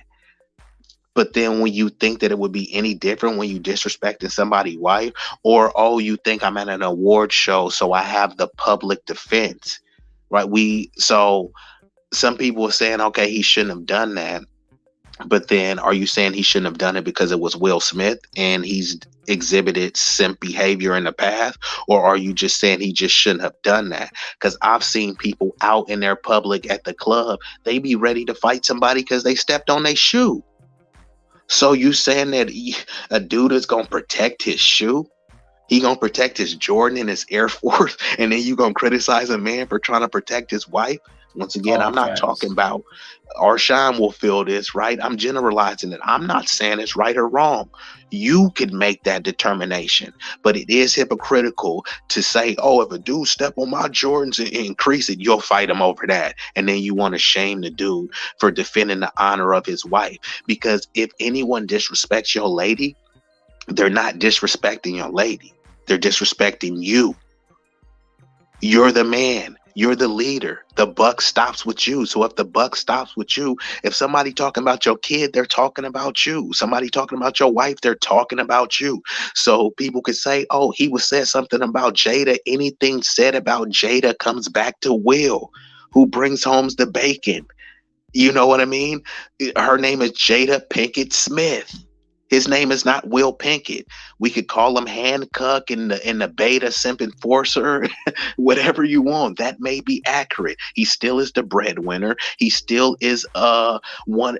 I heard someone say it earlier. He's one of the most prestigious black men ever to ever walk the face of the earth. We gotta start giving this man his reference. And let's just concede the point and say that he is a beta cuck simp. Do you how many alphas do you know that's worth over 500 mil, right? So does his identity really matter in that regard? It's just something to try to point at and poke fun at. I'm sure a lot of people will say, hey, do you want to be a broke alpha or do you want to be a $500 million beta? Some people will take that deal, right? So we got to stop acting like just because he has been publicly embarrassed by his wife, we just got to stop acting like he's not a man, like he's not an accomplishment. Like he's not an accomplished man. Even winning that Oscar, got overshadowed. They were complaining about the Oscars being so white, which I think black people should be doing their own award shows, but he did win an Oscar. He won a prestigious award, so get his man, I don't like to say flowers, but like get a man his reverence, right? While he's here. Don't only focus on the negative. Oh, he was a beta. Oh, he did this. I mean, it can't be that bad, right? As bad as he's been humiliated, Jada is still Stan. And he's actually a bigger and better man than most of. He's surely a bigger man than me. I wouldn't have been subjecting myself to that. But then we want to ridicule him too. What should he do? Just break up his family and just go start hitting a bunch of 304s? People would have an issue with that. Either way, they have an issue. If he break up with her and start just smashing chicks, they have an issue. If he stay with her, he have an issue. Now he does need to stand up a little bit more, but maybe this was the start of it. So I can't fault that man for finally, growing a pair and standing up, because in the streets and society, that's how things are governed. It's always a high level threat of violence, especially among men. Man, definitely appreciate, man. I promise you, man. I gotta block you from this page, man, because you're making me realize I don't need a page, man. I need to be your page. So it need to be B-Eazy that dude page. I'm gonna go ahead and step down and resign now. You can take over, man. I'll give you the logins, whatever you need, bro. Whatever you need, man. Nah, I wouldn't even want to do that because I ain't trying to take over. I'm trying to cooperate and collaborate. So it could be critically drinking with B-Eazy, that dude, and friends. You know what I mean? Because I'm trying to build. Like I need a community of this, so we all could tap into each other's resources, right? So we don't have to depend on the Oscars to give us an award. So we have the Arshawn's Blackademy Awards, and we got the that dude awards, and we got the Truth Awards and the Matriarch Awards. We need to build each other up. Otherwise, if we ain't gonna do it, just some Asian or Jewish person is gonna come up and extract our resources. So might as well build together. We all we got. You even destroyed my joke with more common sense and more intel. I can't stand you, Bees. I can't stand you. No, you're too smart. But no, man, I love it, man. I love your perspective, man. I promise you, man. You're one of the dopest people I've heard on the YouTube space since I came on it. So I appreciate that you have such an amazing, well-balanced perspective on everything I've heard you talk about. That's rare to find, something like a well-rounded human being. And I think it comes from the fact that you talked about identity and purpose. You must have done that legwork to tap into that, to have such a well-framed mind, man. So, man, I love it. I appreciate everything you say, man. So just I'm a fan. I'm a brother, however you want to say it, bro. But I appreciate you in this space and appreciate having run across you because, man, you bring a lot to the world. Like I already see it, man. Right on. We definitely got to do a stream together. I'll hit you in the DM, and I got a couple things planned. But let me just touch on one thing that you said. It's okay if you say that you're a fan. I think more people should be comfortable saying that word, but I like to use a different word because when they say fan, they have a negative connotation to it unless you're a celebrity or a blue check, right? People don't have an issue saying, oh, I'm a fan of Drake or I'm a fan of Lil Wayne, someone that you don't know. People could love Arshawn, but they don't want to say they're a fan of him because it seems like, oh yeah, man, I'm riding on his Johnson. It's like, no, bro, you don't even know Drake and you're willing to say that you're a fan of him. So I would say a better word is I'm a supporter, right? But like I'm okay with either way, but support, you don't have to attach it to fan, and people are okay with support. But for some reason, if they know the person, they have an issue with the word fan. But if it's a celebrity, they'd be gushing all over them and say, I'm a fanatic. Nah, that make perfect sense, man. I definitely appreciate it, man. I promise you, man. To the last, was it Folgers or something good to the last drop? I promise you, every last little drop of words you drop out, man. Even the last little bit, like even till you say bye, it's like still like, man, that was deep. So, man, I appreciate it, man. So I'm a supporter, man. I want to support anything you got going on, anything I can do to help. Let me know. Anytime you want to be on this platform, let me know. What I need are people that'll come up and panel up with me because I don't want to have conversations by myself. I never wanted to do YouTube. I don't want to be a face. If I'm going to do this, it's going to be because people will have a conversation with me. That's the only way I'll keep doing it, man. All right, cool. Yeah, I'm definitely cool with that. And if I'm available, I'll come anytime. If I'm not mistaken, I think you on East Coast time because it's 6:12 p.m. out here. Yes. So are you what, 2 or 3 hours? 3 hours, so it's 9:12 here. So yeah, 3 hours. Okay, cool. 3 hours difference. Yes, sir. Yeah, so just always know that it's that 3 hour time difference. And yeah, I truly support. But see, since I'm not worried about the semantics, I am a fan of the show, but I'm also a supporter of you, everyone on the panel. So we all gotta support each other. And I can't stress it enough. We don't even gotta agree all the time. Supporting somebody doesn't mean that you agree with everything that they say 100%, but you don't even agree with your mama 100%. So that's not the standard, right? We just gotta build with each other and stop complaining so much. Stop critically complaining. I like the way you flipped it. Critically complaining for sure. She said, "Yerp." Yeah, all right, everybody will definitely be easy. I appreciate you, man. You can stay up if you want, but what I'm going to do right now is just go over my ideas for the channel and flip this up a little bit because I'm still restructuring. So I don't know exactly. I don't, like you said, purpose.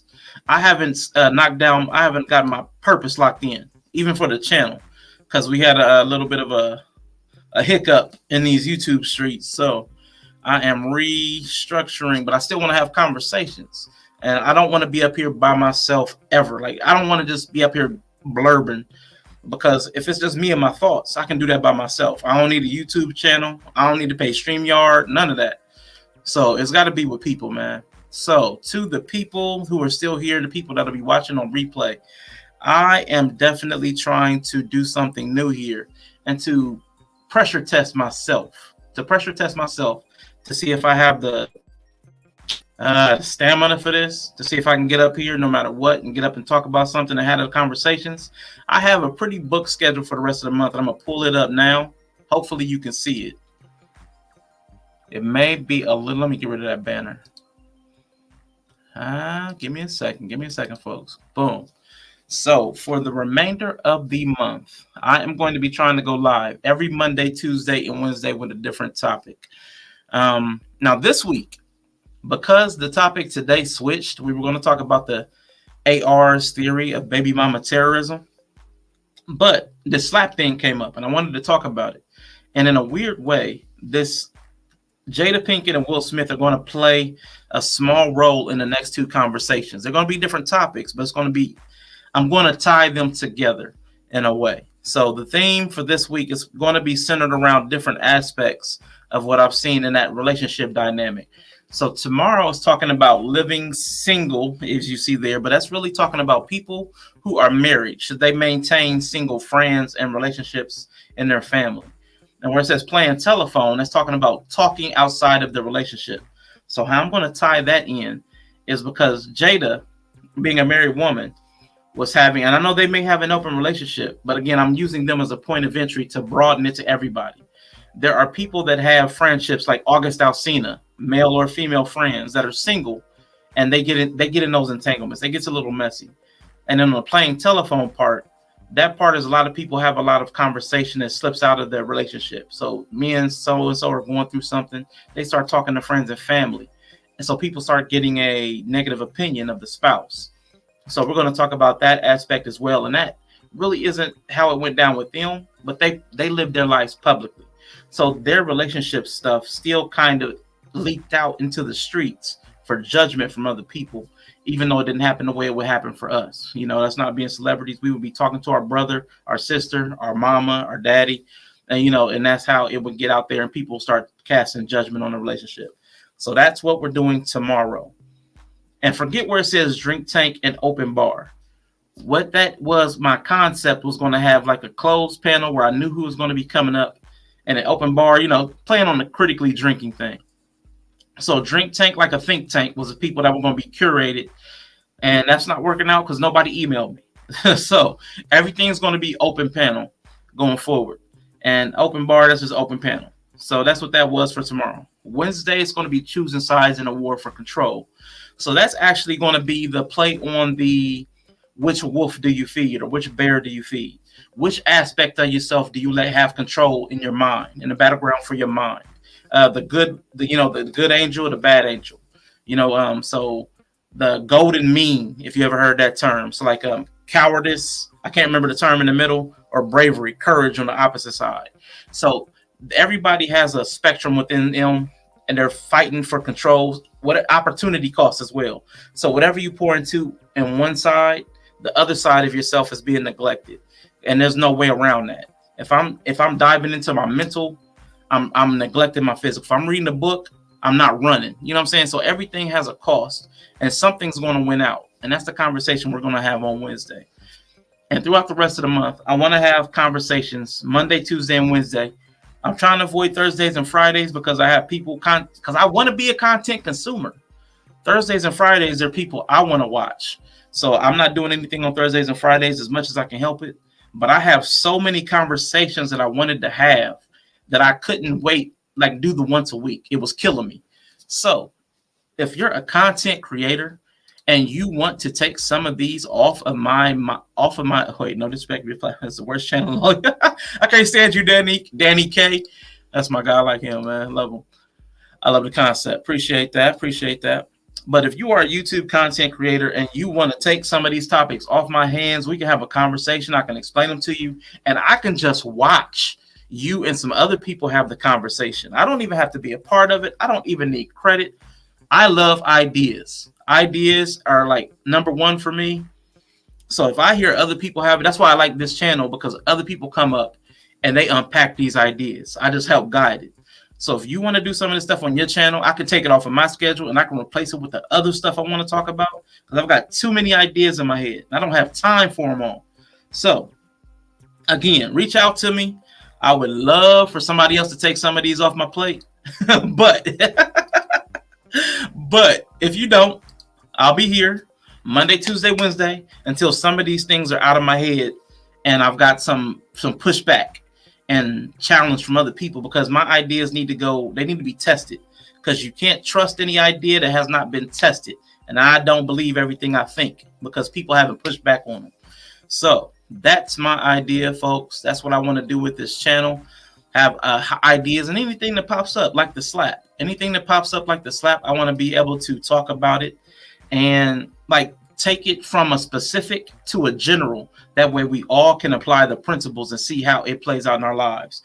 Because we struggled earlier with people talking about, well, they're celebrities, we shouldn't use them as an example, but they're humans and people get disrespected and people get threatened. We need to be able to, a lot of us don't even know how to navigate, because like B-Eazy said, we don't know our purpose and our identity. But I think it was also B-Eazy and JP that also said, we don't even establish a standard for ourselves. So what is the standard when the rules of engagement change? When somebody walks up on you on stage, maybe it's not the Oscar stage, but maybe it's during a work retreat. One of your coworkers challenges you or get up in your face or says one of your ideas is stupid in front of your boss. Like when you're being disrespected and your reputation threatened, how do you respond? So I want to have those type of conversations. So that's what my idea is going forward. That's what I plan to do. Following. So tomorrow's thumbnail, if you see this, that's tomorrow's thumbnail. If you see that, come join the show. Wednesday thumbnail, come join the show. And then going forward again, I'll try to keep everybody up to date, because if I decide to walk away from YouTube again, I will let you know. I'm trying not to be a ghoster anymore.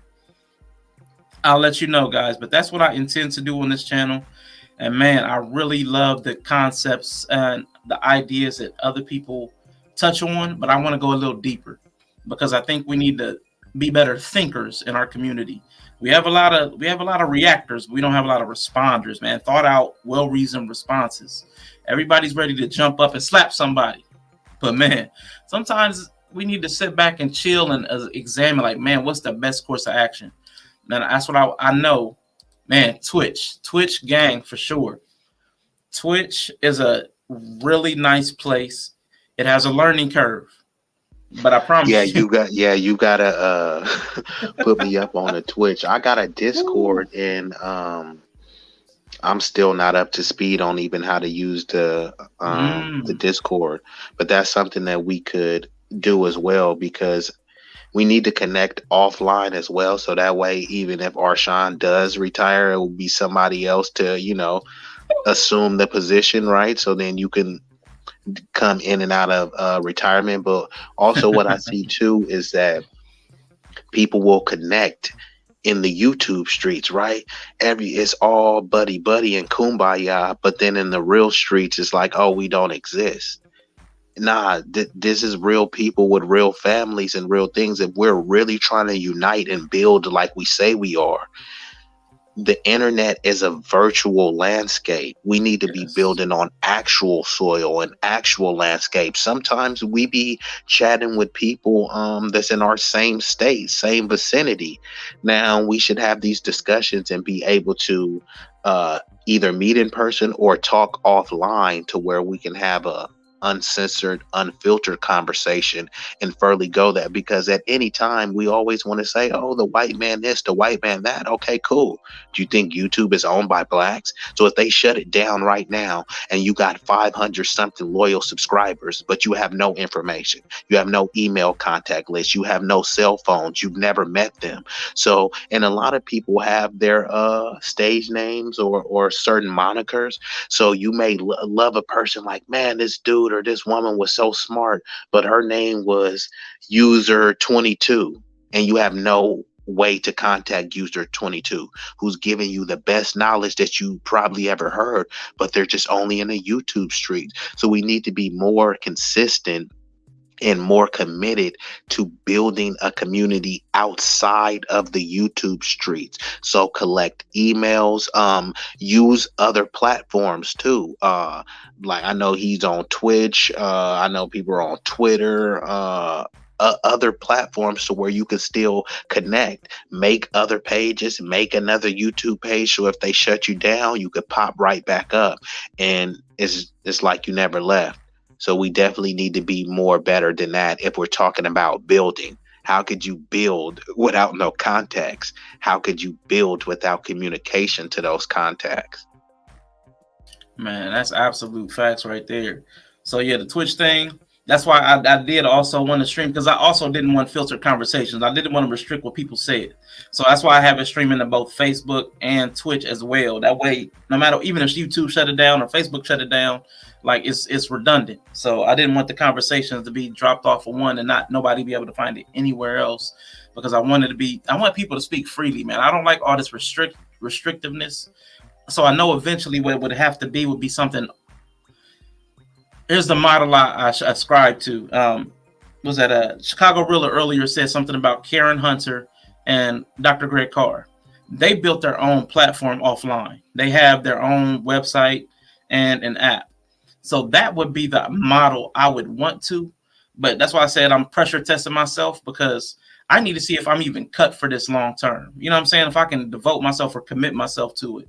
So if I can commit myself to it, I'm going to have to, I've learned a lot of skills and I'm going to have to keep growing, because I would need to develop or get in touch with somebody that can help develop an app. But I'm not big on free labor. Like, I'm looking at the camera, I'm not big on free labor. So doing this like for a year for free at a loss with the fees and subscriptions, woo, boy, I know I'm not cut for that. So in the meantime, I got to first decide if I'm going to be committed to the content. If I get enough positive feedback, that keeps me going. I don't even need the likes and subscriptions. Like, I need the conversation. The conversations is what's going to keep me here. Likes, subscriptions, none of that's going to get me. And I'm not going to lie to you. If I were to get monetized, I'd be less online, because the more money I have, the more I'm being in them streets. So don't do that. I'm just saying, like, come join the conversation. Pull up, panel up, had a conversation with me, and that's the best way to support me and keep me going. Like, nobody what they say, they don't tell you the love that they need. The love I need is the conversation, man. If y'all here having the conversation anytime I'm on, I'm gonna be on too, and I'll never walk away from that. But boy, the likes, subscriptions, that don't do it for me, y'all. So I just want to be honest with y'all the whole step of the way, because I don't see myself as a content creator or entertainer. I'm here for the conversations, man. B-Eazy, that dude, boom, man, dope conversation. I love it. JP was on here. Yella was on here, man. Truth is never favorite, man. I loved everything that came out, and I want to keep having more of this, because our minds, man, if we stimulate our minds, man, I think that's what we need. That desire for learning and curiosity. That's all I want to see fostered in our people, man. That's what I want to see.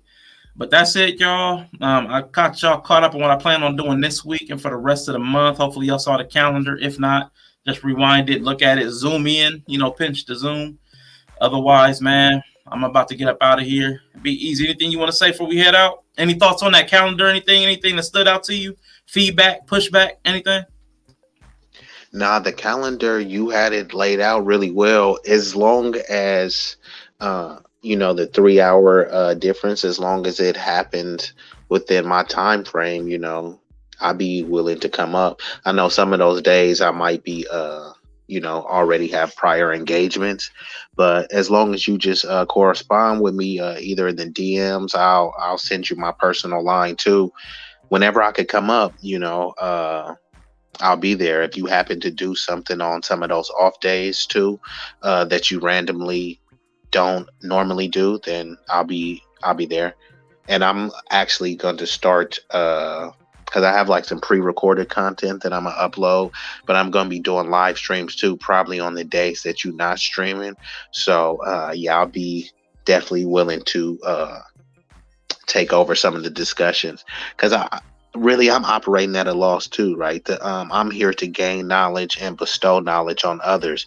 So the StreamYard accounts and all of the accounts that I pay for, I'm not getting any donations or any, it's just out of pocket for it. I'm not really asking. Now I will accept donations. So if you do want to donate, hit your boy Arshawn up, you can hit me up at any time, but that's really not what I'm here for. I'm not here to get rich from the monetary gain, but from the intellectual gain, I am here to assume that type of wealth and to pass that wealth on, because we can't take it with us. So, the knowledge is wealth and it's infinite. You can never have enough of it. You can never give enough of it away, so you need to be charitable with giving and the receiving of knowledge. So that's what I'm here for. The discussions, the conversation. Let's have them.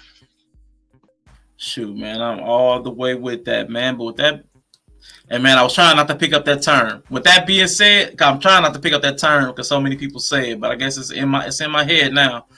But with that being hold said, on. So yeah, go ahead. If you're not gonna use that term, you need to come up with an alternative term. Yeah, I'm gonna have to, man. Yeah. Whew. So that's your homework. Your homework is to come up with an alternative term instead of that. With that being said, and to identify what is your identity and purpose. I think that's for everyone. People in the chat too. Ask yourself, what is your purpose? What is your identity? That's your homework, ladies and gents.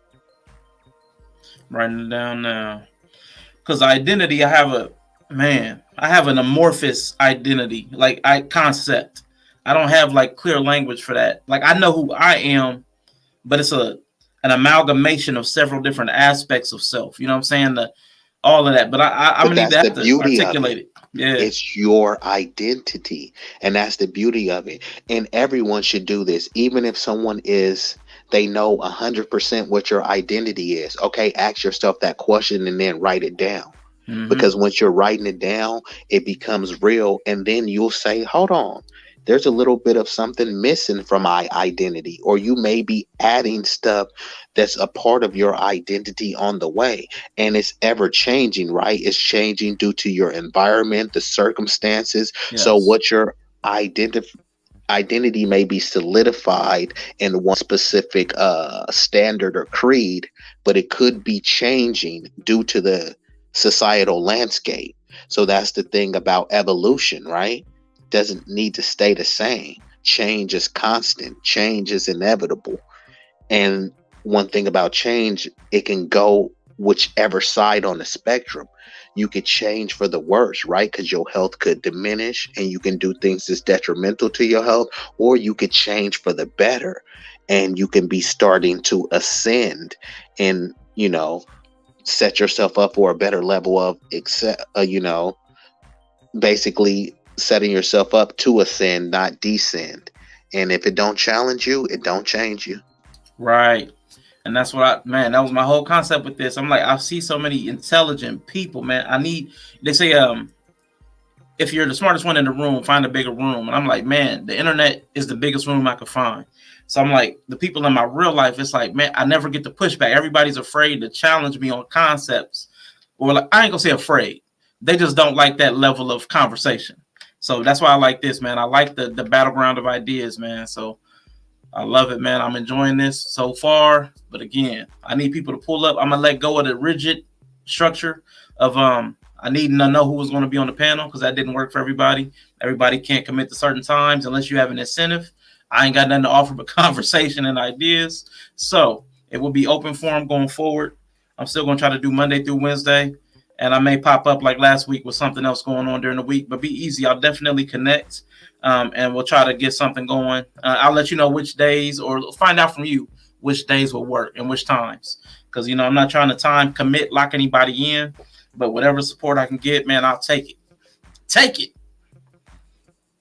Man. Appreciate you, bro. Appreciate you too, man. All right, everybody. We're about to head out of here. I hope you all have a wonderful evening. I really appreciate y'all spending your time with us because, like everybody, I think a few people said, man, you could have been anywhere, but you chose to spend your time here. So I'm choosing also to spend my time back with you. I love each and every one of you in the way that a stranger can. I love your humanity. I love that spark of the divine that exists in you. And I hope to nurture it in any way I can. And hopefully I get something back in return, a little nurturing back. And that's it, man. I really do appreciate y'all. I know it's weird to say. I don't know how I can express it, but it means a lot that people would spend time listening to me. So it's meaningful to me. It means something. So hopefully the words, hopefully you can hear what I'm trying to say. It really means something to me. So I hope you all have a good evening.